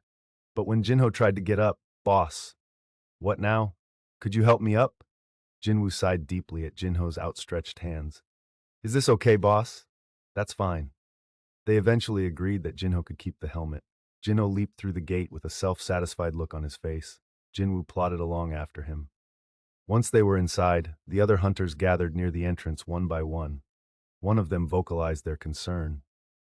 They didn't seem all that strong to me. Another agreed as they watched the gate. I know. The first 2 obsolete party members having opened the floor, the remainder started freely speaking their minds. What's gonna happen if those 2 suddenly die in the dungeon? At least we got the advance, so... That's true. Wait, what did those 2 say their names were? Let's see. A man with a cast on his leg took out his phone and did a search. Jin-Ho Yu, Jin-Woo Sung. Another hunter helped support him, though it could be because he looked wobbly, or maybe because the other was impatient and wanted to look over his shoulder at the search results. What?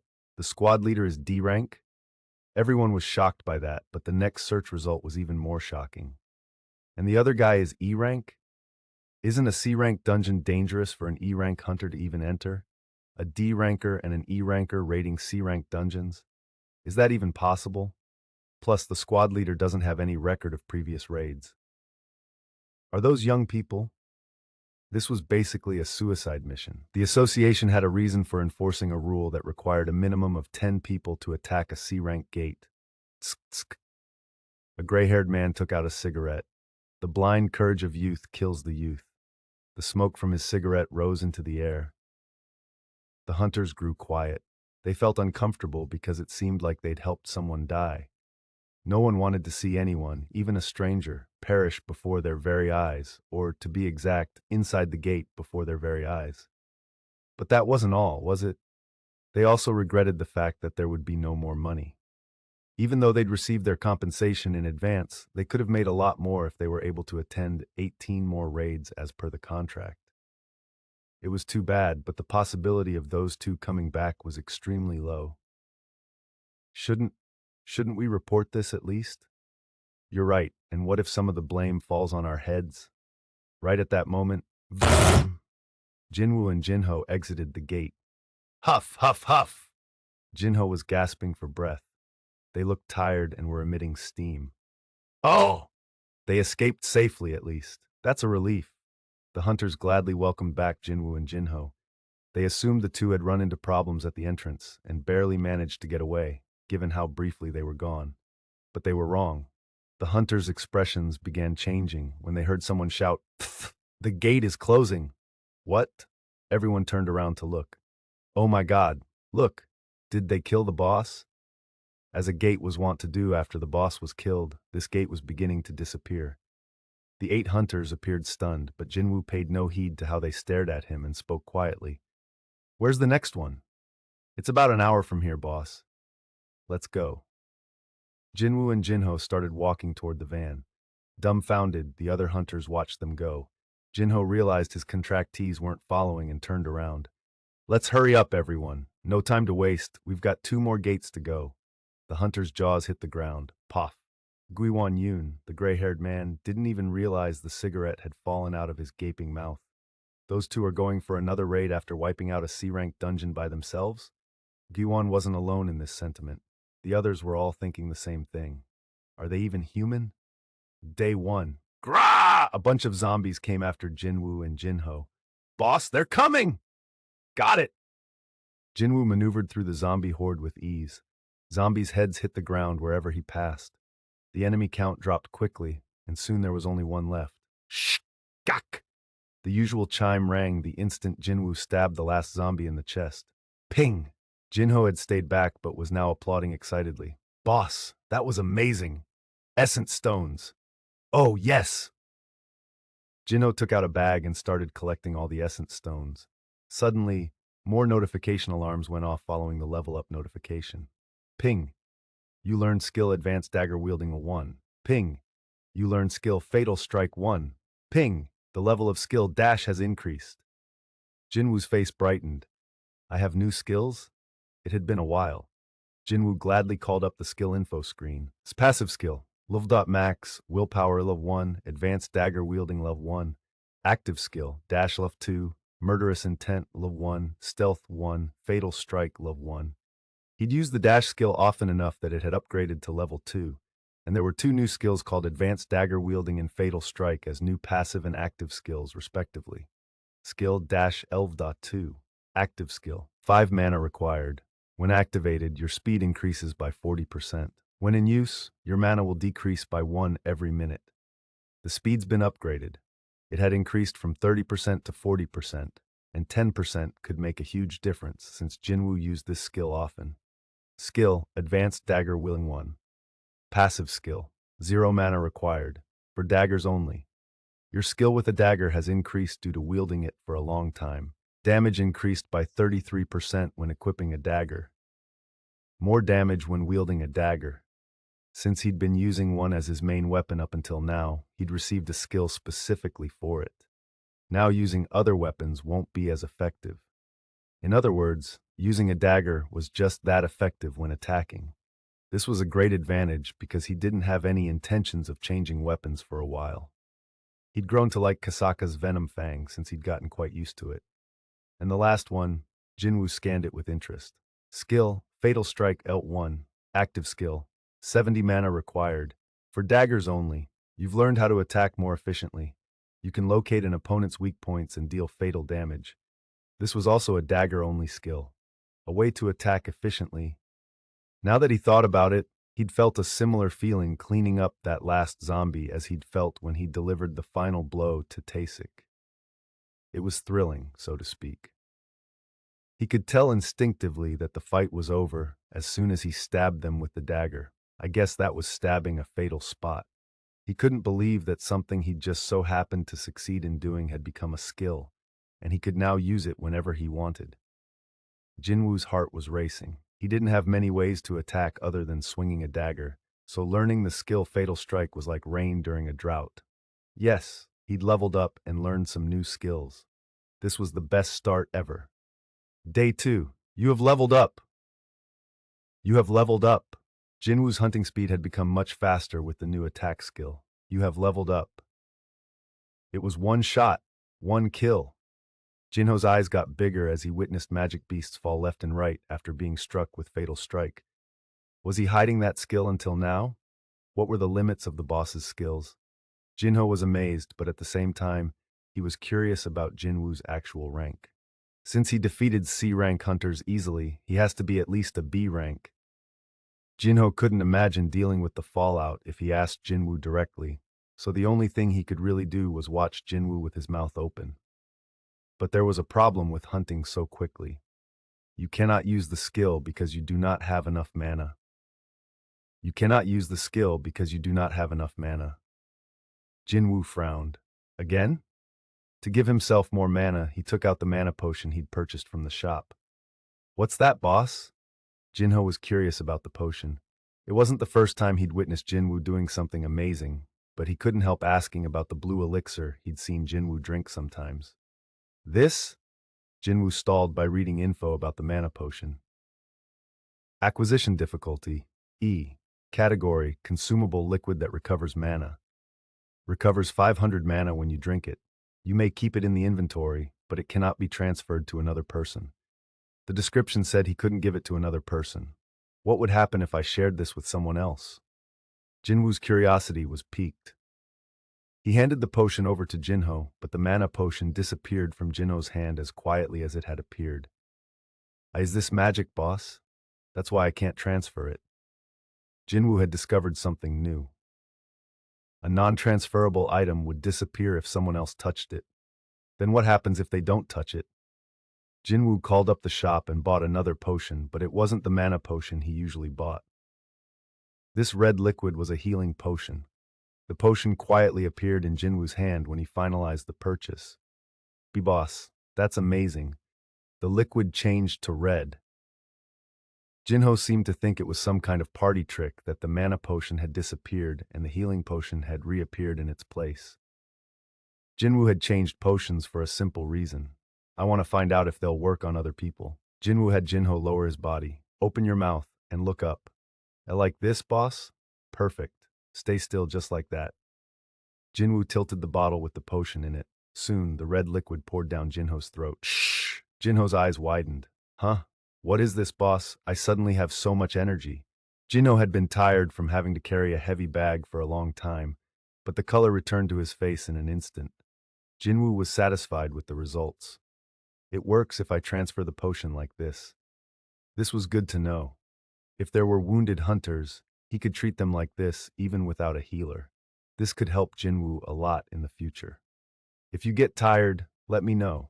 There's more where that came from. Jin-Woo wasn't doing this just to be nice. If the butler slowed down because of fatigue, the hunter would slow down as well, which would inconvenience Jin-Woo personally. That was Jin-Woo's ultimate motive, but Jinho interpreted the act very differently. Boss, let's go. Jinho was moved, and with tears in his eyes he followed behind Jin-Woo, who had proven to him that he had his back and was not only powerful, but a class act. Day 3. Oh, please take this, boss. Jinho dug through his bag of weapons and pulled out a bank statement for Jin-Woo. What's this? It's the money from selling the essence stones from the last 2 days. Jin-Woo wasn't particularly thrilled that Jinho hadn't done this earlier, instead of now, when they were in a dungeon infested with magic beasts. But that feeling didn't last long. Jin-Woo stared at the number.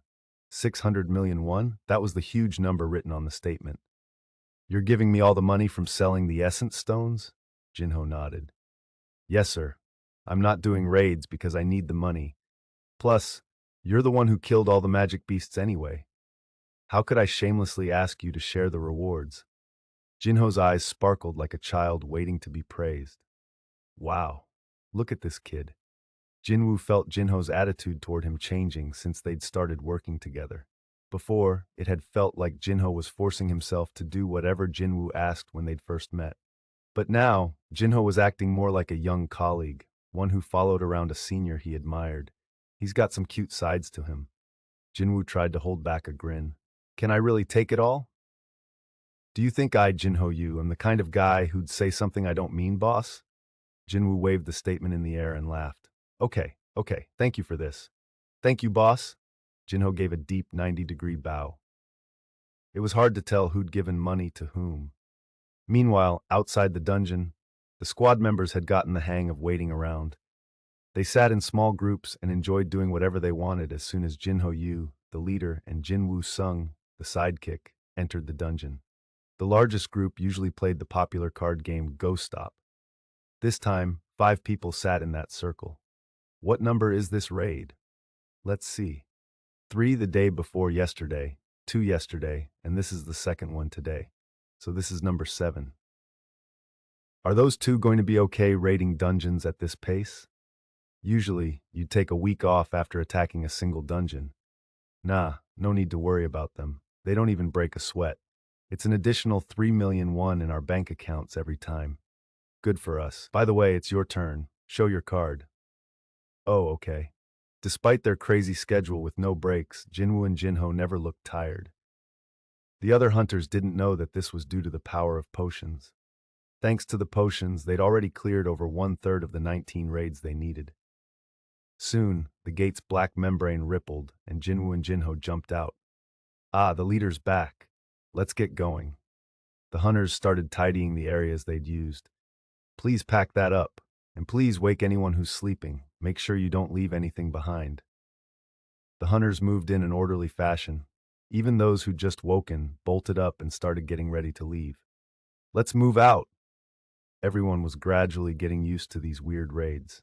At an office of the White Tiger Guild located nearby, it was early in the morning, but the department manager of the second administration team, Manager Sungmin An, was already furious. Assistant Manager Hun, the training of the new members begins tomorrow, and you still haven't booked a gate yet? Assistant Manager Ki-chul Hyun lowered his head. I'm sorry, sir. There's a strike squad that always closes the bid whenever a C-rank gate appears nearby, even before we do anything. What? Then you can pay them extra and take it. It's not like we don't have the money or the manpower. What's the problem? I was going to do that, but hey, how dare you talk back like you did well? The entire second administration team fell completely silent at Sangmin's roar. It had been a while since he'd been this mad. What was the White Tiger Guild? It was one of the top 5 guilds in Korea. Its employees were the cream of the crop. Ki-chul was an excellent employee who hadn't made any major mistakes since he'd joined the guild. Yet he couldn't book a single gate for the purpose of training new members? That was a major mistake. The first administration team managed the schedule for the hunters in the guild, and the second administration team that Sangmin was in charge of recruited new members and trained them. Please look at this, Manager An. Ki-chul presented his laptop as he fought back tears. Seriously? Sangmin was about to scream some more, but his jaw dropped at the numbers on the screen. 250 million won? There are idiots who'd pay 250 million won for a permit to raid a C-rank gate. He was rendered speechless. The maximum profit from a C-rank gate ran about 200 million won. Paying any more than that would be a significant loss. Originally, the price was about 70 million won, but they paid 250 million for the attack permit when I tried to buy it for 100 million won. Sangmin now understood why Ki-chul had felt so wronged when he'd blown up at his subordinate. Who the fuck are these bastards? Taka! Tak! Sangmin typed quickly, and the search results soon came up. As Ki-chul had said, a specific strike squad kept buying up all the C-rank gate permits for ridiculous amounts of money at an outrageous speed. The crazy bastards. This was the territory of the White Tiger Guild. Sangmin initially considered the possibility of another guild messing with them. No, there's no way. No other guild would pick a fight like this with White Tiger. Even the other guilds in the top 5 knew how risky it would be to challenge the White Tiger Guild and how easily they could be crushed. It can't be another guild. Then who would it be and why? Sangmin swallowed nervously and then checked the information about the strike squad members. The leader's name was Jin-Woo. Never heard of him. Sangmin's job was to recruit new members. Because of this, he knew every single freelance hunter's name, even if they had only the slightest bit of notoriety. But the name Jin-Woo was new to him. Putting him aside for now, he slowly scrolled down the list of members to see if he recognized any of them. There was only one name that sounded familiar. Jin-Woo Sung? Jin-Woo Sung? I've heard that name before. After some thought, he recalled the incident with the double dungeon that had happened about 2 months earlier. The White Tiger Guild had helped the association out at the time. Kichul, do you remember that double dungeon our men helped out with a couple of months ago? Of course I do. Didn't they say there were no beasts, but that there was one survivor? What was the survivor's name? Kichul had a good head on his shoulders. He wasn't remarkably smarter than average, but he had a superb memory. He didn't need to do a search. He responded immediately. Jin-Woo Sung, E-rank hunter. I knew it. Sangmin's suspicions had been proven correct. He knew instinctively that something was up. His gut had never been wrong before about this kind of thing. He shouted at everyone. Stop what you're doing and scrape together any and all information you can on Jin-Woo the D-rank hunter and Jin-Woo Sung the E-rank hunter, right now. Excellent employees exceed expectations in a pinch. Elites are called elites for a reason. Therefore, the information came pouring in. In truth, there was nothing particularly special about Jin-Woo. He was quite ordinary except for the fact that he was the second son of Myung-Han Yu, the chairman of Yujin Construction. But Jin-Woo Sung was different. There were 3 incidents, including the double dungeon, that he came out of unharmed. Kichul confirmed this. Yes, even though he is just an E-rank hunter. Jin-Woo and Jin-Ho had initially met at Jin-Ho's first raid, and only those 2 had survived. The 2 of them had then formed a strike squad and were clearing dungeons at a terrifying speed of 2 to 3 dungeons per day. Something is fishy here. What are they doing? Well, wait. Rumor has it that Chairman Myung-Han Yu has been reaching out to S-rank hunters lately. Yes, there is that rumor. And Jin-Ho Yu is his son. Chairman Yu was trying to form a guild. It was the most well-known secret in the industry. If that was true, Jin-Ho's odd activities were probably related to that. Wait. A picture was forming in Sangmin's head. It makes sense now. Kichul gulped as his manager's eyes changed. Sangmin was confident. That bastard, he's a reawakened hunter? A reawakened hunter? Kichul looked like a deer caught in headlights. Sangmin was completely sure. That's right. An E-rank hunter wasn't so different from an ordinary person. If there was a big incident, it wouldn't be far-fetched to say they'd just get killed. But Jin-Woo had escaped safely from incidents where more than half the hunters had been killed each time. Of course, he might have been lucky, but that third incident? The one involving Tae-sik Kang from the surveillance team was a little different. According to the record, a C-rank mage hunter had defeated him with the help of a B-rank healer. That's absurd. A surveillance team member's main job is to fight other hunters. Unless Tae-sik Kang was stupid, he probably would have tried to kill the B-rank healer first, since they were a high rank but had no combat skills. But a C-rank mage hunter stopped Tae-sik by himself? A mage hunter was weak against combat hunters, especially assassin-class hunters. Unless Tae-sik had been caught off guard and completely ignored the B-rank healer. But he couldn't imagine a hunter with a 3-year career on the surveillance team making that kind of mistake. Someone else who was there with this C-rank Cheel song stopped Tae-sik. Sangmin didn't have any evidence, but he was absolutely certain about his suspicion. Jin-Woo Sung had experienced a second awakening and become a high-rank hunter. Jin-Ho Yu happened to find out about Jin-Woo's abilities in a raid, so he was testing Jin-Woo out for the guild his father was planning. Everything fit together with that theory. This is big news. Not a lot of people probably knew about Jin-Woo's true value as a reawakened hunter besides Jin-Ho. Those who knew Chairman Yu knew he wouldn't accept any random hunter. Furthermore, this was a matter of choosing the founding members. This was an excellent opportunity to poach talent from him. If this guy took down Taesik, a B-rank hunter, he is at minimum a B-rank hunter. The first thing Sang-min had to do was scout Jin-Woo before he joined another guild, especially Chairman Yu's. The competition would be fierce when Jin-Woo got his reevaluation. It didn't matter even if Jin-Woo wasn't as strong as Sang-min assumed. There were only a few reawakened hunters, and media from all over the world liked to pay attention to them. No amount of money would be able to buy this kind of PR. It was an opportunity they couldn't pass up. If the hunter already signed a contract with him, there's nothing we can do, but that was unlikely. That he was still being tested in C-rank dungeons was evidence enough that it was doubtful. There was a high chance nothing was set in stone yet. That meant the White Tiger Guild still had a shot. There's no time to waste. Sang-min grabbed his jacket from the back of his chair and put it on. Kichul, let's go. He didn't forget to take his right-hand man. Since Kichul was the only one who could succeed his position in the future, Sang-min was especially tough on him.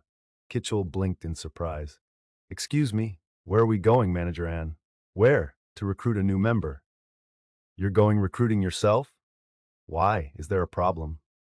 Sang-min replied coolly before striding out of the room. He was followed by a bewildered Kichul. How strange. This was Sang-min's first time recruiting a new member personally since he'd become the department manager 2 years ago.